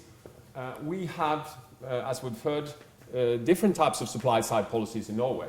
The one I like to mention is the Norwegian CO2 tax, the offshore tax. So for every ton CO2 you emit when you produce oil and gas, you need to pay a tax of around $50 per ton. This is, as far as I know, the highest CO2 tax, at least for our business. This is something we have benefited from it in many ways. We have been able to reduce our emissions. This has contributed to us being what we like to call ourselves a world leader in carbon efficient oil and gas production. And perhaps more importantly, this CO2 tax level in Norway is something that our CEO and the rest of us, I guess, are talking about as a good example of how carbon pricing works. So I'm not going to have a kind of explicit view on what the price in the EU ETS should be, but if it could rise from the today levels of, is it 4 or 5 euros, to something much higher, and perhaps something similar we have in Norway as a Norwegian CO2 tax, maybe it would actually be effective. So that's what I want to say about one of the supply side policies. I'm sure we will have discussion on that afterwards. A few words about our strategic belief. One of those nice words, our strategic beliefs. So I remember we have the energy perspectives and the different scenarios. There is no doubt that we are in energy transition. There is no doubt that we're moving towards a low emissions future. There is, of course, uncertainties how fast this will happen. But we're not betting on the business as usual or that it's going to be exactly like it has been over the last 20 years. That would be stupid for a company. So due to, and I don't have to tell you this, but due to policies both on the supply side and the demand side, and perhaps more importantly, due to the very fast technological changes we see within renewables, we see within electrification, and I guess the next one will be energy storage, and the costs coming down for these. We will obviously see a lot of changes going forward. We could see upon this as a threat. Of course, it might be a risk if you want to be in oil and gas forever and if you only want to do oil and gas. We like to see this as an opportunities. We are in renewables, and I think embracing these changes, look upon them as opportunities, is the right way for an energy company for us to do this. The changes will happen anyway, so it's much better to look at the opportunities of this than to just try high. No, it's not happening. It's not happening. That's not how we approach these things. But for us, it's not oil or gas or renewables. It's about both. Same with the GE. It would be probably not a good strategy to only go for one thing in these changing energy markets. So we're talking about both. We see that there will be many new oil and gas fields put in production. We've seen the data from the IEA today that in a 2-degree scenario, current fields will only produce some 20 to 30% of what the demand for oil and gas will be if we should believe IEA's 2-degree scenario. So there will be more oil and gas coming on stream. So that was our strategic beliefs. So then what is, last thing I wanted to say on the oil and gas. So Our strategic belief is that, as mentioned, there will be more oil and gas, perhaps not very radical for an oil and gas company to say, but what we do think is that to be among the winners within oil and gas, within this low emission future, you would have to be low on cost. Probably the most important thing, be low on cost. That's where your competitive advantage is. Secondly, you need to be low on CO2 emissions in the production phase, partly because with a higher CO2 taxes, higher CO2 prices, it's going to add to your break-even. And you also need to be low in methane emission. Methane is an issue coming up more and more within the oil and gas business, and that's essential for the oil and gas business to reduce and eliminate methane emissions, both in the production but also throughout the value chain. So low on cost, low on carbon, that would be needed. So what is our strategy to be among the winners in this changing energy future? First, we want to grow significantly within renewables and new energy solutions. I'll kind of bother with you with some facts on that. As you may know, we are quite big in offshore wind. We are about to serve around 1 million households in the UK and Germany by electricity from offshore wind. Over the last year, we have invested around $1 billion in offshore wind. We are next year in Scotland starting the first offshore floating windmill park, and we are putting energy storage next to that one. So we're trying out energy storage technology for that one. And you may also know that we have launched a new energy fund, a venture fund, $200 million US, where we are looking into innovative businesses, companies that are into renewables or into what we call high impact technologies, or companies that are doing new business models. So that fund is obviously not going to do business as usual or things we've done before. CCS, I'm sure there will be a discussion around that. Always good to have CCS. I think, and correct me if I'm wrong here, Miles, that we have stored more CO2 than any other company, 20 million ton since we started. Perhaps more interestingly, we're now looking into, together with Norwegian industry, together with Norwegian government, on the possibility of establishing a CCS value chain in Norway. It's very early days, so I can't promise anything, but this is at least something we're looking into. The government is coming with a budget in a couple of weeks, so hopefully there will be some money on this. I'm sure you've done lobbying to ensure that, what? No? So that will be money for initiating 1 to 3 capture plants in Norway from Norwegian industry, and also for storage of CO2. And the role Statoil will take on this will be the storage part, helping Norwegian industry to reduce its CO2 emissions by storing it at the Norwegian continental shelf. And hopefully, on the long term, we may be a storage hub for European industry and power sector as well. As I said, it's early days, but this is at least something we are looking into.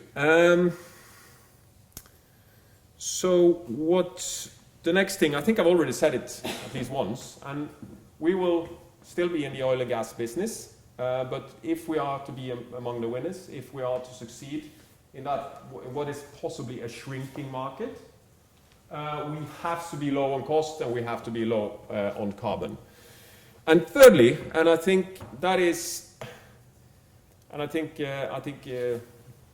GE did a very good presentation on that with the work you're doing with the Energy Transition Commission. They're very good examples on how different companies, different NGOs and different institutions working together, discussing openly how we can make the world better. We're not in the Energy Transition Commission, but we are involved in many other initiatives with institutions, with NGOs, with governments. And I think for us to be more efficient, for us to be doing the right things, it's very important for us to have these partnerships. And also, I think the last thing I want to say is the importance of dialogue. We don't have all the answers.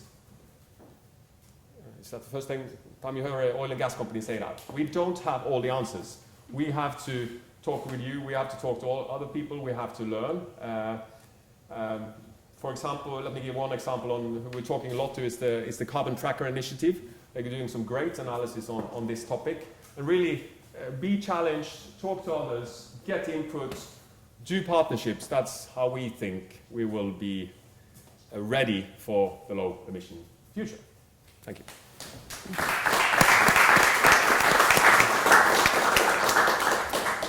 Thank you very much, Arne, for your perspectives from the oil industry. And now we will hear from Tina Margrethe Saltvedt, which is Chief Analyst of the petroleum market in Nordea Bank, which is the largest Nordic bank. So please, Tina. Thank you. I'm probably one of the only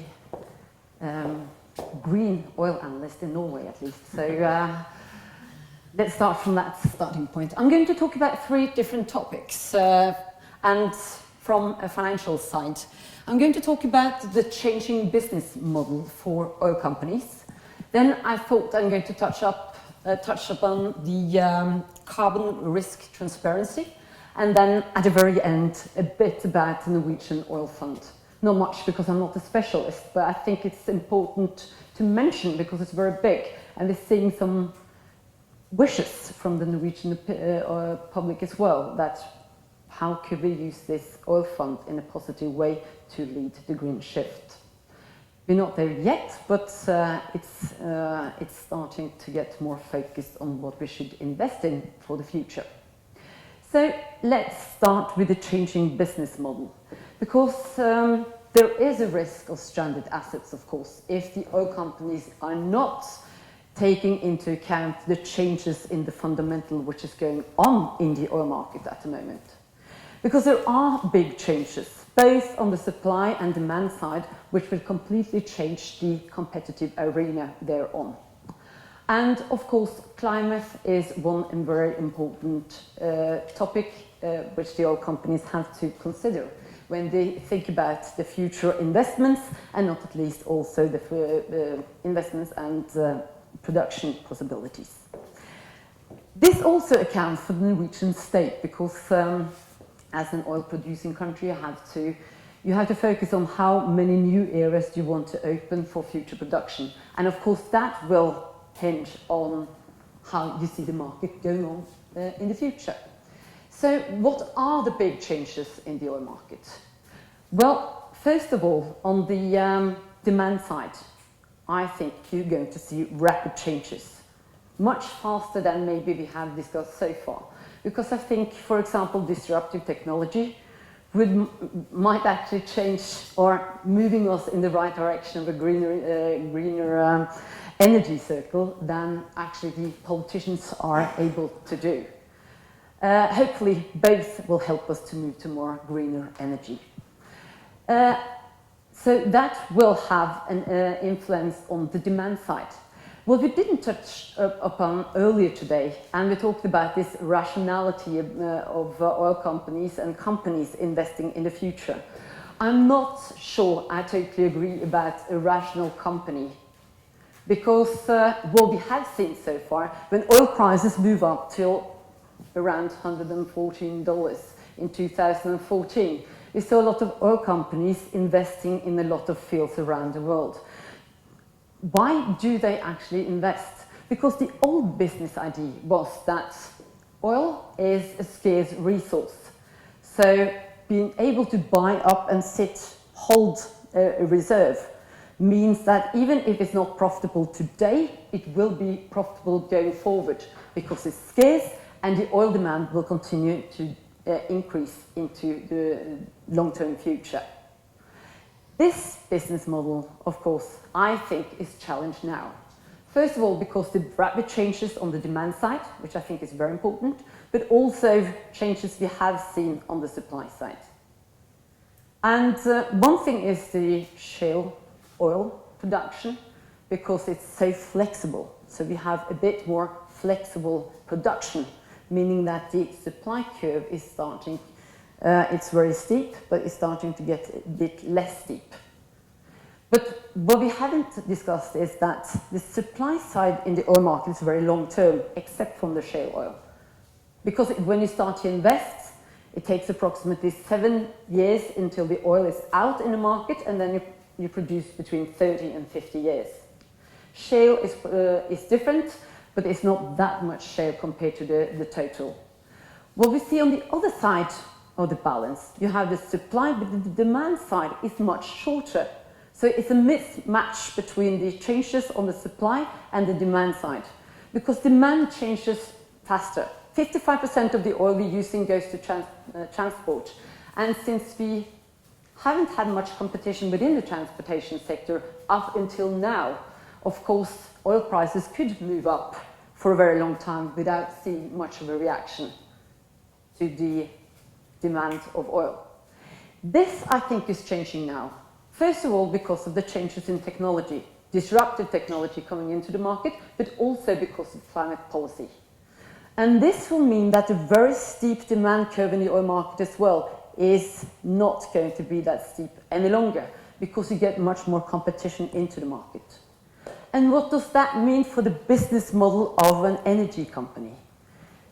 Well, it means that the old idea of actually buying up reserves, because you think at some point in the future it will be profitable, is not there any longer. It has to change to management, cost cuts, as you talked about, a completely different way of steering the companies. And I think that not all the oil companies has taken this into account. And the risk is, of course, if you still believe that you should invest in more areas to produce, because the idea that oil demand will continue to rise, the need for oil will continue to rise, then of course the risk is that you will actually sit there with stranded assets in the future. And it's not only all the oil companies who's not taken this into account, also the Norwegian government. Because how long will they continue to open up, for example, new fields, or continue with the tax policy they're doing, if they don't see that there is a massive change in the oil sector or the oil energy sector as such? So I think that's an important question we're actually discussing in the Norwegian market at the moment. The second thing I wanted to focus on is that how should we actually make money move faster? And that's what we're discussing a lot in the financial industry now. How should we make money move faster from more highly carbon products to less carbon products, so greener energy? And one thing and that would be a supply side suggestion as well, is to be more transparent about the carbon footprint we see from different companies. So I think we need to require more openly or more clarify what the footprint will be for different companies, not only in the oil sector, but all companies. And because that will make it easier for investors to know what kind of industry, what kind of company they can invest in to avoid the climate risk. Especially if it's changing, the market is changing as fast as I think it will do, because of the changes in technology and the changes in the requirement in the climate policies. How could we also do this? We could also start to implement carbon risk in our pricing models. Because what do we do? We price the company, or we take the risk of a company, and we weight the risk.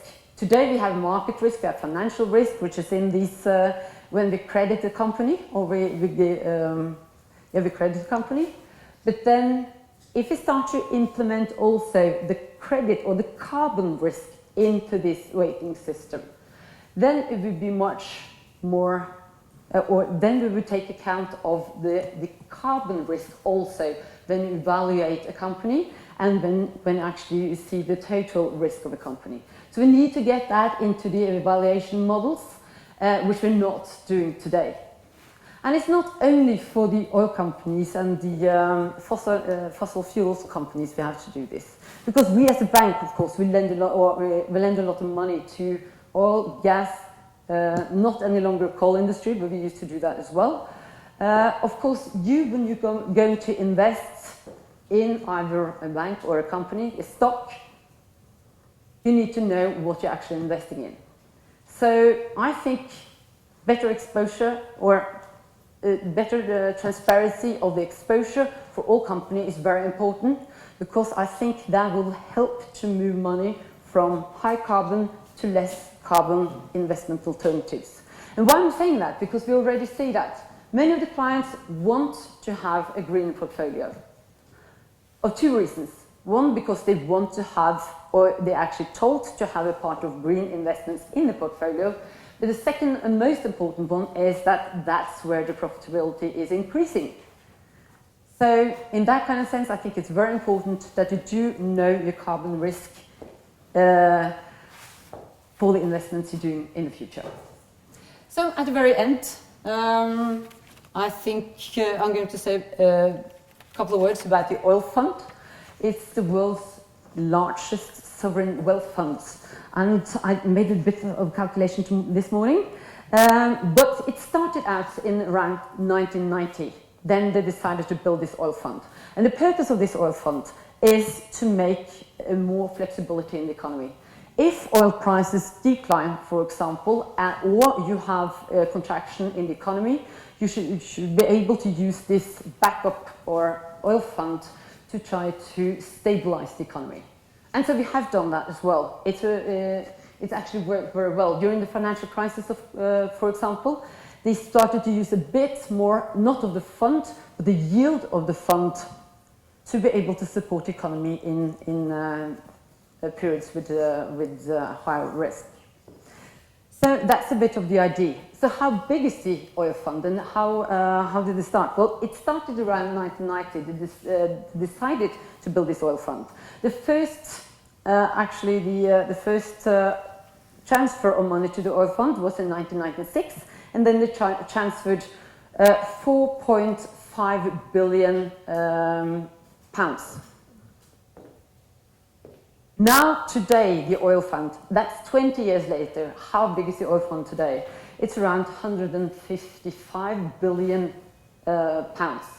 So, of course, this is a massive oil fund. And one of the discussions we have today is it possible to use any of this fund to start to invest in more greener energy to help the green shift going on? Today, the purpose of this fund is not to really be used politically. So today they have a sustainability investment profile. So sustainability is very important because it's a long-term fund, and they think that sustainability is very important to get profitability out of the fund in the longer term. The discussion now is about could we use this for greener energy? It has been discussed. Actually, the oil fund itself want to do that. They apply to actually do that because they think, not because they have a political issue doing it, but because they see that in the future, both investing in green energy but also in infrastructure would be a good investment and also help balancing the fund. And I think it's very important when you see this the world's biggest sovereign wealth fund is moving in this direction. I think it's a signal to many other investors as well. And of that reason, I think it will be a very interesting discussion. The Ministry of Finance said no, this year they wanted to have a bit more insight to how this market works. But this discussion will, I promise you, come up again next year. Thank you very much.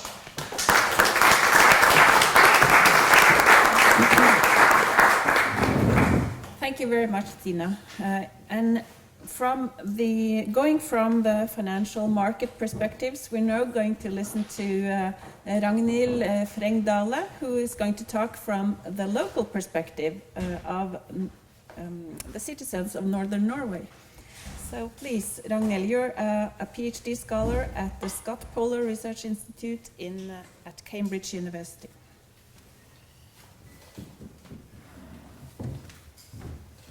Thank you.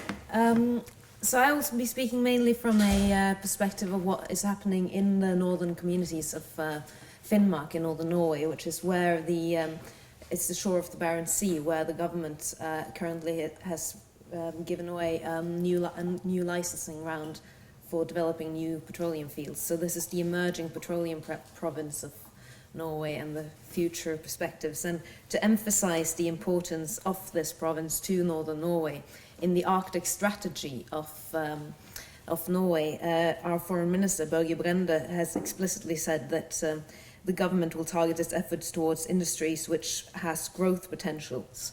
The oil and gas sector is a mainstay of economic activity in the north and offers unique opportunities for value creation, employment and growth, and for generating other positive spin-off effects in northern Norway.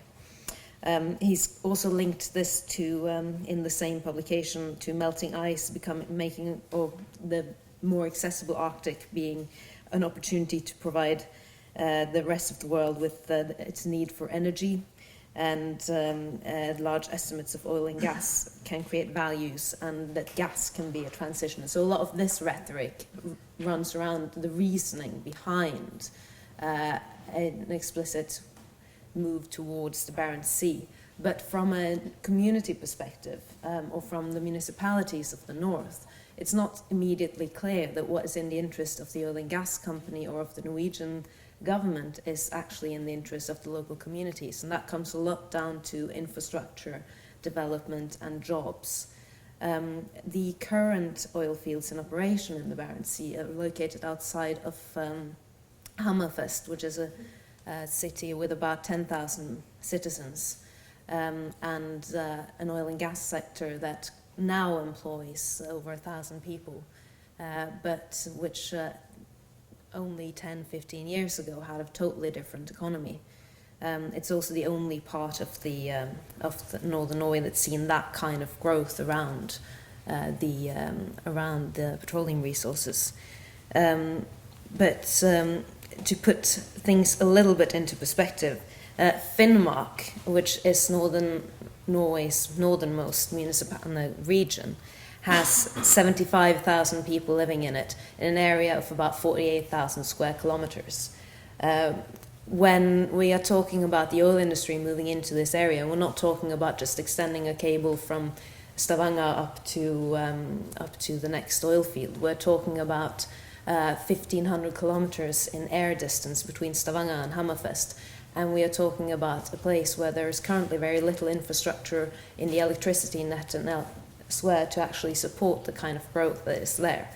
Hammerfest has built this up through an explicit political and local economy will to build up the know-how and the expertise to make that happen. That includes also when Hammerfest had a very reliant economy on the fishing industry that was moved out of the, partly through regulations in the quotas and the moving towards trawlers, and partly that a big fillet factory that processed fish and employed by 1,300 people at the most was closed. The economy was in crisis until they then got the oil as their development possibility. However, there is no guarantee for other communities that they will have the same thing. One of the main reasons why Hammerfest managed to secure their part of the cake on the development of Snow White, which is a gas field with an onshore processing LNG run by Statoil, was that the oil comes on shore, or the gas comes on shore to the processing plant, and so they have both a stable amount of local jobs and income through the property tax. They've invested a lot of money in infrastructure, building schools, and making the city see that they also benefit from the oil industry. When there was there is also an oil field in operation called Goliath, which is run by the Italian oil company Eni. When that was decided upon, there were several options for where the oil should be brought on shore, and many of the neighbouring municipalities were trying to secure their part of this because they looked at Hammerfest and thought that if they secure themselves with with the onshore processing, that means that they will have local jobs, they'll have a boost to the economy. The political process ended with the oil field being an offshore field exclusively, with ships going to the plant, to the oil field. Eni placed their offices in Hammerfest as well as a way of ensuring there would be some regional growth. And there has been a lot of deliveries also from the local supply chain. But for the neighbouring municipalities, there is very little effect. There is an emergency oil spill response depot and someone who maintains that. There's a couple of oil spill response exercises every year. There's some boats that have gone into the fishing fleet in a cooperation with government authorities and company and local actors. But overall, the effect remains fairly small. In another municipality not far away, Statoil have just made an investment decision to not do an onshore processing terminal, but also do an offshore development of the Castberg field, which is significantly larger, but still not large enough for them to see the economy in taking it onshore. And so for the municipality, there is now less guarantee of the local development than there would be. Another issue so these are just the projects that are currently on stream and are happening, and there are made investment decisions about them. Then for further down the line, if there is an argument for this operating in a low-cost, low-carbon environment, it's very unlikely for the communities that they will actually manage to secure that oil onshore, unless there is a massive political will to make that happen. But in a world where we see that there are risks to the oil companies and to the future of the Barents Sea, it's also not really sure that this will keep developing. And a final note on the infrastructure is also that, as I said in the beginning, there is a insecurity towards whether what this means for local communities. But if you build oil fields, particularly with the demands that the Norwegian governments tend to have about electrification from onshore, rather than using gas and self-powering the stations. There is also a need to build new electricity grids, and that is paid for probably by the government, but also by the primary resource users in the area, particularly the reindeer herders who will have the power lines going through their grazing areas. So there are a lot of issues that are thrown up, not just specifically relating to climate change, but also in terms of a just transition and who is actually benefiting and not from this development. Thank you.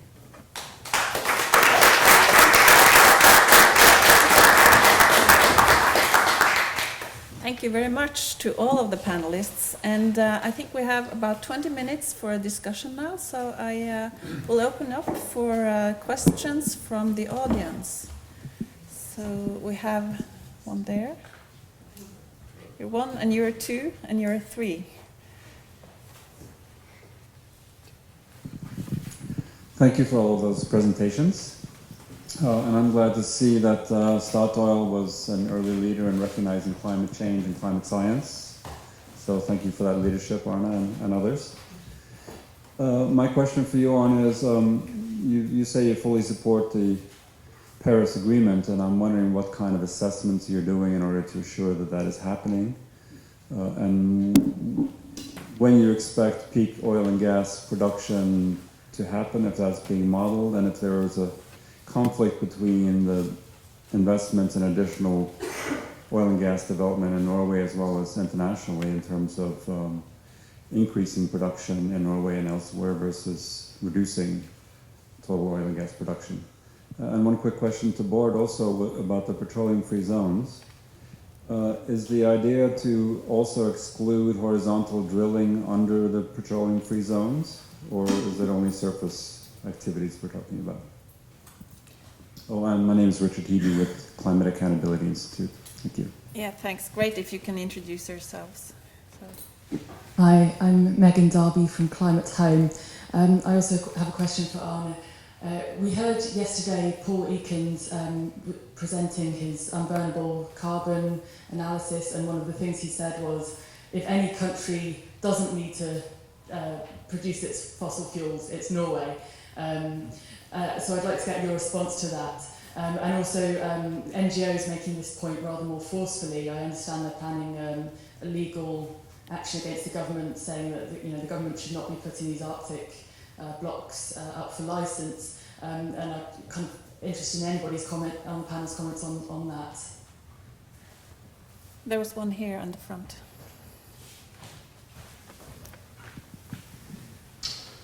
Thanks. I think I was accused of bringing down the government, which is a first for an academic. But in self-defense, I can't resist advertising as well. This paper, which I put some copies outside, it's the case for mandatory sequestration, but it was actually published after that incident, so you can't blame me. But I do hope we get third time lucky with CCS in Norway, because we can't really afford to mess this one up again. I mean, the UK has failed twice now, maybe more than twice, and has probably given up. So this may be CCS's last chance. And the crucial point of this paper was we need a business case for CCS which doesn't depend on mandating it at the point of emission. Because if you do that, the government falls, because you end up and you end up with the sort of clean power plan arguments that are happening in the US, where people present CCS as a war on coal, or as it was presented in that argument in Norway as a sort of war on natural gas exploitation entirely. So what we propose, there's copies of the paper outside, you need to mandate it in gradually. So fossil fuel extractors eventually will have to put away the same amount of CO2 that they extract. We all know that. That's what net zero means. We just need to get on a path where we increase the sequestered fraction progressively rather than in a panic in the 2040s. And this is something Norway has the opportunity to do. Norway could demonstrate to the world that it's possible to have a progressive fossil fuel extraction policy that is consistent with a net zero 1.5 degree world. And if Norway could demonstrate that to the world, we could then turn around to the rest of the world and indeed to Paul Ekins and say, look, Norway is showing the world it's possible to extract fossil fuels responsibly, and that would be a fantastic service. Much better than just turning around and saying to the world, look, Norway's so nice, they're leaving their fossil fuels in the ground, which is something you can't expect the rest of the world to do. So I'm hoping for reactions from all of the panel on that. So thanks for that. I think we'll have now a round of answers, and then we'll take some more questions afterwards.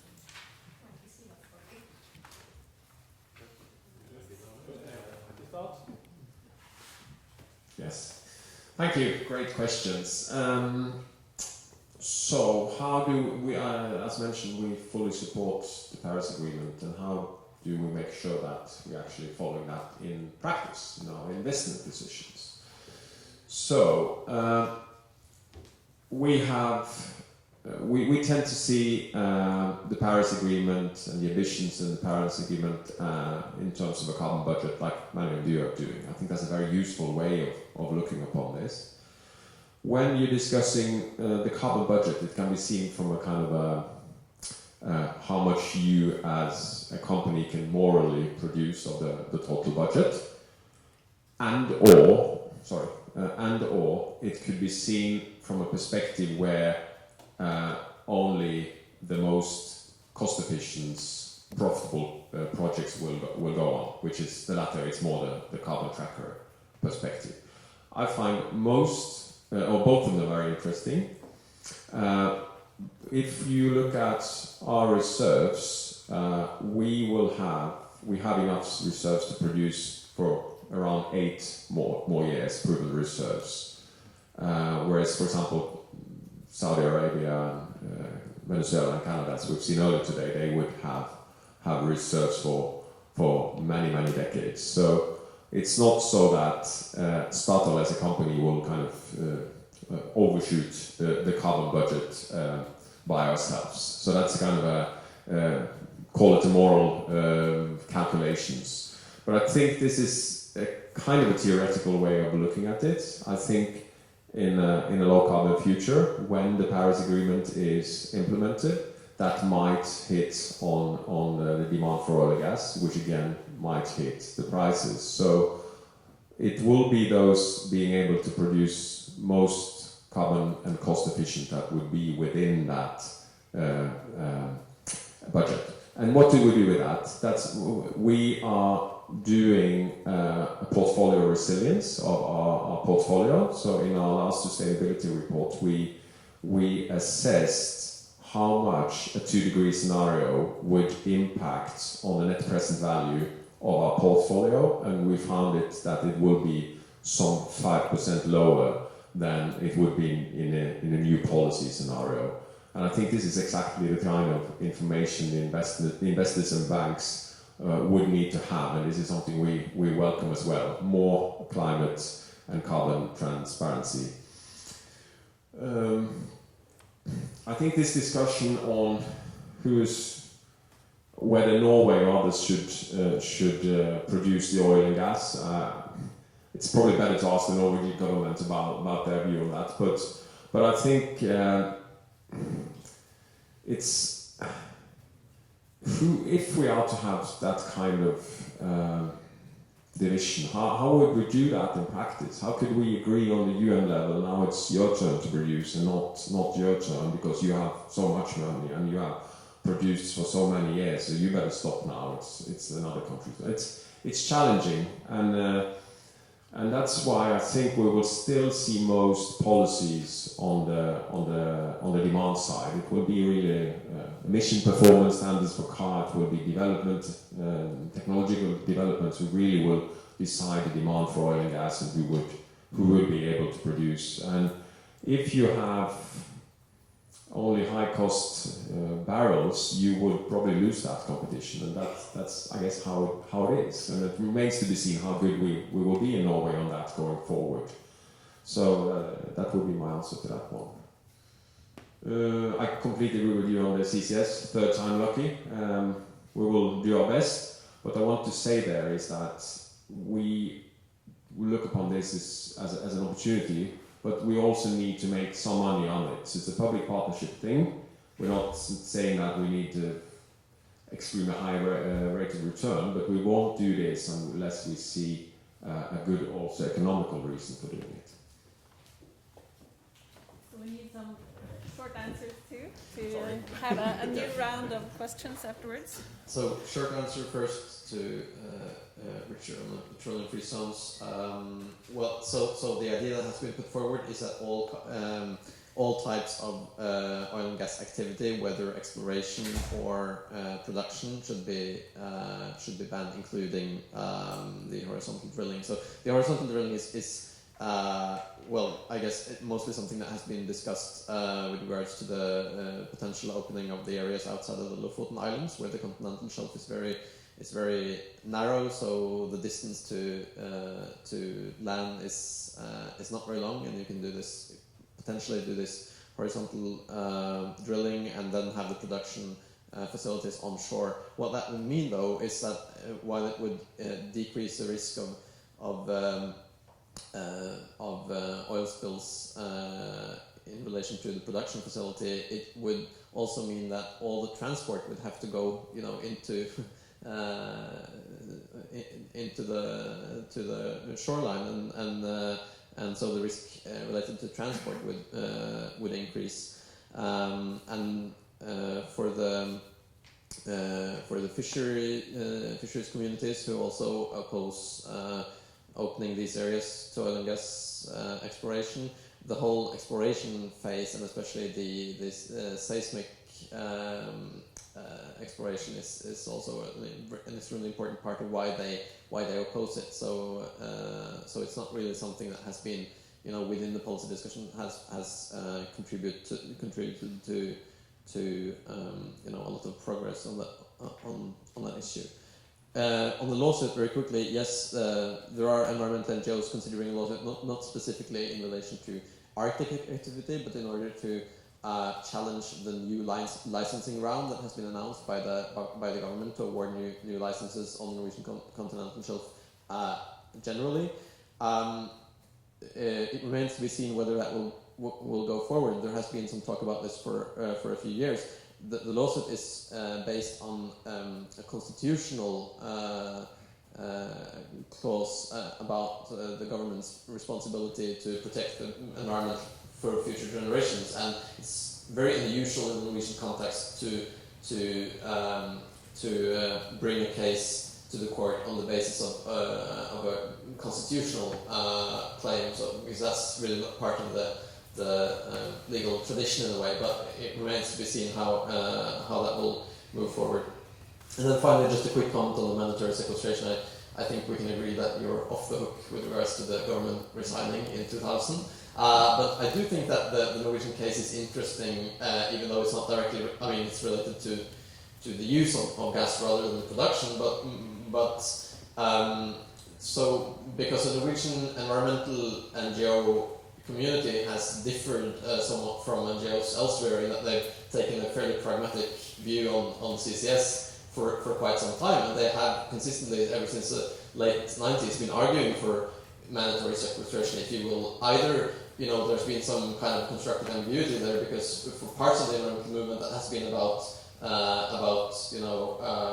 preventing the building of power plants altogether because it would decrease the chances of them being built, and for other parts it has been about wanting to develop CCS, but either way the consistent message has been, either you do CCS or you don't build it. And while that had some traction, as long as there were let's say more regular energy companies wanting to build isolated power plants, as soon as, Statoil, the oil industry, had interests in building that, then the gains that were achieved on regulation, political regulation, were very quickly lost. So I think it's really a lesson in the whole political economy around that, and a cautionary tale that it might not really be a very not necessarily be a very effective strategy for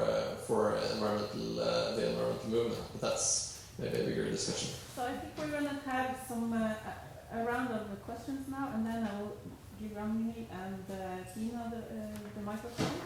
So there was one in white t-shirt over there, and in the red t-shirt there, and in the green up there, and you in the striped or patterned.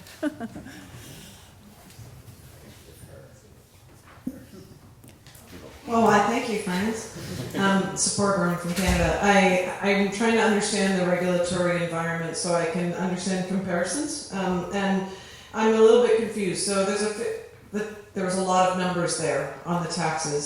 So you mentioned, Arnie, that there's a $50 carbon tax, and a ton. So is that 100% coverage? And are there competitiveness measures there that reduce that overall cost to production? And is there any limit on emissions? Is there any cap on emissions or on production now? And finally, when new fields or projects are assessed for national interest determination, are they assessed with a business as usual market scenario? Is there any work by the government done to assess for a 2 degree or a 1.5 global market economic scenario? And then just to Arne, on your, you said Statoil is focusing on low cost, low CO2 development, and yet you're investing in the oil sands and in the Arctic. So I'm wondering how you can square that circle for me. Thanks. Yeah. I can start by answering one of the questions. We have 2 more questions. 2 more questions. Sorry. Franz, you didn't want to go? Have you passed? Yeah. Okay, good. So yeah, Steve Kretzman from Oil Change International. Quick question on, you said, Arne, that you use a 2 degree forecast Just wondering, is that a 50% chance of 2 degrees? It looks so from what I'm seeing, and if so, given that the upper limit of what the Paris Agreement is 2 degrees, shouldn't we be aiming for a likely scenario of 2 degrees? And what would that mean? How do you model that? Then it was down here with the.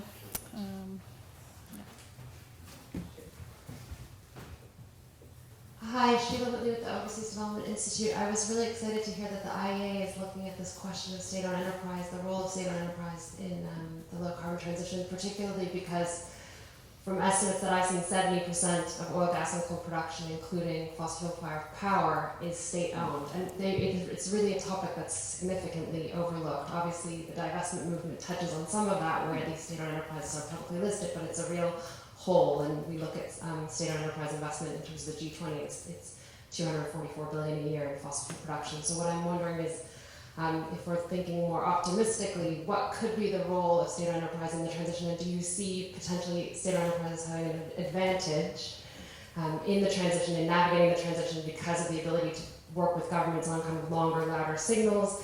And I think Norway is a really interesting example because you have both a production company but also a power company in Statkraft. So interesting to see what discussions are having around that as well. So then, Tina, would you start? Yeah, I can start by. Can you come? I have this one. Okay. Yeah.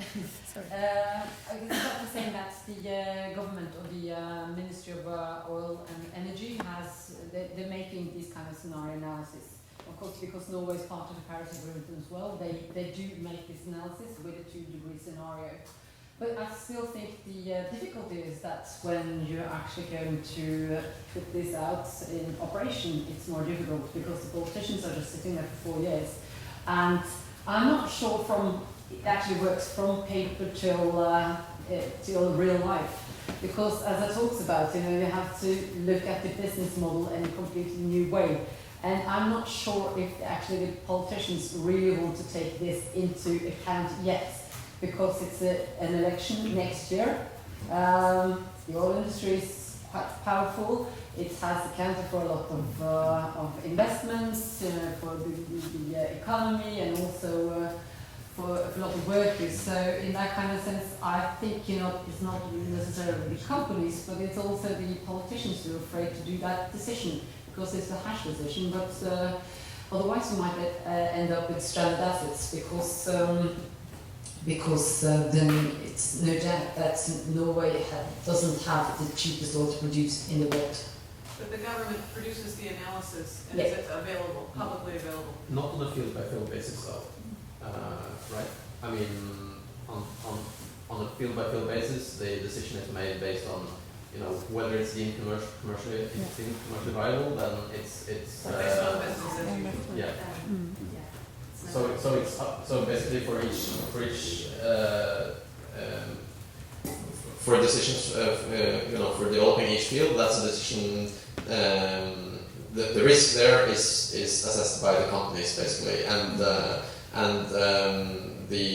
what the government says is that, well, we have a taxation system that will ensure that if it's deemed commercially viable, then it will be also socioeconomically beneficial. So they don't do any, even though they do long-term analysis, as Tina said, they don't do it on a field-by-field basis. I think they had one report once where they did it for a field-by-field basis as well a couple of years ago. Okay. This is also where there's a lack in the impact assessments of how what will happen when we open up the new. I mean, the reasoning behind the new licensing round, there is hardly any discussion of climate change at all. If there is any discussion of climate change, it is more about the ice edge having moved further north, and therefore more areas are accessible from which to extract oil. So there's very little actual acknowledgement of climate change impacting Norwegian oil production.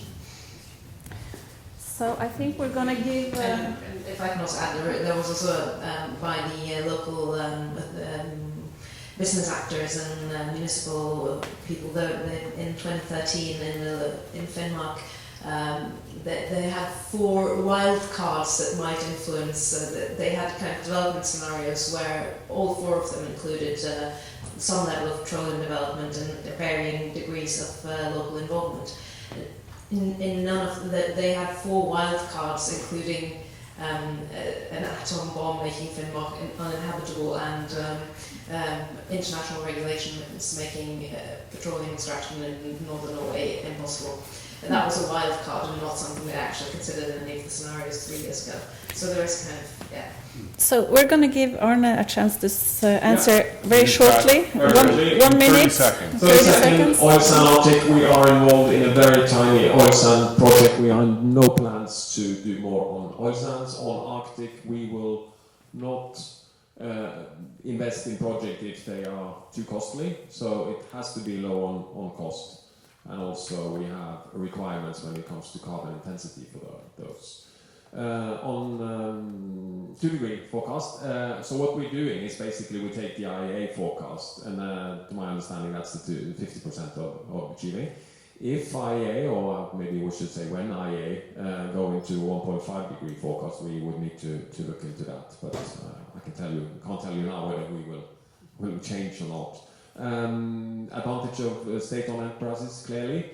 What I learned yesterday, it's the big difference between state-owned companies. Obviously, I mean, in terms of governance, China would be different from Norway, and it's also, of course, whether you're 100% state-owned or 66% state-owned. But I think that you have the ability to kind of perhaps think a little bit more long-term as a state-owned company.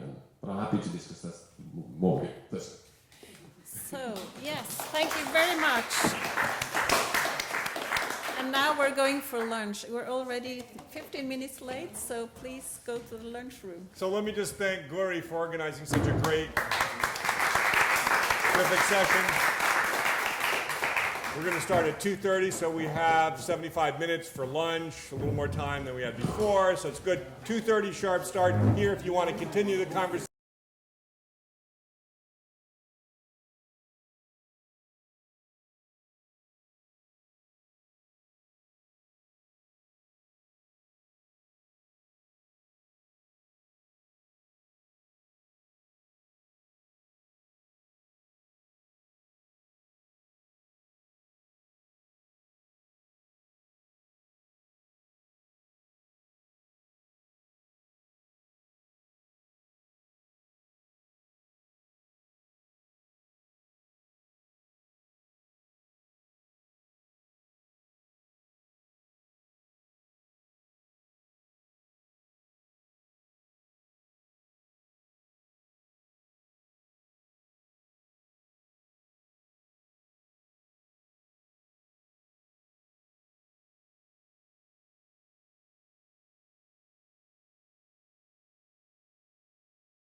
parallel session, and this session will be chaired by Roberto Schaefer, and it will be a session about aligning oil development and climate change mitigation goals. Roberto, I'll hand the floor to you. Okay, good afternoon. My name is Roberto Schaefer.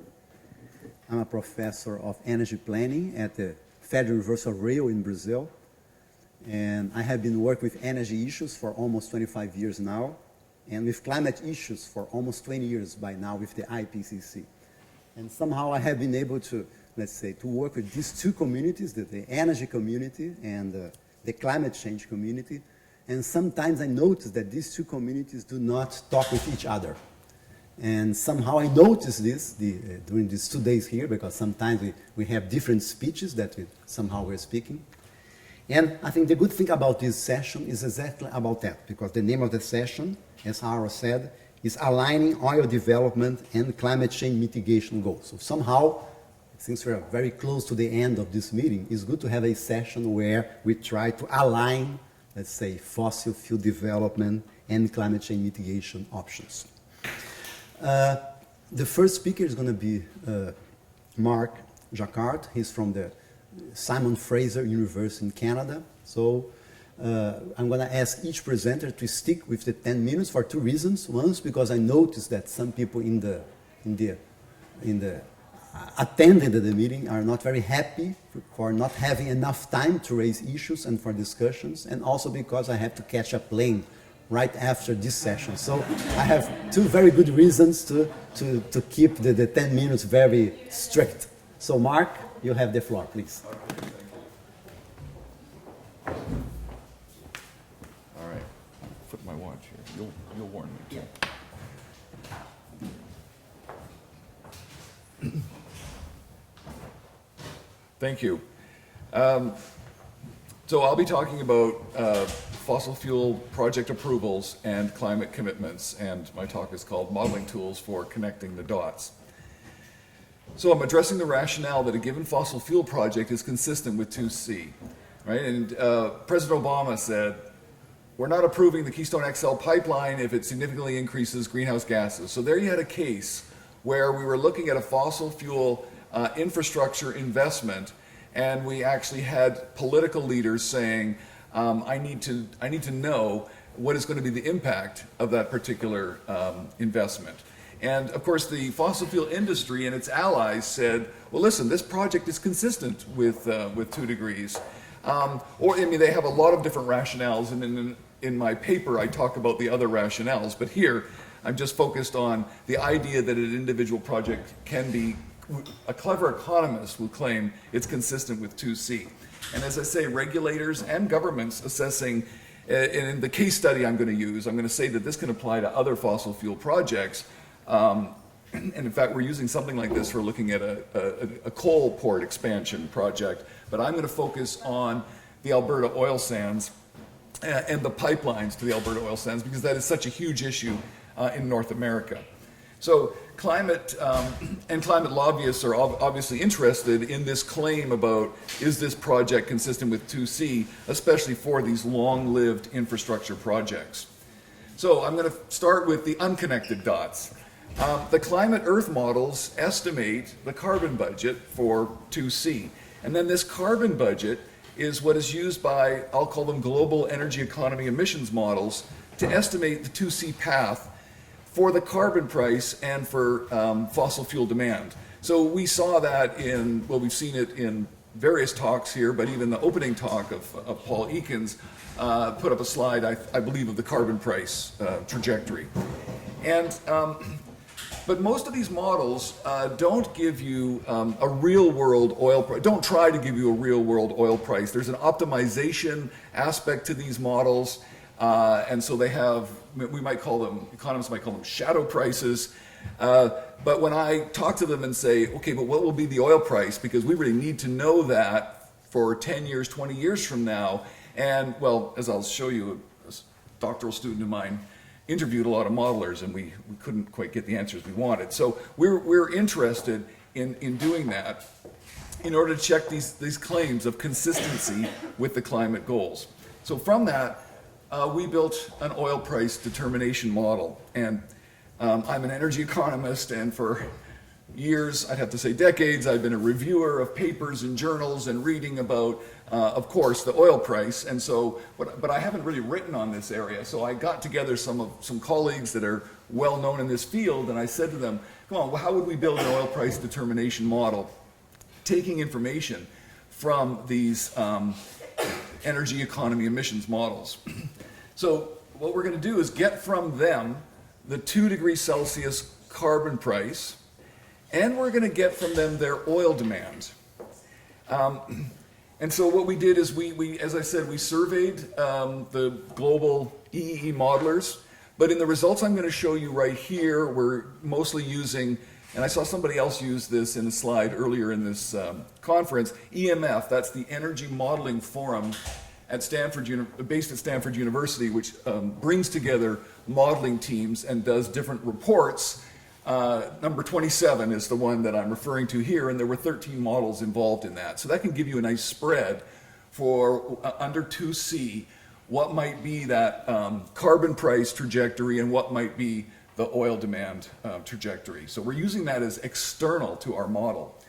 And our median or mean, I can't remember, value was that the carbon price would hit $370 US in 2012 dollars, and that the demand would be down to about 65 million barrels per day. And I think from Paul's slide earlier, you had a lower price than 370 in the year 250, but and there's quite a range in those 13 studies. And you know, I'm not going to report on that, but we do a lot of sensitivity analysis of putting in the different ranges of values and so on. But what does our model look like? So this is what takes the most part of my talk. First of all, we're not trying to predict short-run price disruptions. And what is a short-run price disruption? That's difficult to determine. But I have a slide that, in my extra slides, if that question is raised, sort of looking at, wow, the price of oil has been actually pretty low for much of the last 100 years. And we've got a couple of 12-year anomalies in there. So, and are they, and to what extent related to short-run kinds of disruptions in the market? Secondly, and this is something that I could talk about for 5 minutes, but I can't, we assume no scarcity rent. So what we mean by that is there are, energy economists have debated this for 30 years. Is there a part of the price of oil that isn't to do with a short-run disruption, but is actually to do with expectations of running out of oil, it being more valuable in the future, and therefore bidding up the price? And economists call that a scarcity rent or a hoteling rent. Well, if you looked at the literature, even people who've sort of become the leaders in the field in trying to find that scarcity rent have really had a lot of trouble finding it. And certainly, as we move forward into a world in which we can see how large oil resources could be relative to that declining oil demand, we decided not to put a scarcity rent element into our oil price determination model. That's a very quick justification, but if you want to go after me that in questions, I'd be happy to. The one element that we did put in there is a long-run OPEC market share strategy of 40 to 45% of production. Now remember, we're trying to run this model out sort of 3-4 decades. This isn't 100 years. And if you, well, I'll have a slide that will help explain this. So, and then finally, ours is a snapshot model, and this is also a bit complicated, but instead of us graphing all of the resources for oil out there and building a supply curve, you know, where you align them from cheapest to more expensive, we do this in a snapshot way. We just look at current production. So implicit in that, so 1 million barrels a day of OPEC, non-OPEC, and implicit in that is a notion that there's enough reserves behind each one of that production that we can focus on barrels per day. So here was my point about OPEC. People will say, well, OPEC, you know, they've had a strong influence on the price of oil.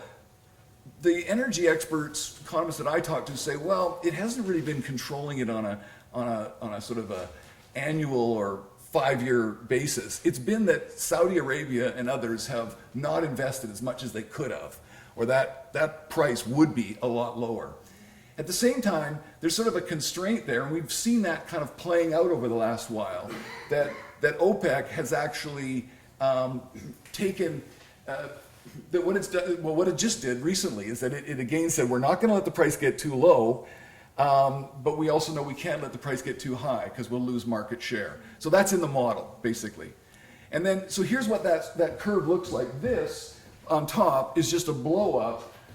So here's the curve. This is in million barrels per day. So here's the market in, I don't know, it's 213, 214.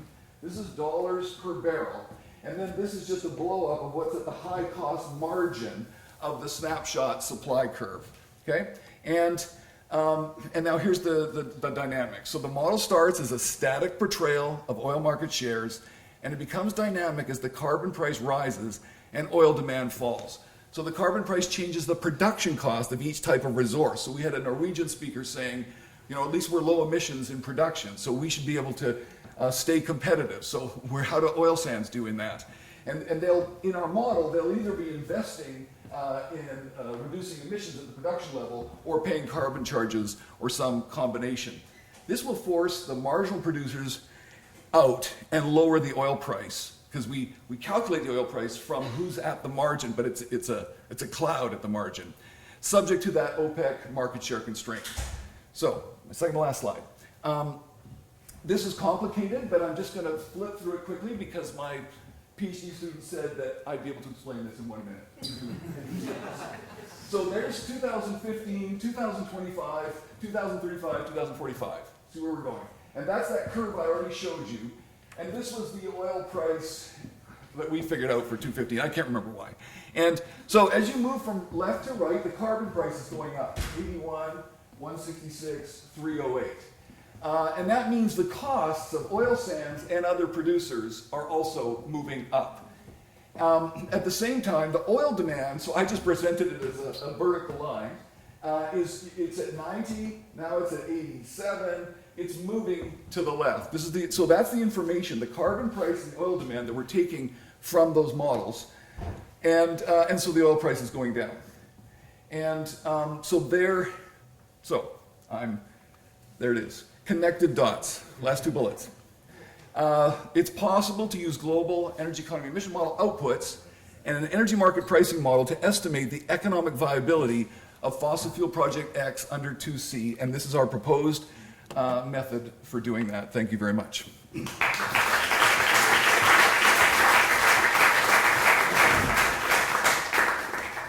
Thank you, Mark.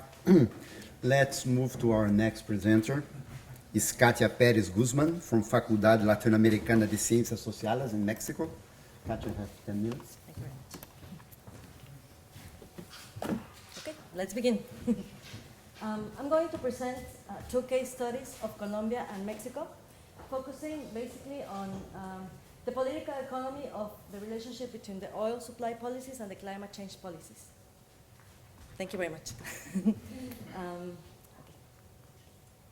But first, I'm going to steal valuable time of my presentation to do a reflection a little bit of the conference, specifically of thinking about what type of problem we are facing. Clearly, the problem of oil supply and climate policy is not the same as the problem of demand, of consumption, and climate policy. What are the differences? What are we looking at? Is it a problem of control and compliance of oil industry? Is it a problem of social responsibility merely? Is it an economic? Is it solvable with the markets? Is it a common problem? Somebody said it. Is it a problem of a lack of international cooperation or political, institutional, historical, developmental? My presentation is going to focus more on this part. We think that, at least for a category of countries, it is much more a problem of institutions and political systems than anything else. And that's important because how you frame the problem is how you get to the best solution possible. So the questions we try to ask in our case studies is who decides or who contests these decisions in Mexico and Colombia about the main actions regarding oil production and climate? What are the incentives and interests? And how do they interact or diverge in distinct political arenas? Basically, this is our definition of political economy. We know that political economy in the literature has many, many implications, but we focus mainly on actors that form alliances. That's our framing of the literature. The methodology implicit in what we wrote is institutionalism. We definitely take the stance that institutions matter. Institutions not just as being buildings, but as being people with interests and decisions, definitely bounded by where they're from and what interests they're serving. Not homogeneous. We're definitely not assuming that they are comparable in many ways. In this way, that's why we use the methodology of case studies, but very focused on complexity studies of Ragging 2000, which applied to case studies uses a lot of process tracing. And what that does is what the name says. You get Mexico, Colombia, and perhaps other countries in the future, hopefully. For Mexico, you define different process of interest to you. And then for Colombia, you do the same. For the other countries, you do the same. Of course, they're not going to be comparable. There will be many differences, and that's why sometimes you cannot even put them into models. But then what you do is you define exactly what you're going to base your analysis on. In this case, it's interactions between actors. There's two types of interactions, is intersections and discrepancies. That's all we were looking for. Do they intersect in the processes that we're looking, or do they not intersect? And of course, not all the processes. There's many things happening right now in Mexico and Colombia in terms of oil and climate change, but we focused on the main things that were happening from 2000 to 2015, which are oil rents is the process for Mexico and Colombia happening between oil actors and the rest of the society. As for Colombia, there were two oil reforms, very important for both countries. The law of energy transition in Mexico, which was the green part of the oil reform that we chose. Civil society in Mexico for renewables, and civil society in Colombia in general, because in Colombia the climate debate is still in the process of getting started, so we had to expand a little bit our research. And the definition of renewables, which you will say, why would the definition of renewables be even called a process in itself? No? In Mexico, it turns out it has been a years-long process of actually coming to terms of what we call renewables, because of the reasons I will mention right away. So I would say just two results. The general results, that who are the actors and how they interact. So in general, there is a very uneven playing field, as happens in other countries. This is not new. The institutionalism of oil is historic. It's very inside of Mexico's society and politics in very deep ways, versus the institutionalization of climate change, which is recent. In fact, here we have one person who promoted a lot of the institutionalization of climate change, but it is very recent. It has to go a long way. Policy networks describe a lot of what's going on in climate change in Mexico still. And basically, for oil, we saw that the main actors for Colombia and Mexico were the state and the oil company. And you will tell me, of course, I mean, it's Mexico, their company is nationally owned, so of course the state and the oil company will have to be the main actors. We emphasize this relationship because we found several literature that suggests that this is not only what happens in the places who have nationally owned companies, but for example, in the United States. The United States, there's a lot of deep relationships, maybe not so explicit, between the oil company and the state, so the state has to be considered. So the idea is, the problem is not just about the oil company, the problem is about how the oil company relates to powerful political actors in the state. In Mexico and Colombia, what is a little bit more specific to them is that they are not petrostates, which I say here.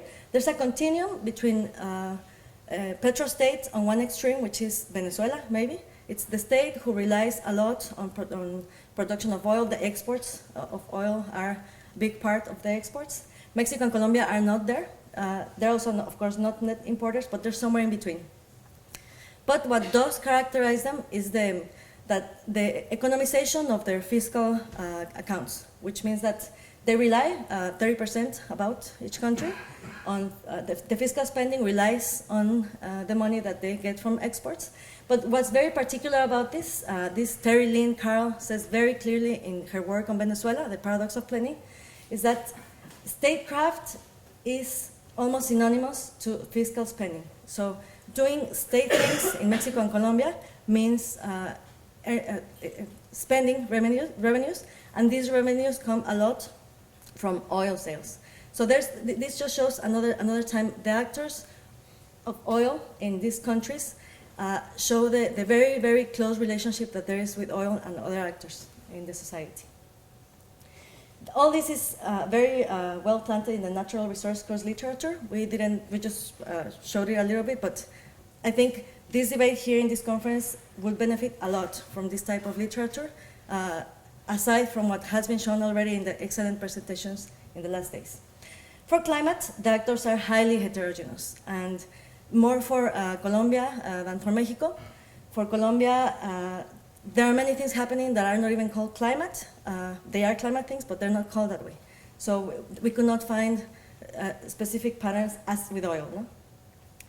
And of course, the inequality that both countries have had for decades also translates into the inequality of civil society causes. In fact, there is a famous author that has called the environmentalist of the North of the South, which is, of course, no surprise in climate change. But that is not just in the literature. That is lived every day by a lot of us now who are working as environmentalists in these countries, because you cannot just go and say, oh, climate change is bad for you. There are so many things competing for the people's attention, like hunger and what you already know, that when you talk about climate change in some of these spaces, it's really not even relevant about talking about it. These are the results. I am not going to go in depth about them, of each processes and what we saw about the main actors, the main things happening in the countries. But as you see, no surprise, a lot of the actors, like our moderator said in the beginning, they're diverging. Most actors, they are talking, of course, it's not that they're completely separate, but the activities and the actors diverge a lot. There's two very important interactions, the law of energy transition. There was a lot of talk about it. There was even a 2-year delay between the reform and the law being actually passed. And the main topic of contention, as I said before, is the definition of renewables. And the reason why a lot of people came together in the gray color, which meant not necessarily our green agenda, was first because of the lack of coalitions in the green side. Definitely, we had responses, but it was not as strong as to pass it the way we wanted to. But also because some important actors in civil society a little bit took the side of contention, which was that the definition of renewables included carbon capture and sequestration, cogeneration, a lot of oil, low carbon oil technologies. So this was definitely a loss, and it was an example of actors coming together in the wrong direction. Just to close, Colombia's Transmilenio and the civil society movement that formed around it and that continues to be formed around it got people together talking and aligning, but based on not on the topics of climate, but on the topics of co-benefits. So one of the main findings is co-benefits was one narrative that definitely ring the bells of people in Colombia and Mexico. In fact, Mexico's INDC, the main message about this document was co-benefits. Let's take co-benefits first and then the rest. And just to close, there were many things about banning oil industries, of taking more oil. I like this cartoon because it's an oil-based economy. It's this big truck going downhill with all the signs, people telling them, no, don't go, let's stop. And banning these types of companies in these countries is kind of putting an emergency brake in this trailer. Like the colleague said yesterday was saying, Mexico is not going to stop doing this alone. No? It needs pressure, it needs a lot of things so that all this machinery that's going could stop. Thank you very much.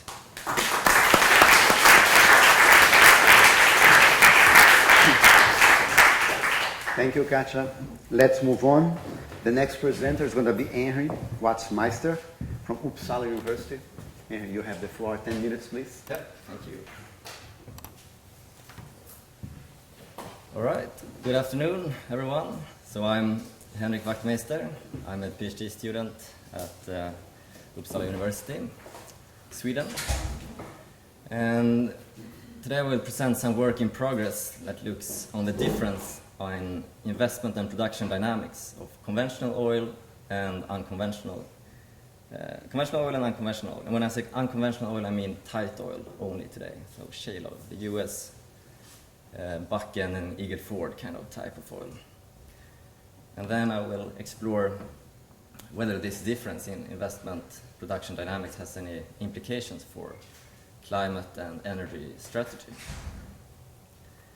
So let's start with a little look on recent developments. In this graph we have global oil production and price, and we can see the recent quite dramatic price drop, which sometimes is blamed, or quite often blamed, on the tight oil. Now if we look at the second graph, we can understand a little bit more why. Here we have total production broken up in conventional, the black line, and unconventional, the blue one in the bottom. We also have investments in these kind of categories in this graph. And here we can see around 2005, conventional oil reached some kind of stagnation, and we had the price increase. Also, around the same time, we have the technological breakthrough making the US tight oil available. So following this, we have the surge in investment and quite rapidly surge in production in this category source, ultimately leading then to an oversupply and price collapse on the global oil market. So apparently there seems to be more oil available than we thought just a few years back. And this maybe is not in line with the unburnable carbon and carbon locking concerns that we've been hearing about these 2 days. And also some recent research point out that oil is particularly prone to these carbon lock-in effects since it's highly capital and rent intensive. But as Professor Rikens pointed out yesterday, all oil is not the same.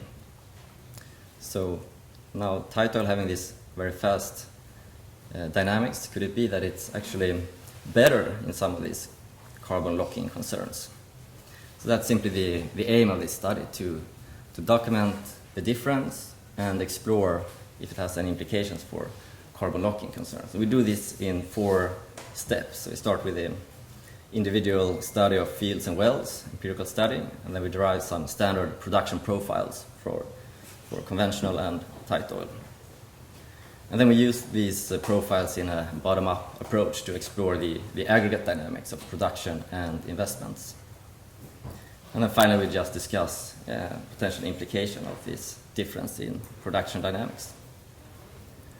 So first let's have a look at the conventional oil fields.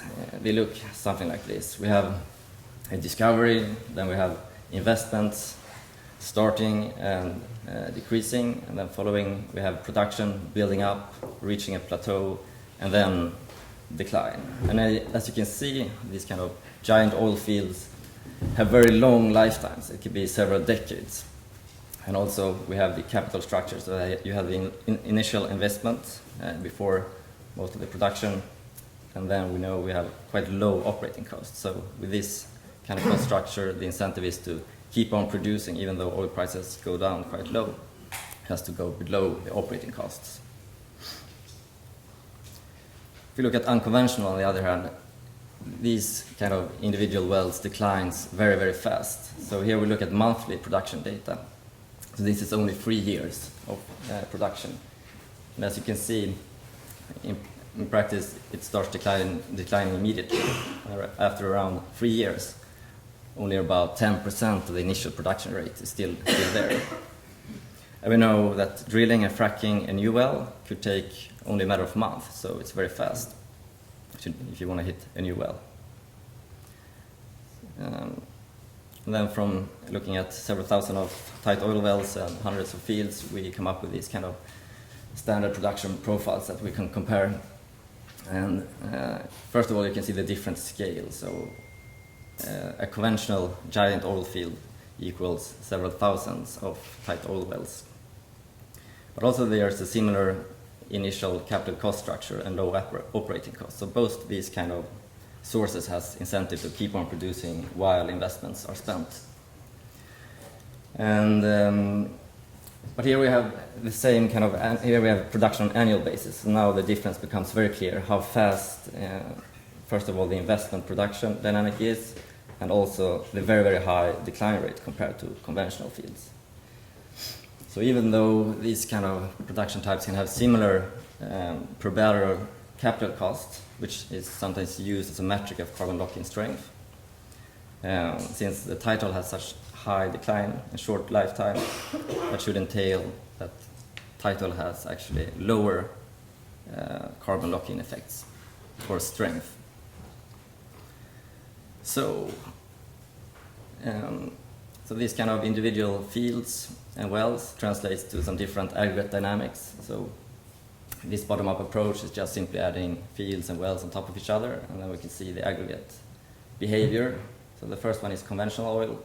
For 25 years of constant capital deployment, we got something that looks like a bell shape. So when investment stops, we have a kind of moderate decline, and also you can see there's a lot of legacy production. There's still going to be production even though new investment stops.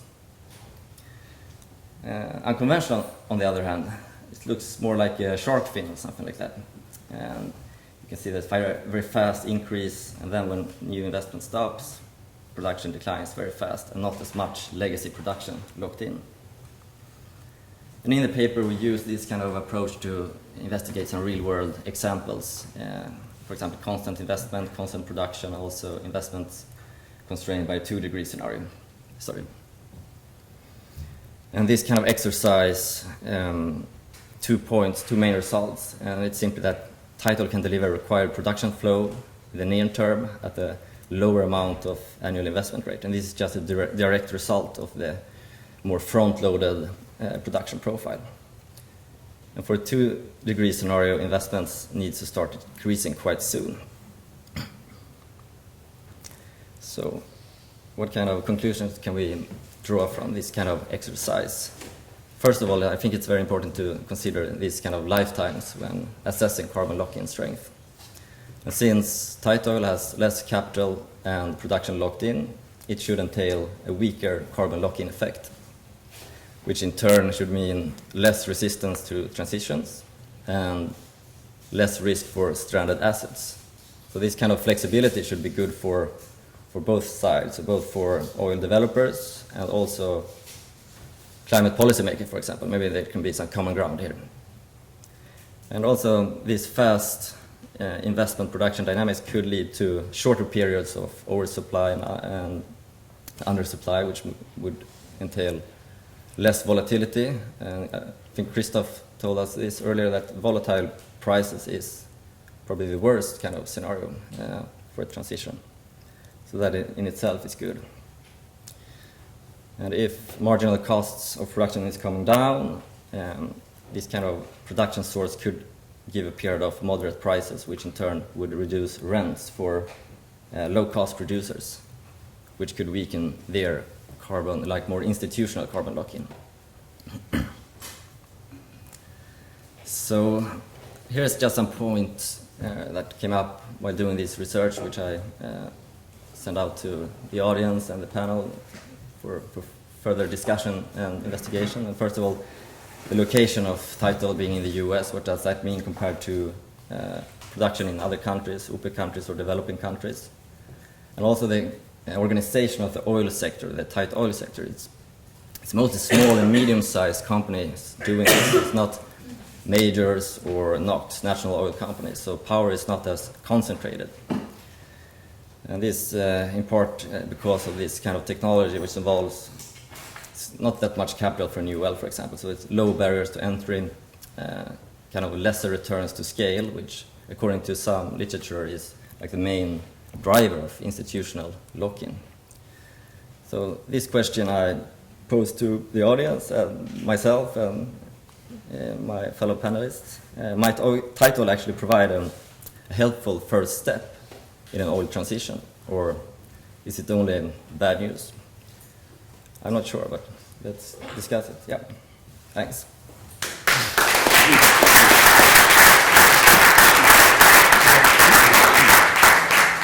Thank you very much. We still have 15 seconds to go, but thank you very much. Let's move to the next presenter. It's Zipporah Berman from York University in Alberta government. Thank you very much. You have 10 minutes. And just this? Yes. Thank you so much. And first of all, I would like to be clear that the opinions that I'm expressing are my own here today and not those of the Alberta government. The Alberta Climate Plan, which was introduced late in 2015, includes in it a complete phase out of coal, a tripling of renewable energy production, an economy-wide carbon tax, a limit on emissions from the oil sands. It also contains very strong energy efficiency plans and a commitment to reduce methane from the oil and gas sector by 45%. A commitment that very likely gave Canada the capacity to commit nationally to methane reduction by 45%, and to work with the US to harmonize this across North America. It has been lauded by some as a historic climate policy, as a breakthrough, and certainly in Canada, it has also been attacked come under heavy attack, both as being too strong by some and too weak by others. Many were very surprised to see 5 of the largest oil company CEOs on the stage with Premier Rachel Notley when she announced the plan, as well as 5 environmental leaders from environmental organizations. The remarkable support from unlikely allies came in large part because of the strength of civil society campaigns against fossil fuel development and infrastructure across North America in the last 6 to 8 years. It also, of course, came as a result of a multi-year effort to create a collaboration within the oil industry and the environmental community. For 2 years now, a number of us from the environmental sector have been meeting with oil CEOs and trying to reach common ground on climate policy. However, underpinning the diffuse sectoral support is a very different vision of the future. The oil industry hopes to maintain and in fact increase production by reducing emissions and decarbonizing oil. While the environmental organizations believe that the Climate Leadership Plan is the first step towards planning for a managed decline of oil. Over the past couple of years, both parties have been able to agree on the value of a carbon price to stimulate innovation and reduce emissions. And both were willing to support an emissions limit to provide some planning certainty. Both parties have agreed on the need for Alberta and Canada to do our fair share in reducing emissions and to meet Canada's climate targets, to create a pathway to 2050. And so in a lot of ways, the Alberta Climate Plan is historic in that what we've seen in Canada has been this incredible polarization of the debate that has paralyzed policy progress for many, many years. And I won't go into the politics at length here, but suffice it to say that Canada's economy and culture has been, since colonization, a resource-based economy. This is simply an added historical layer to the dominant view perpetuated by conservatives in the fossil fuel industry in Canada, and I think in many supply-side regions, that continued growth of fossil fuel development is essential to the economic health of our country. Over the last decade, Canadians have been subject to a barrage of advertising that I can only believe is, and I call, peacetime propaganda that claimed that continued oil sands development was essential to keeping our hospitals open and our roads paved. Criticizing tar sands development, especially in Alberta, was widely criticized as anti-Canadian. In fact, this open letter to Canadians appeared in the Globe and Mail national newspaper from the last administration during the debate over the Gateway pipeline. Anyone that criticized or expressed concerns about the pipeline was considered a radical extremist that was trying to kill good projects, that was trying to hijack the regulatory system. Our own Prime Minister at the time, Prime Minister Harper, pulled Canada out of Kyoto, declaring at the time that it was, and I quote, a socialist scheme to suck money out of good people. However, I want to use my brief time remaining to talk about this policy conundrum because since the election of a new majority Liberal federal government and a new majority Progressive government in Alberta, the first change in government from a far-right government, by the way, in 44 years, new political space and narratives have opened up in Canada. We now have governments that believe in climate change as a priority, that have committed to the Paris Agreement, that support the importance of the 1.5-degree goal. But here's the rub. They also believe that Canada should green its oil industry, and that while we will use far less fossil fuels in the future, whatever piece of the pie oil makes up in 2030, in 2040, in 2050, we have a right to compete for that piece of the pie. Essentially, the argument is being made that as carbon price increases, it will increase innovation, make expensive technologies accessible, and we will reduce the carbon content per barrel below conventional, from the dirtiest oil to the cleanest oil. The world will use less oil in the future, but it will still need some oil, and it might as well be ours. We have a right to compete. Many companies I talk to when faced with the carbon math will also talk about the potential for CCS in the trunk, literally, in the trunk of cars. That eventually we will be able to simply contain carbon emissions from combustion vehicles. This, what I call post-denial narrative, created by the oil and gas sector, accepts climate science, supports carbon pricing and decarbonization pathways, while arguing that future expansion is necessary to pay for the low-carbon transition, and arguing for the right to produce more oil regionally to capture a piece of the global demand in a climate-constrained world. It is, I believe, one of the greatest barriers to a managed decline pathway. The second critical barrier is that supply-side regions like Canada have no incentive to constrain carbon beyond reducing production emissions. Just meeting our INDC is a major challenge for Canada, given the decades of inaction and the growing emissions from the oil and gas industry. Yet I think we know here from the carbon math that it's not enough. So how do we keep 2/3 in the ground from a policy perspective? It's not going to come from a price of carbon to ensure a safe climate. Not in North America. We've worked long and hard to get carbon pricing accepted in Canada. We've had major breakthroughs this year. We now have a carbon price on 80% of the population in Canada and soon a national price. But that price will be at most $30. What would a price be that would constrain carbon? And many of you know in Canada, for CCS to be viable, we're looking at $100 to $280. So how do we chart a policy pathway to transition off oil when national and regional governments and export economies are only responsible for production emissions? I will end by giving you a little window into our foray into a legislated emissions limit in the oil sands as an additional policy mechanism. So a year ago, this was considered heresy. In fact, the first time I raised the idea of an emissions limit with the oil industry, chaos ensued in the meeting. The government, even our new majority progressive government, would not have considered it if we didn't have oil industry leaders supporting it. Our thinking was that we needed Alberta to acknowledge that today's reality required limits. Knowing that the carbon price was not going to be enough to constrain production significantly, we needed another tool. Alberta currently emits about 70 million tons, which arguably should have been the limit if we look simply at the science. The problem was threefold. The government wouldn't agree to a limit without the oil industry leaders' support. Without support, it would have been political suicide. Industry wouldn't agree to a limit that didn't allow for some growth, so that each company could reassure their shareholders that there were growth opportunities. Tens of thousands of people have lost their jobs in Alberta in the last year as a result of the oil price decline. Calgary is a ghost town. Suicide rates and women's shelter rates have skyrocketed.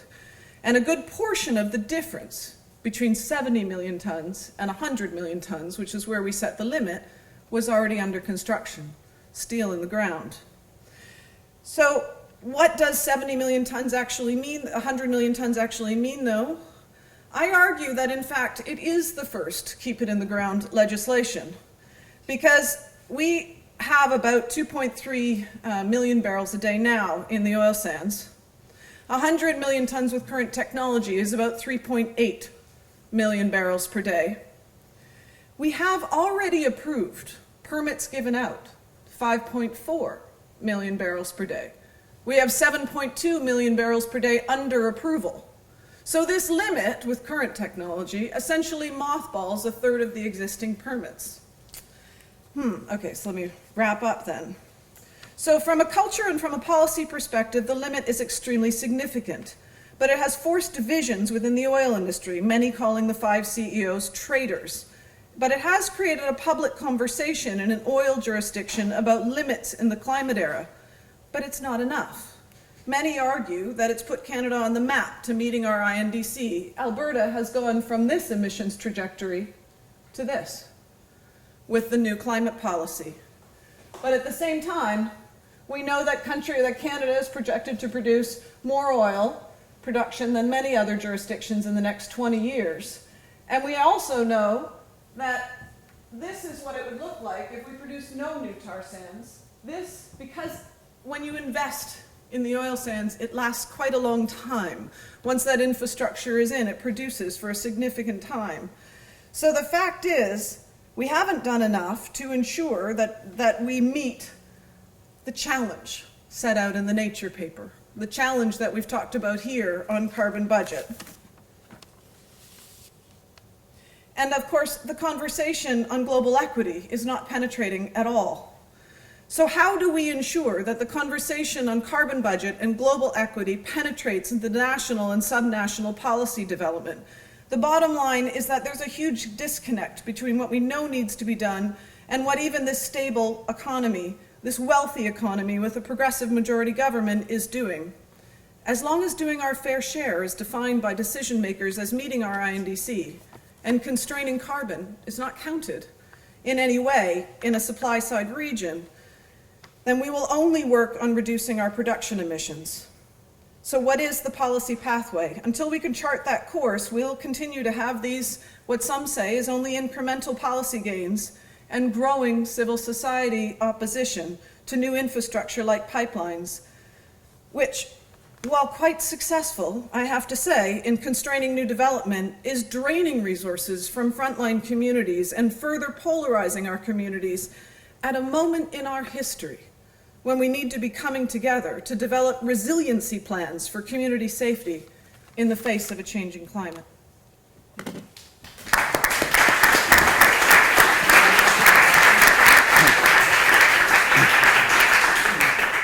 Well, thank you very much. I'd like to thank the presenters for being so obedient and following the 10 minutes or 12 in some cases. I'm going to open for discussion now, but I want to use the position I have here just to raise one question to Mark. Mark, is your model capable of capturing the impact of oil prices on the cost of producing oil? Of oil prices on the cost of producing Oil, yeah, because normally when prices go up, the cost of producing oil also go up. So, because of internal consumption of oil? No, simply because normally say you have more demand for equipment, more for everything. Oh, okay. So, and this has a huge impact on oil costs. Yeah, definitely not. So, for example, if I can reflect what you're saying, in Alberta, when we rapidly expanded oil sands at an earlier time, the cost of production went up because of inflation. But we see that this is a long-run model, so I wasn't going to touch that. Okay, thank you. Okay, let's open for questions. We have one here, 2, okay, 3. So far, let's see, 3 and 4, and let's stop for the next round. Okay. I'm Greg Mutt, Oil Change International. I'd like to ask one to Mark and one to Henrik, if I may. To Mark, the thing that jumped out at me was your 65 million barrels a day in 2050 of demand, which sounds very high. Presumably you're using a 50% chance of staying within 2 degrees. And certainly it can't be any more than that, according to the numbers I've seen. But the question is, the bigger question this raises is, given what we're told about the severe dangers that occur beyond 2 degrees C, what is a reasonable level of confidence that we will stay under it? Is it 50? Is it 66%? Is it 80% or even 90%? The question for Henrik is, I'd certainly agree that shale wells don't have a lock-in effect that many other types of production have. The exception to that, though, of course, is pipelines, which have the same lock-in effect. And to be topical, an example is the Dakota Access Pipeline. The question I wanted to ask you, though, is how does this interact with other ways of looking at climate limits? Lock-in is, of course, an important one, but the limited carbon budget is another. And isn't Katia raised the issue that climate change is as much a political problem as an economic one? Don't we have a problem in climate politics that everyone looks for a reason why they can keep producing and why someone else should cut? And so isn't there a difficulty there in saying maybe this kind of production is okay for expansion?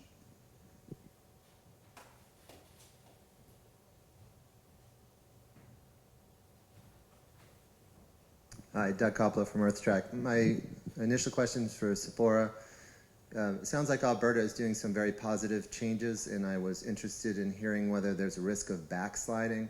There was a new administration that made these possible. If someone else comes in, are some of them going to dissipate? And then the second sort of flip side of that, which is more general to the panel, we've heard a lot over the last few days about how none of these changes are going to do enough. And I guess the general question is there positive feedback loops in technological development that you see that if we take small steps, we'll actually start to see some acceleration in the developments on the ground in the right direction?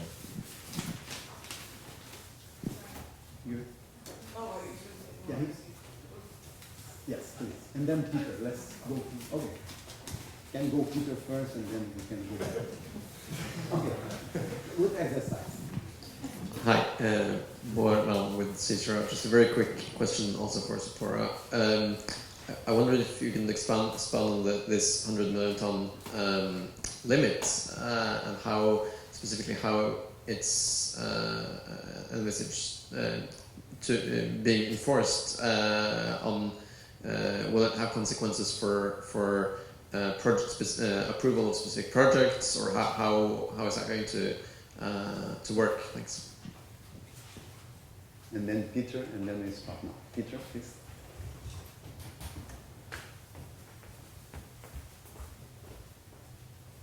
Hi, Pete Erickson with SCI. Mark, this is really exciting what you're doing because there's so little information out there about what oil price might be under a 2-degree pathway. And I think could you just expand a little bit upon how you would apply that as a climate test? I think it was, you were getting there at the end, or maybe I just missed it, but I think what happens is, essentially, if the project would be a go at that price, then it is, quote, consistent with the 2-degree pathway. If not, then not. But if you could expand upon that, that'd be great. Thanks. Okay, so let's move to the panelists. Mark, can you start? Sure. I'll go backwards. So in the particular case where I was developing this was that there were regulatory processes to approve pipelines. And in fact, the pipeline that's going to come down to Vancouver, in the 90s, I was the chair of the Utilities Commission, and I regulated that pipeline. So it was all very familiar to me, and especially the way our regulatory process works. For these major projects, the federal government would have to have the final approval, but they're following the logic that regulators have always done for utilities, which is that you have to be able to demonstrate that it's economically viable. So we call it used and useful, some term from North America. And so that would be the argument, it's non-economic. And I admit I raced so fast through that graph that my PhD student promised me I could do in 1 minute that I think I finished without saying, and now you can see the oil sands are higher in cost than the oil price. So that would be the evidence brought before that process. The question about 65 million barrels a day, so that's all external, exogenous to what we do. So we were just taking Energy Modeling Forum 27. Now I can't remember if it was 50% probability of 450 parts per million or what, but then we've surveyed a whole bunch of other modeling exercises as well, and it's all over the. I do a nice probability distribution around that. I can have it in some scenarios. Say we do an incredible amount of electricity, where it shows 90 million barrels a day in 2050, or almost still up there. And one of the models in EMF 27 had that outcome. And these were models that had carbon capture and storage, but then there were two that had BECCS, right? Biological carbon capture and storage, I forget the right name. And of course, those ones could be even higher with oil demand, but I excluded them from our data set just so we had a consistent. So it can be all over the place, down to 40, up to 90. And someone asked about tipping points. I shouldn't even try to comment on that. I would hope that there is. I would hope that that's why I'm a strong advocate of zero and low emission vehicle, requiring that to happen quickly in the way that California is, and we're trying to do that in Canada now, because maybe there'll be a tipping point in electric and even biofuel vehicles. I don't know. And likewise, somebody talked about CCS earlier, miles, that too can have a tipping point. Yes, so regarding other infrastructure supporting tidal, that's true. I agree, and that's maybe one of the major reasons why tidal increased so fast in the U.S. A lot of large existing pipeline networks, for example, supporting the production. And whose oil to produce? Very difficult to say. I think I'm only stressing that this flexibility could be favorable for the end game of oil production, for example, for exit strategy for companies. That the flexibility in itself is a positive thing. So, considering some discrete supply side policy solely aimed at tidal, probably, or it could be counterproductive to overall transition strategy. So I think that's the point I'm just trying to make. But who's oil to produce? Political question, economic question, mostly decided by least costs right now. Yeah. So I'll address the backsliding question first. I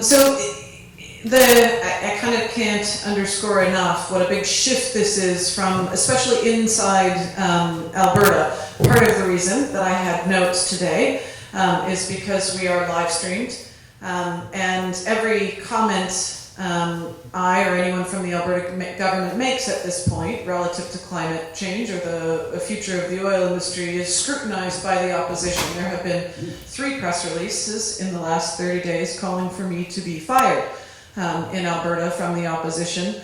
And so it's a very, it's a tinderbox. A year ago, we had a government that ridiculed climate change policy, a year and a half ago. And so there is a massive backlash inside the province now against especially the coal plants being shut down, and also the carbon tax. There's signs up all along the highways. This tax will kill families and things like that. And so I raise that because I think that there are 2 ways to deal with backsliding. One is through hard legislation. So this government is committed to passing legislation on each of these initiatives and has already passed legislation in the House on the carbon tax and on the renewable portfolio standard, and there is legislation currently being drafted on the emissions limit. It will be a hard cap, it will be legislated. But the second is the cultural shift. The polling shows that Albertans do care about climate change, and they're tired of feeling guilty and feeling like the bad guy. And so we're working to create a narrative and a conversation in Alberta that makes people proud of these steps and makes it very difficult for any future government, if there's a change in administration, to move backwards. On the 100 million tons and how it's going to be enforced, it will be a hard cap, But how that works under the cap is still being discussed. So I'm the co-chair of the Oil Sands Advisory Committee. One of my other co-chairs is Dave Collier, the former CEO of Shell and CAP, Canadian Association of Petroleum Producers. And this panel is looking at how it's going to work. And there's a lot of opinions, everything from the markets will take care of it. We can just dial up the carbon tax or the performance benchmarks under the carbon tax if it doesn't work, if we're near the limit, to many academics proposing that we have a mini cap and trade system for the oil sands companies inside Alberta under the 100 million tons. And we are tasked with making recommendations to the government on that topic by November. Gotcha. On the question on positive feedback loops of extraction, I don't know. I don't know if extraction itself has these positive things that can lead like magically to the path we want. But I definitely think it's about framing the issue right. No? It's not easy, of course. I was thinking it's very similar to the climate negotiations. The gridlock that they got some years was precisely because the issue was framed as Annex A, Annex B, China, somewhere, It's hard to get out of there. So I think part of this conference, the objective is we have to think about how to put the problem. I think Greg was saying that OPEC can be a catalyzer. I completely agree. The oil countries can be active in this way, but then you have to think about how to put it so that they actually participate, so that it's not something banned, or prohibited. I don't know. Let's think. Thank you, Katja. We still have time to go to a second round of questions. Okay, here and then here. There, okay. Yes, this is a question for Sephora. These are very good news about Alberta and the shift in policy, and it's very admirable to have all those actors together in agreement. And it's very positive in terms of Alberta and Canadian emissions. Now, in terms of, as we were talking over lunch, in terms of extracting tar sands, they will still continue to be extracted because 90% of them are exported. So what I was wondering is whether the local issues are addressed, because the extraction of tar sands has high impacts, I believe, I think, on communities and the environment. So how do these actors feel about that? And are they in agreement? Are these costs being addressed? Next one here. Yes, please. I'm Christoph from the IEA. One quick question for Henrik and one for Mark. Henrik, the evidence of the tight oil production over the past 18 months shows us that although individual wells might decline very quickly, the industry as a whole across the US hasn't particularly. It's gone down slightly and the rise stopped. But if we were to take Mark's long-term oil price of $40, which is where we were at for a while there, that would suggest that the tight oil industry would keep going. And so I was wondering whether you could comment to some extent on the fact that the empirical evidence suggests that tight oil might not be quite so responsive to climate policy as you suggest. And for Mark, I was just wondering, a technical question on the modelling. How do you take account of the capacity which is available in each year? So if you make an investment in 2025, you then don't have that investment, that capacity available to come online in 2035. And then also, how does that is that reflected in the costs? And then do the costs over time reflect technology changes and depletion changes? Yes, we have someone behind there. Yeah, we have two people there, and then Shiva, and then this lady here, and then they have to stop. Sorry, you had a question?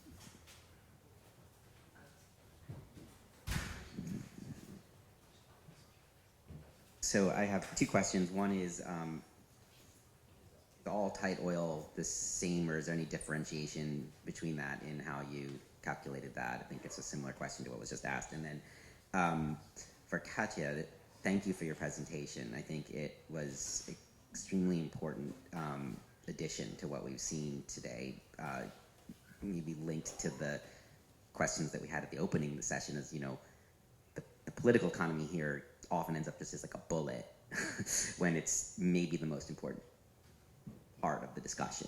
And so I just have a question, if you could speak a little more to what more research possibilities is there in this space, and how could we link that to more explicitly to some of the economics modeling and discussion so that we don't have them happening in separate streams. I don't even know what I'm asking, except that it seems like this could be important, and I'm curious from an expert.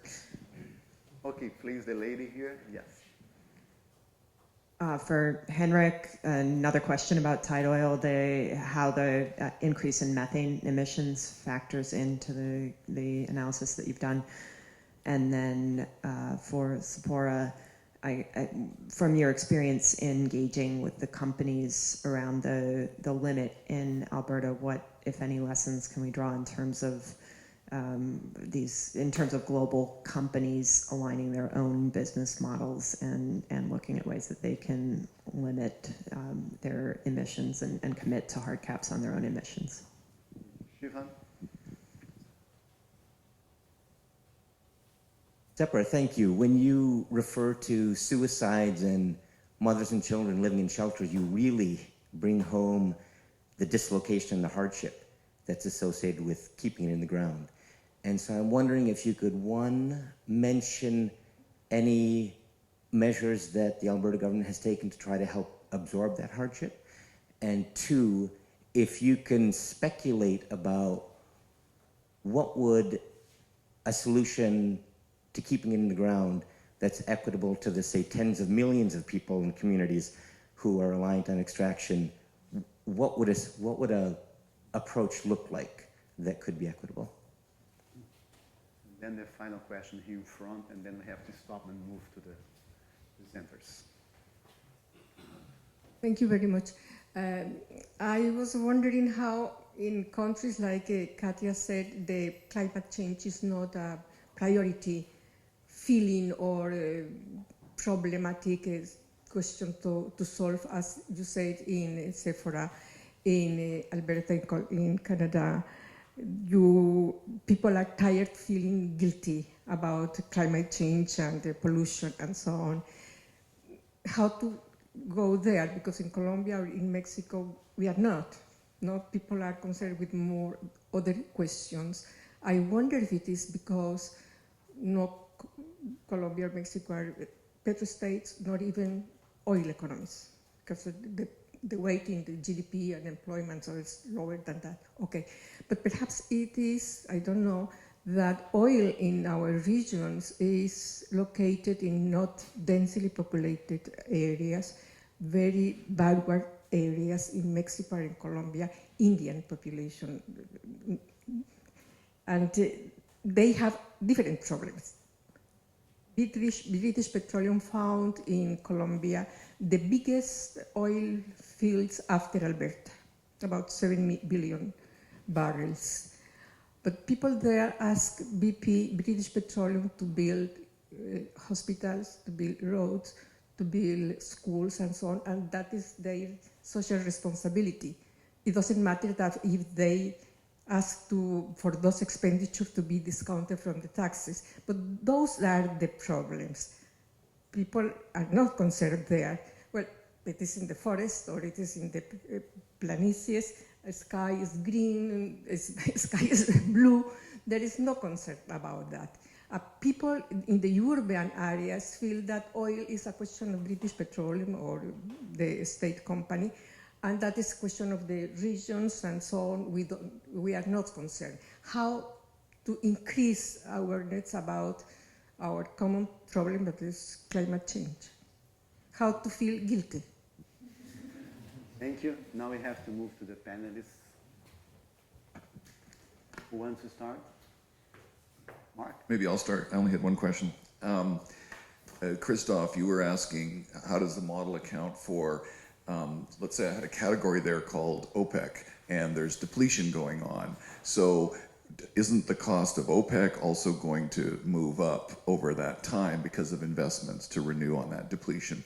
So I think this might come from a conversation I had with you about a year ago at UCL, but I made sure that that was well researched, and I know we don't have the detail that you have in your model, but basically we found that any change in, because we're talking about the oil demand heading down towards 65 million barrels, and in those categories we compared the total reserve to the depletion over that time frame. And because we're lumping them together as well, so some people could draw down and somebody turns on the taps a bit more, we found that the price effect, would be, of our scenario that I showed you, would be less than $4 or $5 at most. So in other words, the depletion effect gets swamped by the carbon price effect. And so we left it out of the model. On the question on research, there's definitely a connection between the natural resource course and climate change. The natural resource course literature is wide. It has a lot of implications, some of them contradictory, but climate change is not very present in a lot of it. In fact, we only found the famous carbon curse literature, which is the one relation between them. Here in Oxford, it's being done, but as far as we know, there's just one article and not much has been said about it. That's a very interesting proposal. And definitely the Stockholm Environmental Institute already has identified in their page many research things that can happen. For example, the external forces, the external institutions, the way they can orient developing countries like Mexico. Mexico would definitely respond to a lot of the things that the US does, for example, in this direction. So external institutions and forces is definitely another topic. So first, Christoph.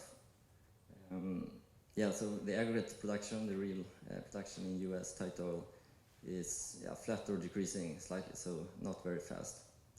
And I guess it's a combination of factors. First, we have backlogs, so a lot of wells that had been drilled that you could just frack and take into production. And also, since I only showed, first of all, this work is only conceptual, so it's just to show the dynamics. In reality, there's quite different, there's a distribution of productivity in different wells, so I only show the average well, for example. So you can shift, if you know in this region, this kind of area, this particular good well, so you can shift your efforts to the most productive parts. And also a little bit of financing. Maybe some companies even going with a deficit, or they have hedge prices, things like that. So more or less, the industry is telling they are getting more efficient on every point, but I think they do as well. But also at some point, it depends on the marginal production cost. You said $40. I don't know exactly where it's going to be, but somewhere between 40 and 70, I think tight oil is going to start producing at the margin again. What else? So we only looked at Texas Eagle Ford wells for this study. There's not, for average wells, there's not huge difference between different plays, so they look similar, the same, but there can be quite a big difference between individual wells. So as a company, you have like a portfolio of wells, so the average is profitable, but some wells may be a really bad deal, otherwise some are really good, for example. And then we have methane emissions, so that's very important. I haven't looked into that in my own study, but so that can undermine the argument saying tight oil is good. So there's a lot of studies looking at that. So first, we're kind of concerned about leakage, that it was quite high, so it can be really bad, even compared to oil sands, for example.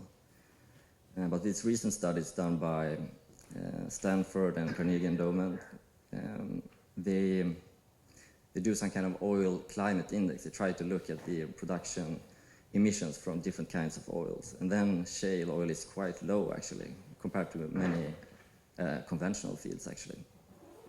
But it depends on leakage and how much flaring you have, actually. That was my questions, I think, Thank you. So first, on Maria, on the local issues, Well, so first of all, I will say that the environmental community has been working now for many years to forge alliances with the Indigenous community and many different nations in Alberta. And so part of what we did was insist when we started talking about the climate plan that we couldn't separate out those issues. So on the Oil Sands Advisory Committee, our mandate, our terms of reference includes a review of regulatory issues relative to cumulative impacts and scientific thresholds on toxics, water, air, and biodiversity. And so that will be the task that the committee takes on after the emissions limit recommendations. And we also supported the Indigenous community's call for funds for low carbon economic development for their nations that come from the carbon tax revenue. The carbon tax by 2018 will be bringing in $3 billion a year into the Alberta government. And so some of that money will go to Indigenous communities for low carbon economic development, as well as an Indigenous climate learning center in Alberta. So that's some of the ways that those issues are being going to be looked at. On the just transition, the Alberta government has responded by increasing the minimum wage, highest in Canada now, $15 an hour, extended unemployment benefits, and is on the cusp of developing a process with the federal government for a just transition strategy, and looking at retraining programs as well. You know, how we address this globally in an equitable manner, I think, is the subject of this conference. And I think we'll address it in the closing panel to some extent. To some extent, I really believe that we need to figure out rules for supply side accounting, that this is the massive disconnect we have in the global conversation, that there has to be some kind of category for avoided emissions. I mean, I'm not saying that developed countries, a country like Canada, should receive funds in the way that, you know, Maria's proposal looks at, you know, funds for high biodiversity areas in developing nations. But there has to be some incentive for constraining carbon, or the system doesn't work. It relies on, you know, carbon tax and regulatory environment, and we have a time gap. It's not going to be enough. And so how we do that in an equitable way, I feel like we're just in the beginning of that conversation, so I don't have those answers. On the how do you make people feel guilty? Well, I'm an expert at that, having spent 10 years designing environmental campaigns. But I think that is the rub, right? The Alberta was the subject of an international and national campaign, and, you know, from Keystone to and for 10 years. And so people knew that there was a problem that had to be fixed. However, the response was just a defensive response until we started changing the conversation, until this government started changing the conversation. And what's changed now is a shared sense of purpose, that this is the writing on the wall. And of course, I mean, it helps that everyone from, you know, the Pope to the World Bank is talking about climate change now. And so, you know, it's a sense of the world is changing. And the narrative that we've been trying to use more and more in Alberta is one of, you know, forgiveness. We didn't know what we know today when we started developing the oil sands, when you know, trained as an oil sands engineer. Now we know, what are we going to do together? And that shared sense of purpose is, I think, the nub of how we'll move forward. And then finally, on the companies, the woman from the Union of Concerned Scientists, sorry, I've forgotten your name. Two things. Relationships matter, and specifics matter. So all too often we go into these company conversations and we have representatives from organizations, a different one every time, and we wonder why it doesn't work. And so creating a conversation with individuals across huge ideological barriers and lived experience required, you know, 2 years, and the specifics mattered. You know, all companies now, most oil companies will say they support carbon pricing, but what carbon pricing? And we framed our work in their language, right? We talked about certainty and stimulating innovation. Those were things that they could understand, and we created a common conversation on that. And I think what's also really important is we have to stop treating industry like a monolith, because they're not. And the reason 5 companies supported the emissions limit is they all see their projects going forward underneath of it. So they're going to all compete with each other, but that's okay. Because certainly in a jurisdiction like Alberta, and I would argue in almost every jurisdiction around the world, it changes the political calculus if you have those CEOs standing on stage supporting that specific policy. And we don't see the pathway to 2050 in the same way, but we'll argue that when we come to it. Thank you very much. Well, we have time for 2 more questions. Okay, one there, and one here, and that's it. Please. Yeah, Paul Eakins, UCL. This is for Tzipora, and thank you for a really inspiring presentation. I wondered how important in your getting consensus around the idea of a carbon tax in Alberta. And I have to say, if you'd asked me 10 years ago if Alberta would be having a carbon tax, I'd have thought you'd taken leave of your senses, which is why hope is always there, because these kinds of changes can happen and we need to be ready for them. How important was the British Columbia experience with carbon tax? Because I was in Vancouver talking to the guys who had designed that some years ago, and it seemed to be very successful, albeit coming from a quite different part of the political spectrum. And that was kind of really interesting to me. And I just wonder if you can talk a bit about that, because carbon pricing is something that's come up once or twice. It's problematic, it's difficult, and yet here we have an example in a part of the world where I would have said it is least likely to emerge, and yet you're the neighbor of British Columbia, which has been a beacon in North America for carbon taxation for the last 5 years, or even longer perhaps. Thank you. And then the final question behind there. Thank you. Gagnhild Dahle, University of Cambridge. I have a question also on Canada and Alberta, because I see some similarities with what we had in our panel discussion on challenges for the Norwegian oil industry just before earlier today, on this how although the industry also acknowledges the limits and climate change, there is both within Norwegian petroleum companies and Norwegian government per se, a kind of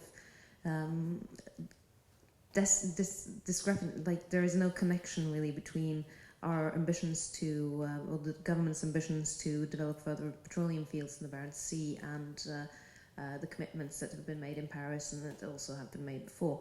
So I'm just kind of wondering if you can expand a bit on the specifics of how you've got this conversation together across all of these differences and how that can be potentially transferred to other countries like, say, Norway or the UK or other countries that have that kind of carbon development. Okay, so let's move to the panelists. Well, I'll try that one first.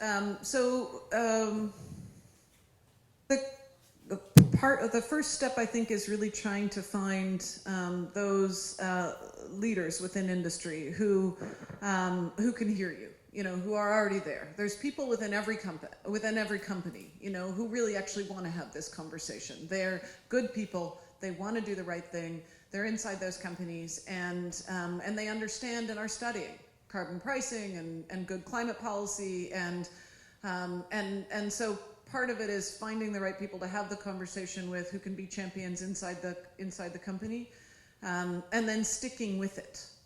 So it took 2 years to get agreement on what kind of carbon pricing each of the communities could support, and you're already there on carbon pricing, but like on the emissions limit, etc. And not trying to jump over the hard parts of the conversation that may seem not as critical. We often go into these meetings and we're immediately talking about this policy or that policy. We probably spent 6 months talking about how do we define fair share? What do we really think about climate change? We had conversations like, how do we see technological change?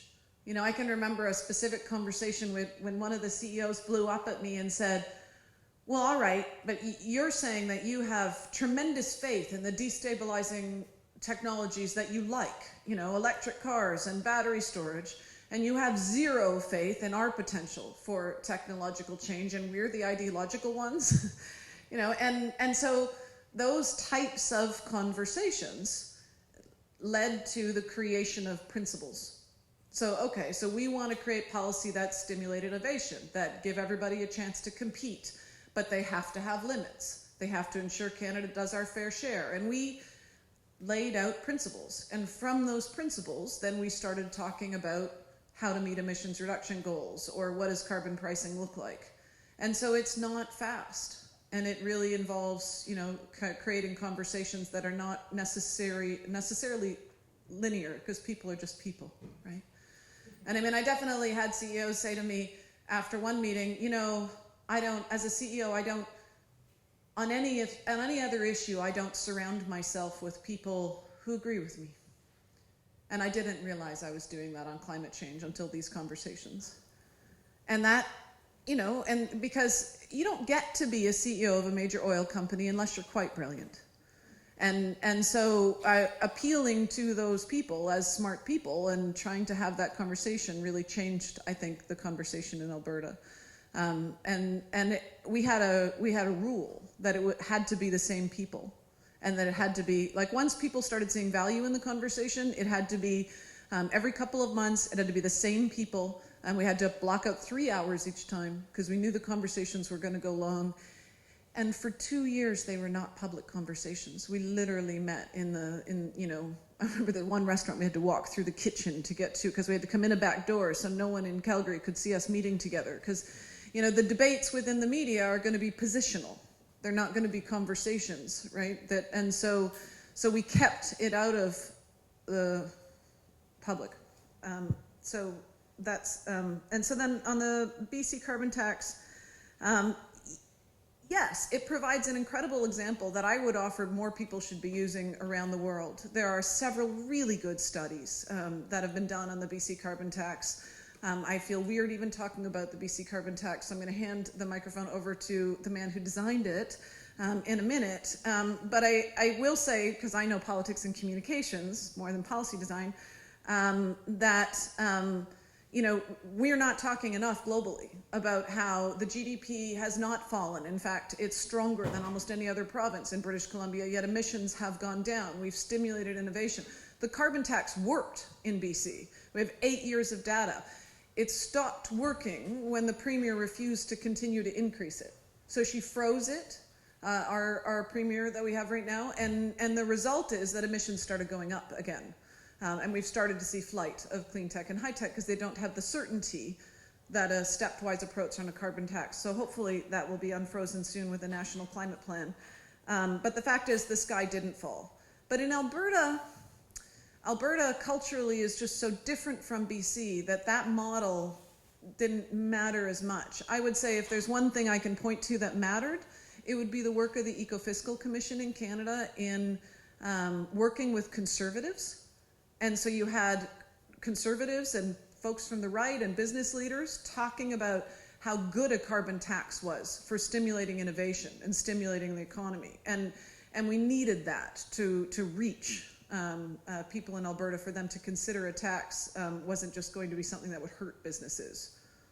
Thank you.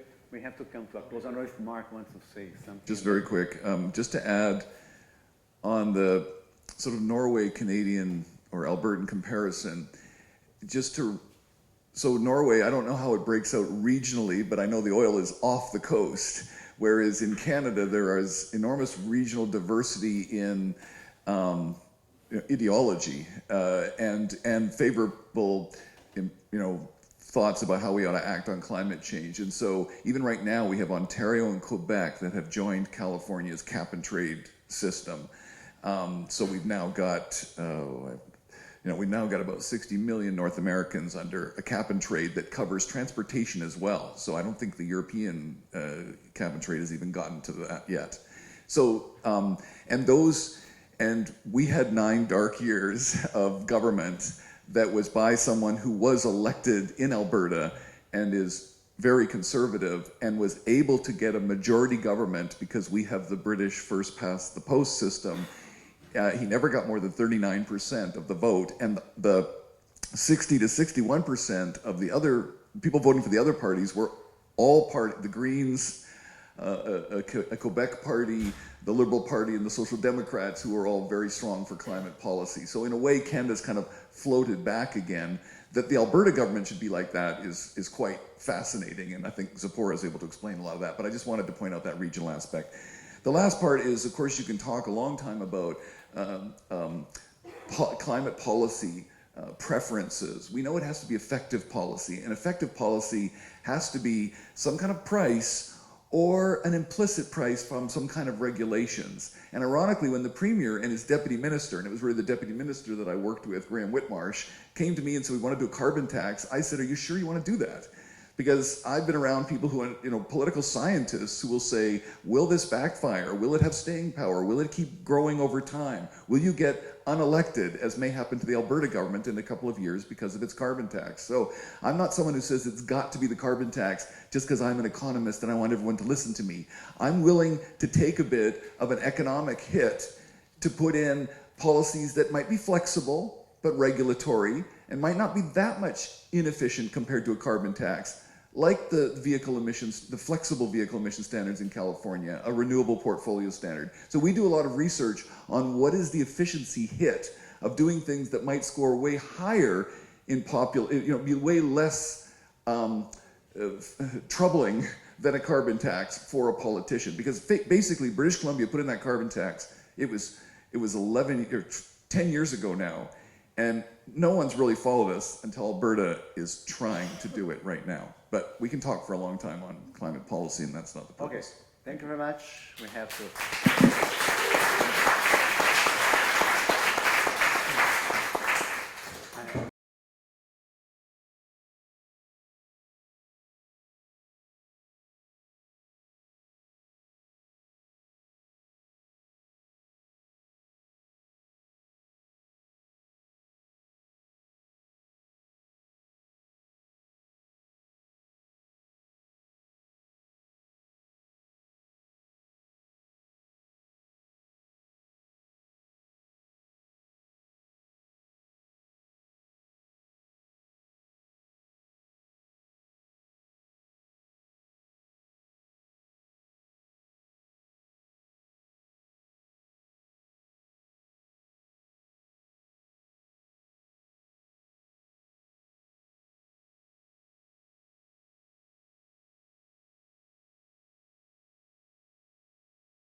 So who here went to the 1.5 degree conference? Raise your hands.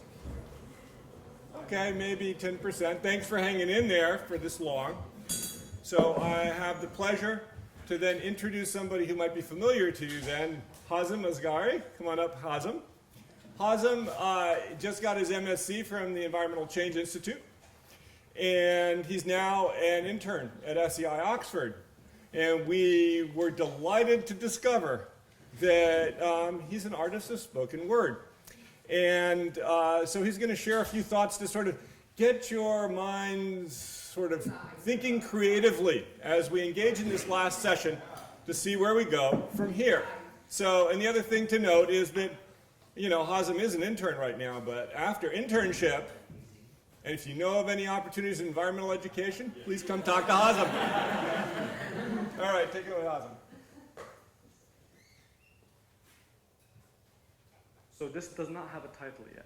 I'll probably get that tomorrow. In the midst of a tunnel down under a fossil pit, and sorry I kept digging under the floor, going back or forward I couldn't tell which fit. I looked down the tunnel as far as it was lit, got some insight but still wasn't sure. Supply side policy demanded to be wise. Reduce production or produce consumption? As I wondered whether I should have been precise, helped others or drilled in the ice, some formulated the gist of a just transition. Headlines ran on emissions and accountability. Graphs and figures became typical. I heard it called a transformative opportunity, not without loss and damage responsibility. This got me confused and then I turned lyrical. Some said the world will end in fire. Some say we'll get to net zero. What will become of the fossil empires? The youth become green and the old retire? Will CCS bring jobs and become the hero? Many tunnels emerged in my fossil pit, some dug by mistake, some on purpose. Will infrastructure get reused or get stranded? How much budget the fossil rich demanded? One thing I knew, the tunnel should converge to the surface. Thank you.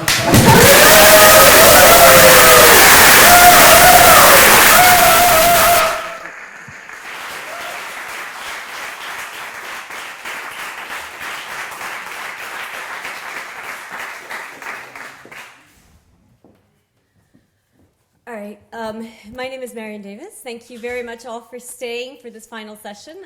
We know that there are some people who've escaped on their way to airports and trains and things like that.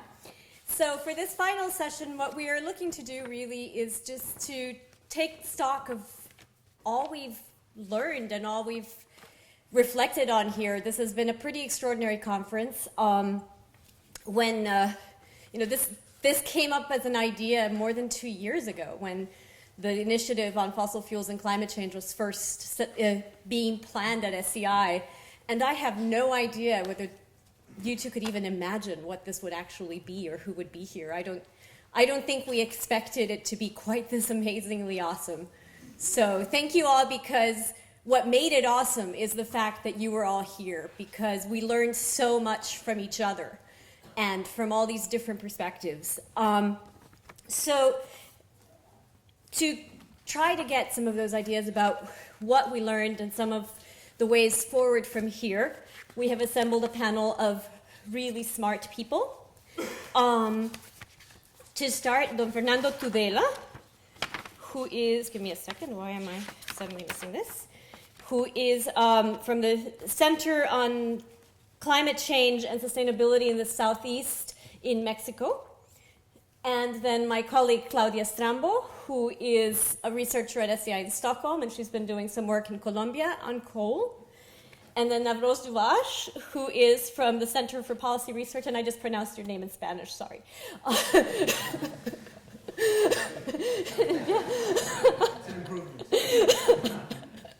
It's hard to switch languages. And then Frank Convery from the Environmental Defense Fund. And finally, Sephora Bergman from York University and the Alberta government, who a lot of you just heard from in the last session. So this is going to be very free form. We're going to start very quickly by getting some short reflections from them. And then it's going to be open for all of you. In addition to to you obviously being welcome to raise your hands, we would also invite you to use the hashtag. For those of you who tweet, feel free to use FFCC16 to add additional comments if you don't get a chance to say something right now. But let's begin with Don Fernando. grateful to SEI for the kind invitation to participate in this conference, which has proven to me to be timely, interesting, and enjoyable. It may change now with my intervention. So where we stand now? We have a number of options, but I would just pick two families of options. I would call them drugs versus Minamata. Fighting the drugs abuse and the drugs as a health problem, public health problem, has been traditionally focused merely on the supply side. That's it. The cause of the drug problem is drug dealers. You eliminate them and that's it. You get rid of the problem. You may say, what has to do the drugs problem with climate change? Well, the use of fossil fuels is, as we know, addictive.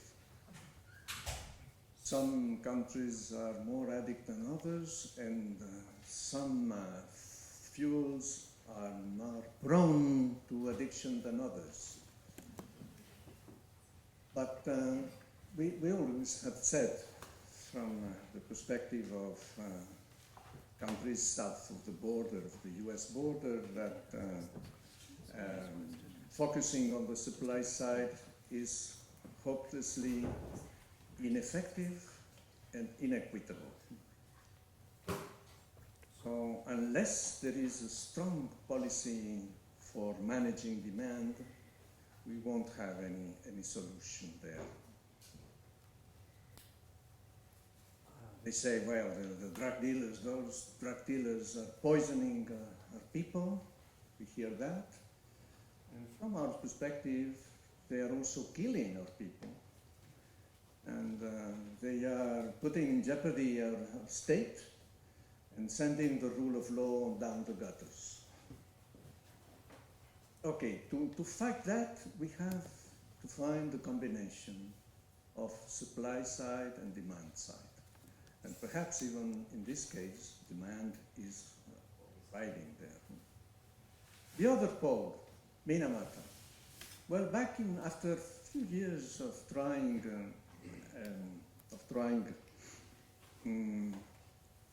voluntary action, back in 2010, countries undertook a multilateral negotiation to fight the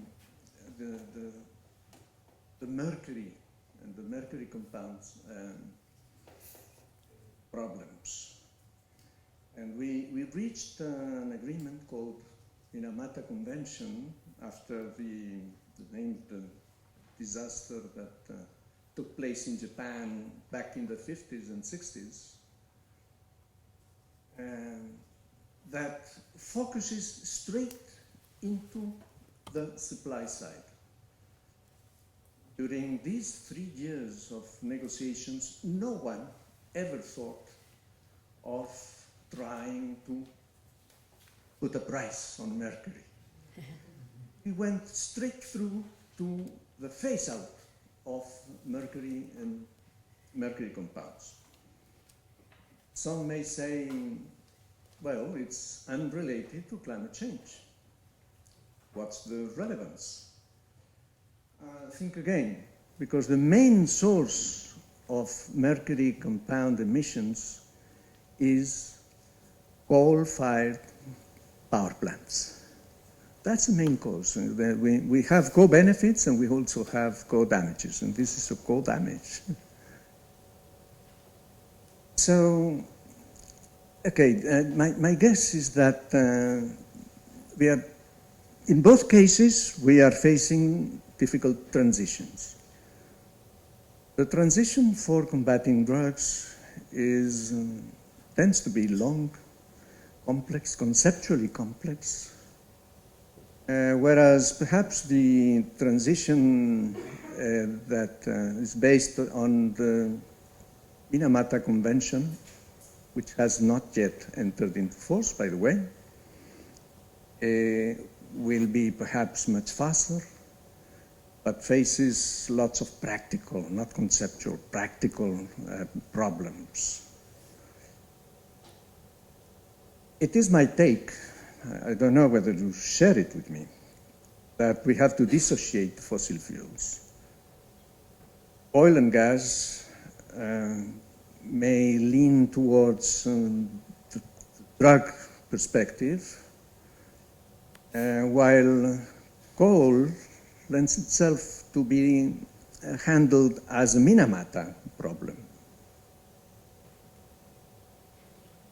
So where do we stand there? I think we have to put that in the context of the Paris Agreement. Namely, the need to stay below the 2 degrees, let alone 1.5, in my view. I may sound cynical, but the 1.5 phrase in the Paris Agreement was just a concession for appeasing SIDS, the small island developing states. I think that the 2 degrees is ambitious enough and difficult enough to focus our attention on it. So there are solutions that have to do with markets and non-markets approaches, but I'm going to only focus on market approaches, combining supply and pricing in a way which is much more complex than Economics 101 would make you think. And my guess is that we should be focusing on the interactions between those. I know that we underestimated the supply side solutions. We neglected them. But instead of now focusing only on supply side, I think that we should focus straight into the complex interactions between those three aspects, which have considerable leeway. I know I'm running out of time. So in the context of Paris Agreement, we should be trying to make progress in achieving common accounting. I'm not naive. I know that common accounting is not within reach anytime soon. But we have to deal with that in order to allow for the underlying assumption of the Paris Agreement, which is basically naming and shaming as a driving force for the climate regime. It has to do with emissions. I think it's a good opportunity for trying, for instance, to take into account the carbon embedded in imports and exports. We are already doing that. We are already doing that for instance, the Global Carbon Project does that. So that we will take place, we will take into account emissions that take place outside our national jurisdiction. Thank you, Don Fernando. I'm going to have to skip because we need to get to everybody. I will just run. Let's be flexible enough. Let's consider the interaction between those aspects which are by themselves complex. And let's seize any opportunity that we can think of to put in practice a Minamata approach, if possible. But we need all hands on deck. Thank you. Thank you very much. So Claudia, you're next. And one thing that struck me was when we talked at lunch, you mentioned that one of the things that had struck you in hearing conversations about coal was how little the political economy was discussed. And I'm wondering, and then I heard the exact same comment made in a session on oil, which struck me. But I'm wondering, what especially from the perspective of the work that you've been doing on coal, and what insights did you get from comparison, basically, with all these other conversations?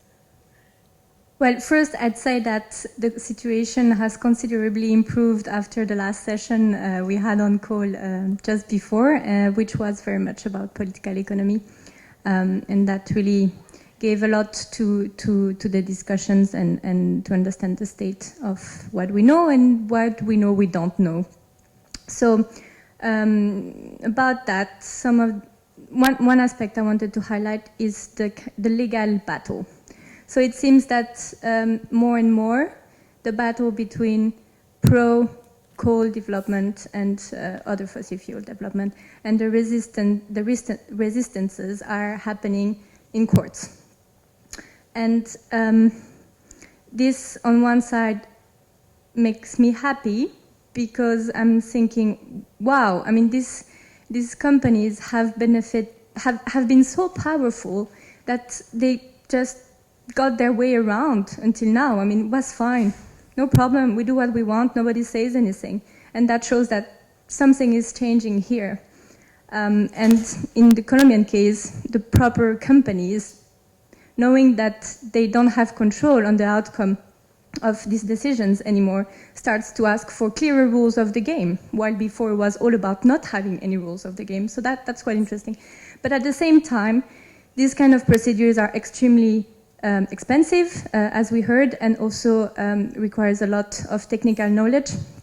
And in that sense, I'm concerned that people in the ground, which are actually directly affected by whether we're exploiting or not these resources, well, it's difficult to access to the place where the battle is being taken. So that brings me to another point, which is when we are talking about investments or divestments, we're talking about people. We're talking about development. We're talking about fishermen, about small farmers. And yeah, and with models, we cannot forget that. Thank you so much. Navrat, yes, go ahead. Thank you, Marianne. So I have just 8 points. Okay. You can make that 15, don't worry about it. No, I just put 2 things out on the table.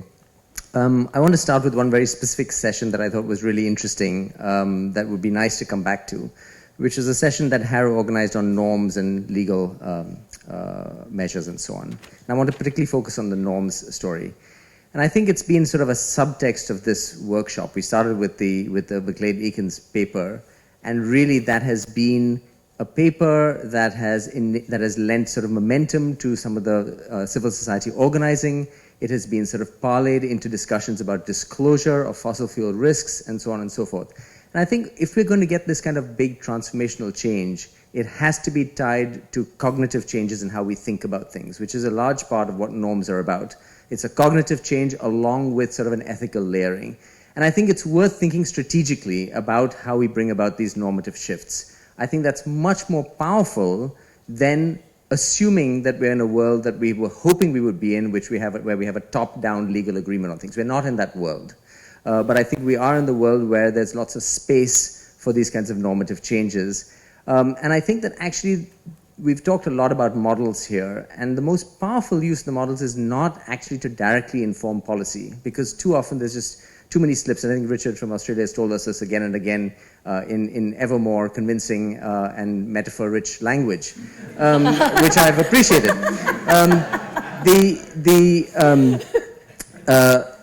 So I think sort of thinking about the use of our models, and it's a point I've tried to make, that it's sort of both the productive use of it as well as the implicit narratives latent in those models is important.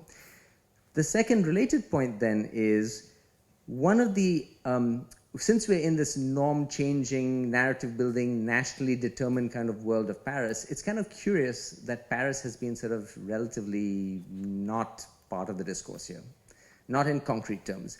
And maybe that's okay, because there are lots of other meetings, notably the one here last week, that was all about Paris. But I think we would be doing ourselves a disservice if we didn't make the links, right? So even thinking about the norm-shifting part of the story, there are hooks. What the positive gloss on Paris, and I actually buy that, it's not just a gloss, is that Paris gives lots of hooks and crannies to actually leverage change.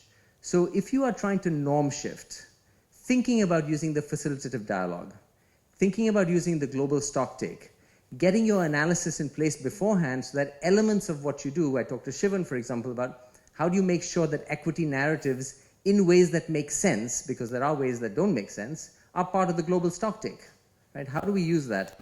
There are lots of other pieces to it. If you're talking about a moratorium, do you want to start thinking about moratoria as explicitly reflected in countries' INDCs and pitching that as a way to go forward, making that again part of the benchmark? What, if you're talking about engaging companies, there's the whole NASCA story in Paris. I think a lot of this has to operate, some of it at the global level, but some also at the national level. So the co-benefit story that has come up so often, how does that get built into the technical expert review part of the Paris Agreement? So I think there's productive ways, and I see a sort of research agenda here, as well as sort of an action agenda. We've got a few years to make these links and to think about norm shifting using some of these mechanisms that are latent in Paris. Great. Thank you so much. Frank? Thank you very much indeed. First of all, I would like to congratulate SCI for organizing this wonderful event. The psychology of the orchestration was brilliant, actually, because I got interested in it, and suddenly I began to get messages from 3 or 4 sources simultaneously saying that space was limited, and unless I wrote a really compelling letter outlining why I had to be here, that all would be lost. It was really a close call. It was really, yes. And the fact that it's being led by somebody with the name Lazarus, I think, has wonderful biblical potentials as well. So it's great to be here.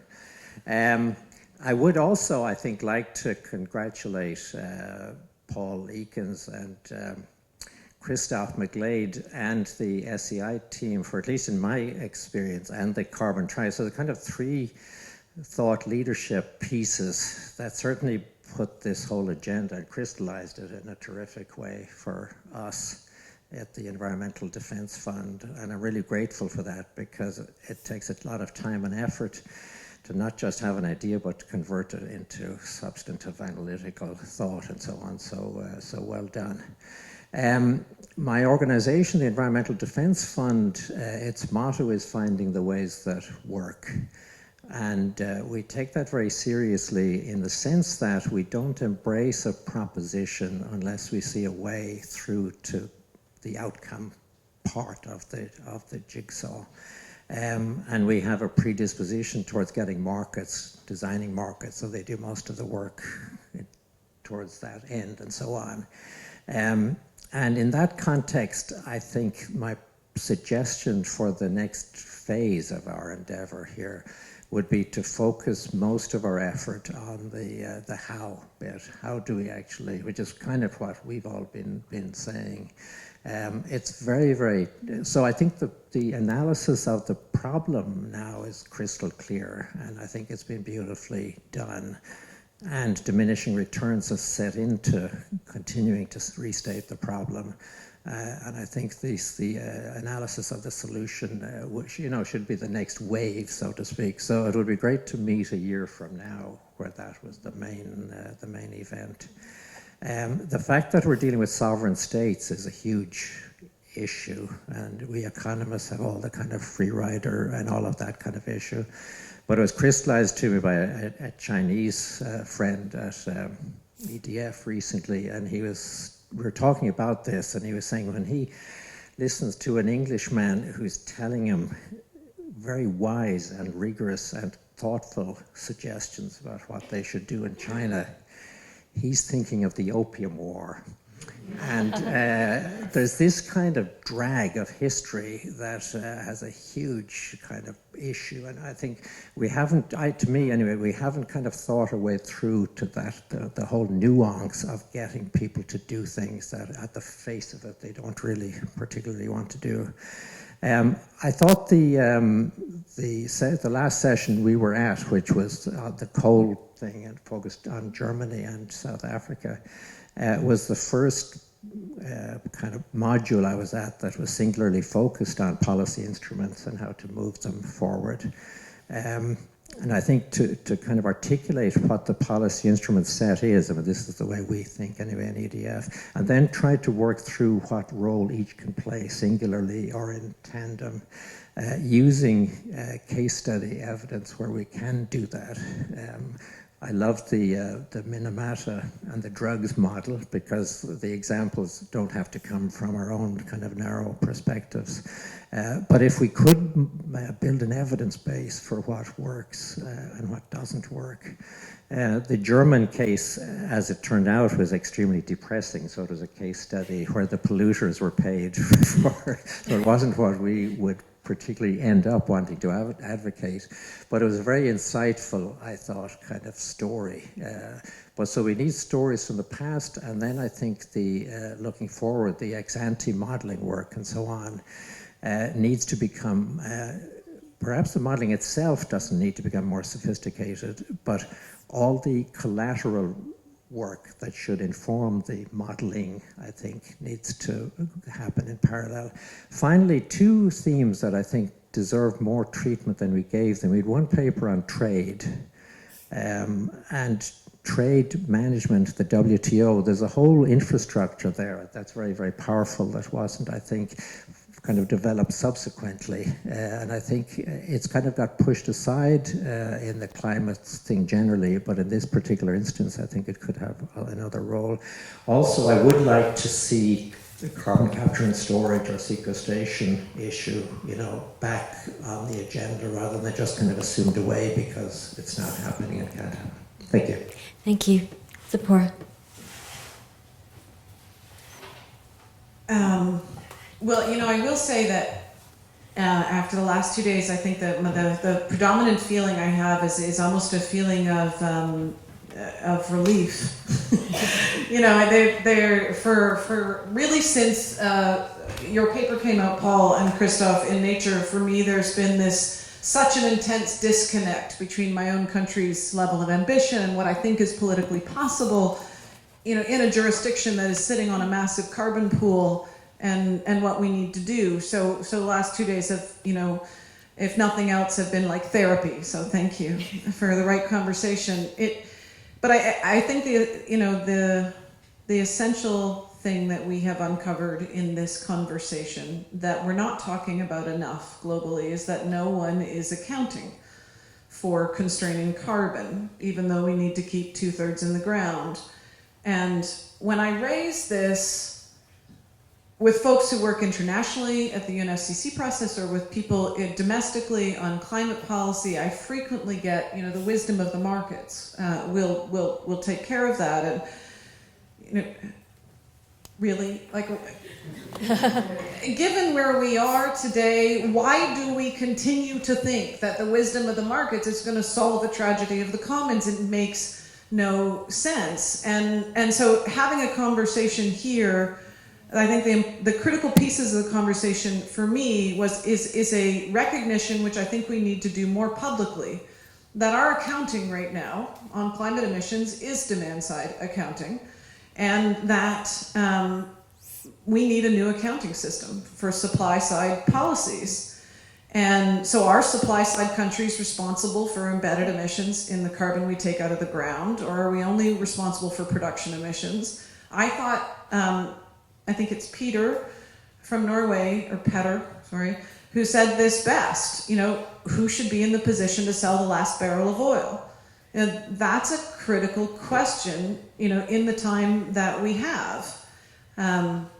I also discovered that my work is in creating norms, which I didn't know before, so that's interesting. But I think that conversation for me was really formative. We need a new norm created on the international stage. We need a race to the top around constraining carbon. So how do we create that conversation? How do we create accountability for how much reserves are being constrained?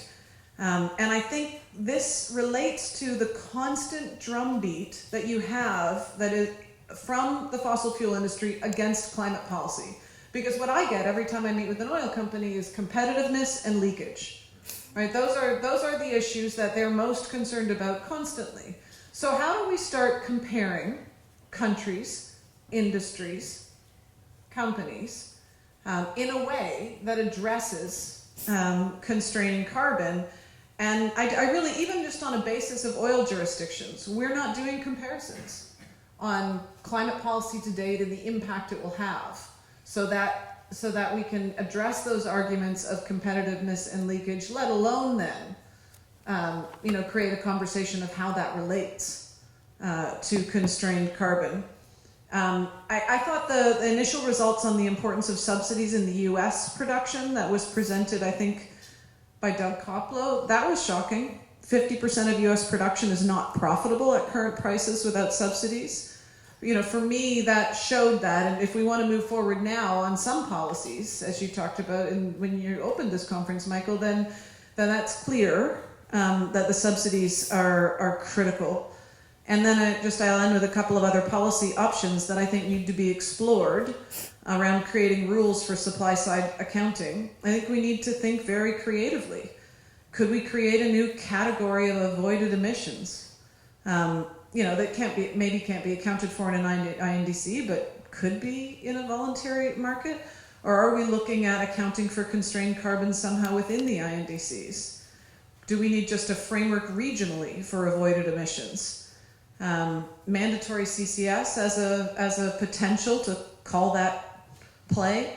And I think Dr. Jackard's work on looking at market economic analysis to test for infrastructure, because that to me is the essential piece that is wrong here, is that we create climate policies, yet we continue to approve infrastructure that locks us in. And those conversations in almost every country are completely disconnected. Our approval process and our environmental process for infrastructure is completely disconnected from our development of climate policy. And so then we end up with infrastructure that will live for 20 to 30 years. And that's a critical problem. Thank you. I guess you can put it down for now. So we have technically 25 minutes to get everybody else's input and any further comments that our panel wants. I did want to say a couple of things reflecting on what you were talking about. One of the things that really struck me is that we had such a diverse group of people here, and we had the modelers and we had the storytellers and we had the fighters all in the same room. And I'm not entirely sure that we've really reckoned with how differently each of those constituencies is talking.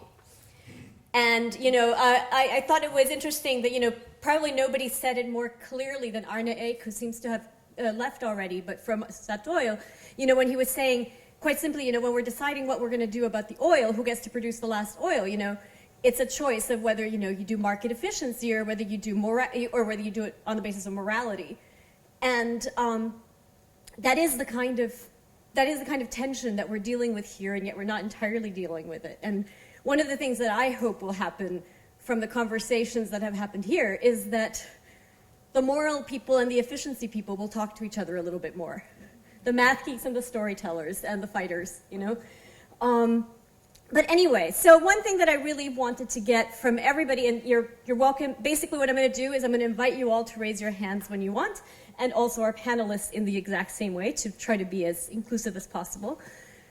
What did you learn today, or in the last 2 days, that really, you had an aha moment of something that you were like, wow, I had never thought of that before, or this changes how I think about something?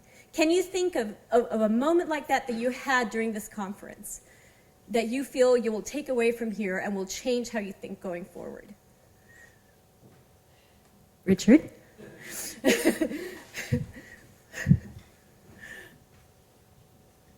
Thanks. I guess as a former modeler and someone known for their rhetorical flourish, I must not be a fighter.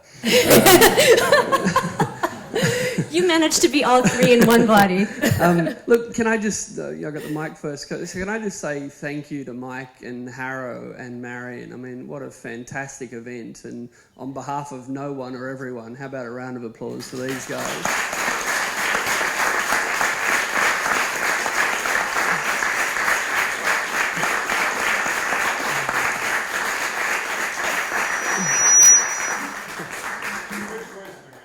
No, seriously, it's such an important event. I've learnt so much, and I know everyone here that I've spoken to has enjoyed it so much. And it only happened because you guys not just had the vision, but you had the follow through to make it happen. And that's, you don't change anything without the vision and the follow through. So thank you and well done. Look, big picture, just a couple of things came up down there that I think are really important. For me, as an economist, the supply side versus the demand side has never made a lot of sense, and I think it's, Fernando put it well, and so I think it's great that I think there's a disproportionate number of people in this room who are probably saying, oh, okay, supply side. My big outtake is that the worst thing that could happen is that we unite as a group around supply side and then divide around whose supply side measure is best. Yeah. Now, political strategy is a finite commodity and it's not evenly distributed. And there are plenty of historical examples of minority groups winning, and we can learn from them. And you'll never hear right-wing business groups disagreeing about whether low wages are more or less important than low taxes. You will never, ever hear that. Right? There's a whole package of reforms that they want. They want low taxes, they want low wages, they want their version of deregulation and free trade, and they'll take whatever they can get whenever it's on offer, and they'll never disagree with each other publicly about which one should be the priority. So to join that thought with, I was called a norm entrepreneur for the first time at this conference too, and the most harmful thing that I think we could do as people that want to shift norms is bag each other's norms. It's not a fight between which supply side policy is optimal. Like, if we divide around who's got the cleverest supply side policy, we'll undermine each other's norms. Just as demand side policies have got a role, well, multiple supply side policies have got a role, and that's a new norm. Get that out there and we'll achieve a lot. Bicker about which one and we'll probably achieve nothing. But again, that's not how I feel. I feel really inspired by this event. I'm saying moving forward, let's not break up into factions as to who's got the coolest supply side policy. Thank you. Thank you. Over there, please. Hugh, I think it is. Sorry. I think one of the Wait, what's your name first? I'm sorry. Hugh Lee, I'm from the coal industry, and that illustrates what I'm about to say. That we've had a very good interdisciplinary discussion here, but we have not had representatives, or very many representatives of the fossil fuel industries, and we need to engage them in dialogue. I think also we need to engage the politicians, the real policymakers. Now I know that some of us here are doing that, but the policymakers were not here. And the third group of people that weren't here were the investors. We need to be talking to the people who've got loads of money and are currently keeping that money in the fossil fuel industries and not putting it into the renewable industries. So it's those three groups of people that I would love to see at a future conference. Thank you. That's a very good comment. And actually, I will give a bit of a nod to the Cicero panel on oil, which actually did a remarkably good job of getting quite a bit of that in our panel. But yes. Over here, Paul. And I would love to hear from people who have not spoken a lot. So if you are female and quiet and shy, you now have 2 minutes to formulate your question. Or if you're male and quiet and shy. Go ahead. I'm neither female nor quiet and shy, so thank you. I'd like to share something which I've come to very late. I've been doing environmental stuff for nearly 40 years. And it's only struck me, which is a very strange thing, that humans are an aspirational species. If we want something to happen in this space, we've got to give people something to aspire to. And I think my research agenda, for such time as is left with me, is going to be guided by that, and 3 big questions. Firstly, finding the evidence that a low-carbon future is both possible and can work technically and physically. Secondly, that a low carbon future is happening, so that all around us we can see the evidence. Some of it is fragile and scarce. And thirdly, and we've talked a lot about this conference, that a low carbon future will be better for the current generation as well as for the future generations. Those are the three beliefs which we have to engender, and because we're researchers, we rely on evidence, which obviously is always contingent. But that has led me to the thought that actually there's very, very many different strategies for arriving at those beliefs. So whether it's divestment, 350.org, that speaks directly to the fact that the momentum is building for a low-carbon future. Whether it's the moratorium or the mandating of CCS, those are the policy mechanisms of actually ensuring that this stuff is implemented. Whether it's the moral suasion, which we've heard quite a bit of, the stuff about norms, that it's the right thing to do, and humans are, in addition to being aspirational, we are also ethical in some respect. And the last thing I'd like just to put on the table is something that I only learned about a couple of days ago, and it speaks directly to Tzipora's issues of carbon leakage and competitiveness, because like you, in all the conversations I have with both policymakers and business people, that's what comes up. And it was a very nice policy formulated by a group called Climate Strategies, which I haven't seen directly represented here. People like Michael Grubb are very much involved with that, Carsten Neuhoff, some of us will know them. And it's a consumption tax. It's a consumption tax on the products of energy-intensive industries. And therefore, they're free of upstream taxation, and that means that they can export free of tax. And it's a consumption tax on all the products of those energy-intensive industries, including the imports. So you've kind of got all the benefits of a border tax adjustment without actually fiddling around with trade and all the difficulties that you have with that. Something from Climate Strategies, just to look up on Google. It's a very, very interesting and expert paper.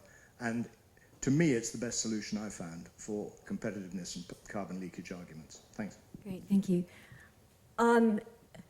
Over up there, I think Jesse may have something to say. But in the meantime, is there anybody? Nevers? Oh, I'm sorry. Okay, you can go first, and that gives Jesse more time to formulate. Okay, well, go ahead. No, go ahead. Well, since, Marion, you asked about what we learned about here, I think that I learned first, as you, Paul, said, low carbon technologies and so on are taking place in Canada, and enterprises are changing the portfolio. This is something I didn't have so clear. But the second thing that I learned here is that the concern about the morality of the change and the question of their moral and historical responsibility. Who are the ones to pay for the pollution and for the climate change? And that brings me to the compensation and so on. Who and what are the criteria to put that in place? I think that morality of the problem and the historical responsibility are, for me, very important for my future work. Great. Thank you so much. And congratulations, because the conference has been very, very, very good. All right. So anybody else? I want to actually ask a quick question of Nevers as well, while she goes up there. You mentioned that, you talked about the opportunities within the UNFCCC.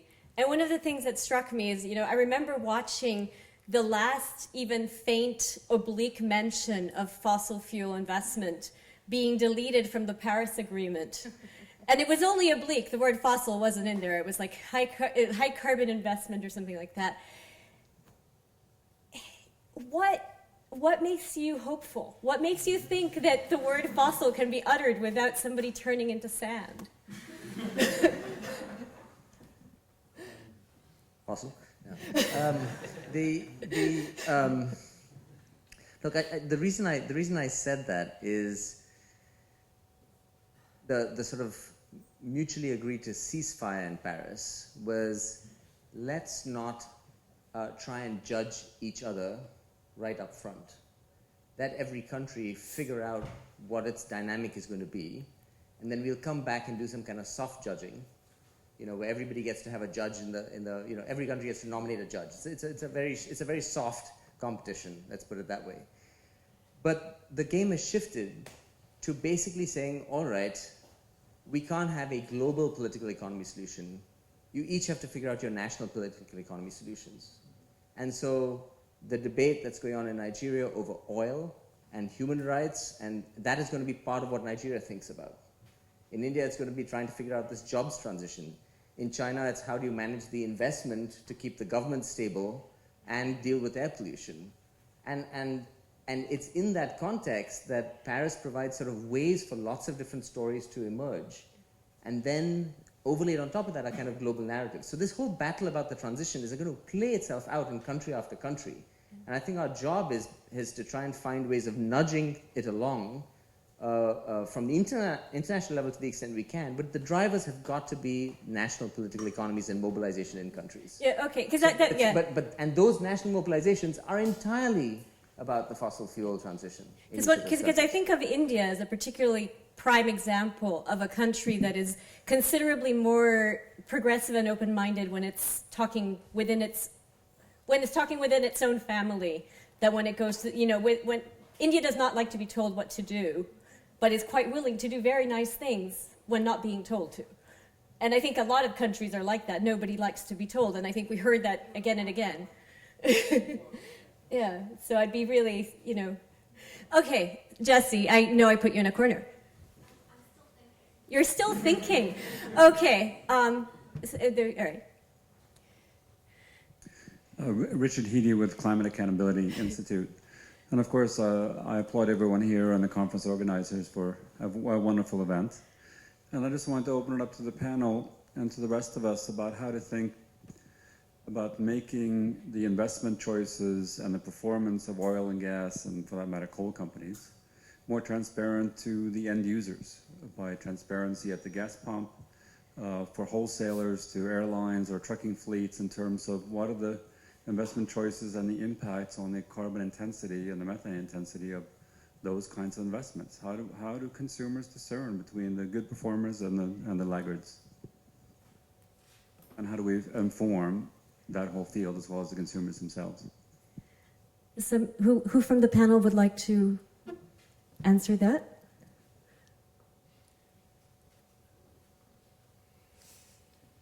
Yeah, I think, the whole information is one key piece of the portfolio, I think, and it goes back to my earlier suggestion of being fairly kind of meticulous and rigorous about interrogating each policy instrument and seeing what it has to offer.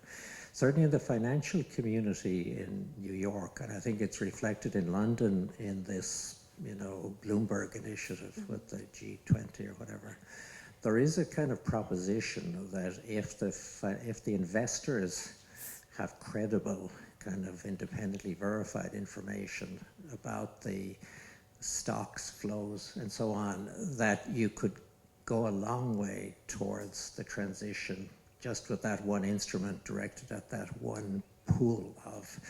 To me, that's at the present, it's a hypothesis, and it's kind of happening.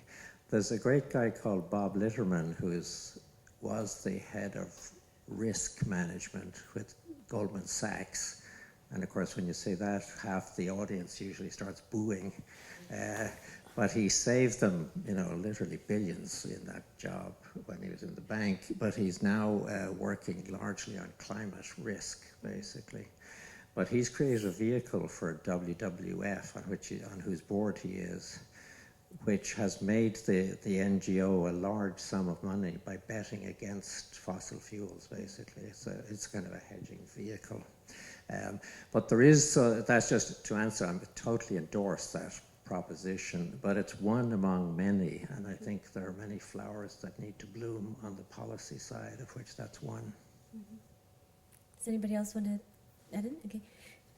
You do? Yeah. Well, I want to say one thing that sparked from Richard. I actually worry about this concept of labeling and accounting and accountability in that sense, because I think it feeds the norm that we are consumers before we're voters. You know, ultimately, I think we need to be empowering civil society and providing benchmarks that hold governments accountable, and then the industry operating within those nation states accountable. And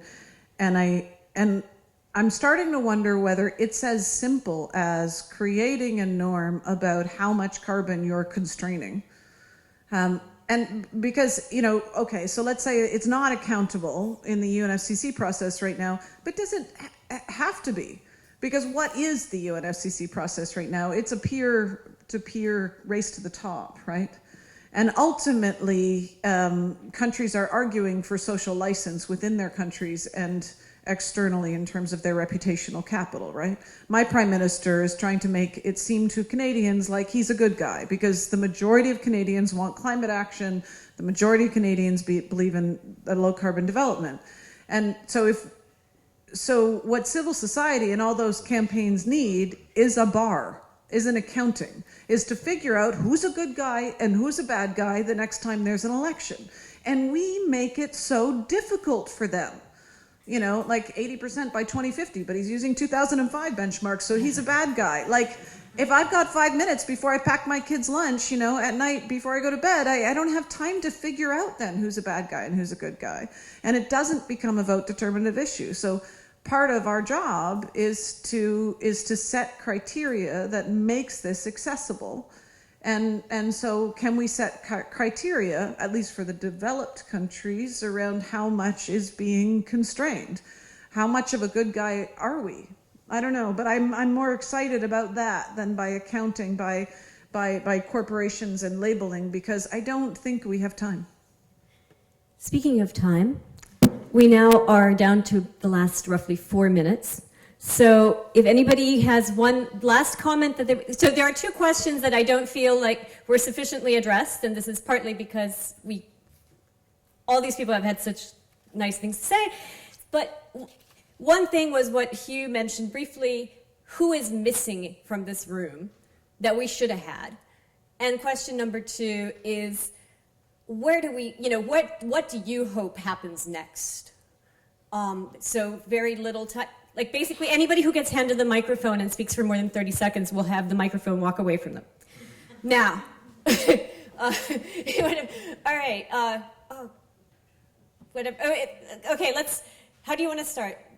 Like, let's just do it from the bottom, move up, but yes, but real quick. Since I have 30 seconds, I'll be very quick, but I want to second what Sephora said about accounting, because we have to be aware that unless there's an incentive for people to account for leaving fossil fuels in the ground or taking fossil fuel supply side policies, right now there's absolutely no way that they can benefit from it. Because when you account for your emissions, you account for the emissions from your country. And if you extract a lot of oil and sell it to somebody else, there's just no benefit to you for keeping it in the ground.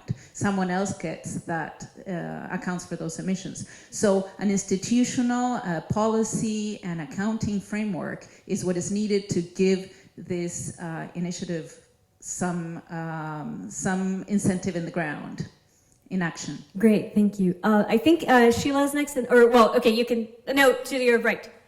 You're right. And then Sheila, you can pass it in front of you.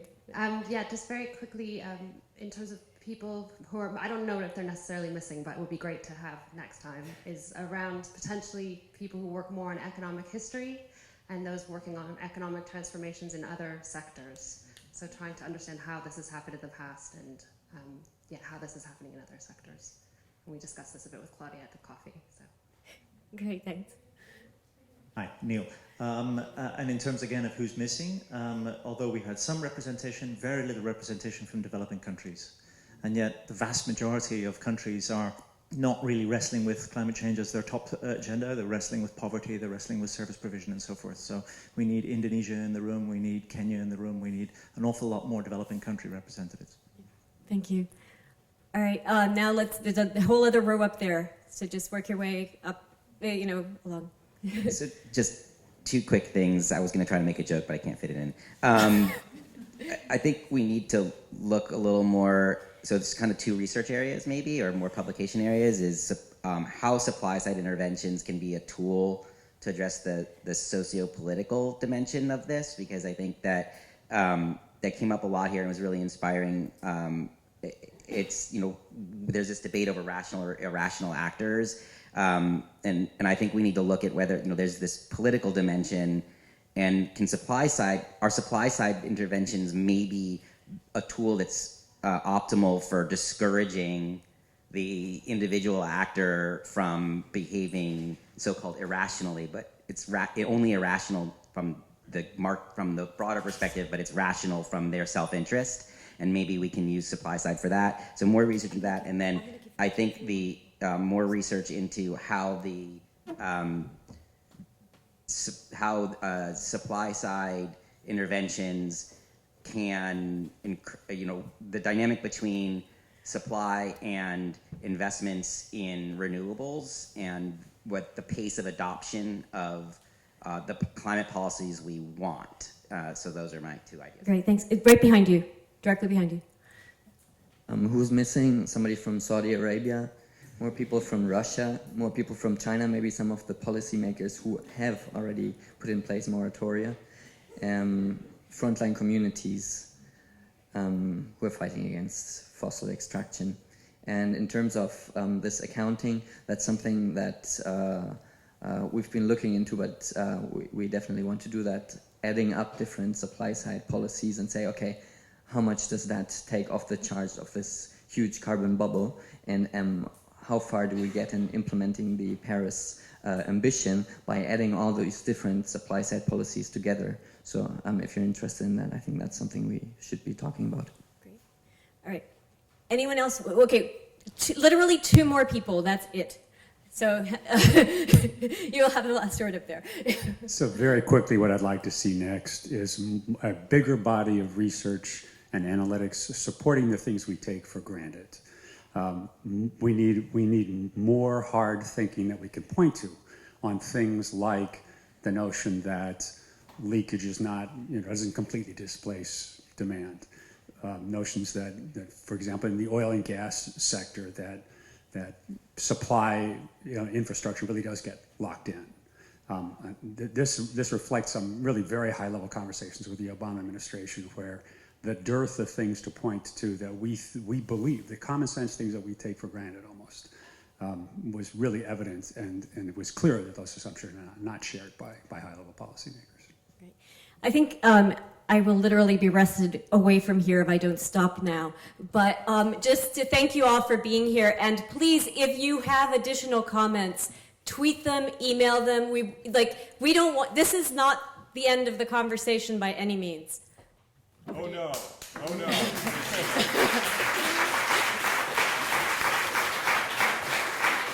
Thank you. Okay. Thank you, Marion, and don't worry, this is not a speech. I mean, this is why we invited you here. This is why we organized it. It's 5:30, 2 exhausting days, and the hands are still going up. So it's clear that we did this because there was a conversation that wasn't happening.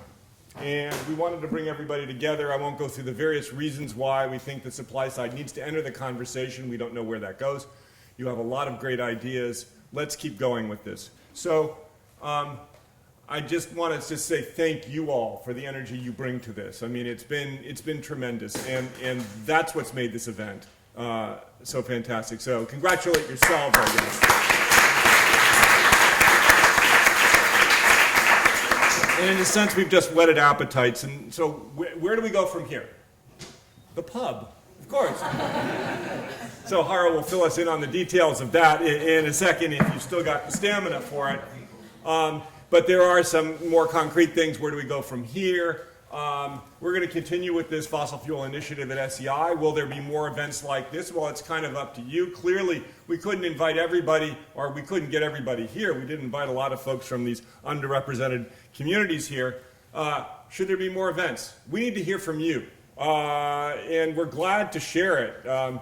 It was last year that Ben Caldecott organized the Stranded Assets Conference, and that inspired us to hold the same here. He said, oh yeah, not every year, pass the baton.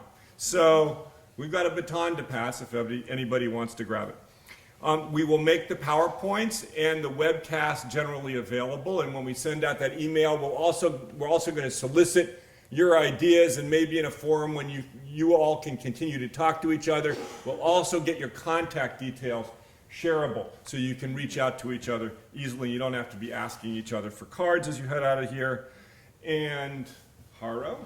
All right, well, you truly know you reach the end of the conference when we get to the thank you stage, but also when the word pub is mentioned. So I'll get to that at the very end. But I do want to go through a few more thank yous before we get to the very end. One very important for us, especially given that we're webcast, is of course there are funders. And you'll notice a pattern in the types of funders. So it's the Swedish Research Council, FORMAS, the Norwegian Research Council, and the Swedish Development Agency. So you may spot a pattern there. But I want to thank them at least for making this possible, and also for making the participation for a lot of people here in the room possible as well. Second, I wanted to thank the members of the steering group who've been helping to shape this conference behind the scenes quite a lot. So we have Harald, we have Gori, we have Frank, Jotso, please, those of you, Jesse. Raise your hand. Raise your hand. So then I also really want to thank our colleagues at SCI who've been really helpful in the last few months, and again trying to make this possible logistically, because otherwise it would have been a complete nightmare for Michael and myself. So first I wanted to thank the rapporteurs who've been taking extensive notes throughout the conference. So we have Pete Eriksson, we have Adrian Down, we have Hasim Asghari, and I now have to think, and we have May who've basically been taking notes throughout the conference, which will also make it possible for us to convey some of the messages back to you. So thank you.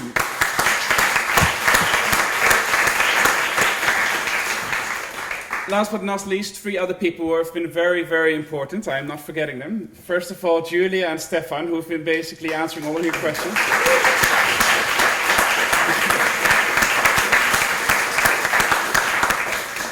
And finally, Marion Davis, who is not only a great moderator, but also has been working literally day and night in the last few weeks for this.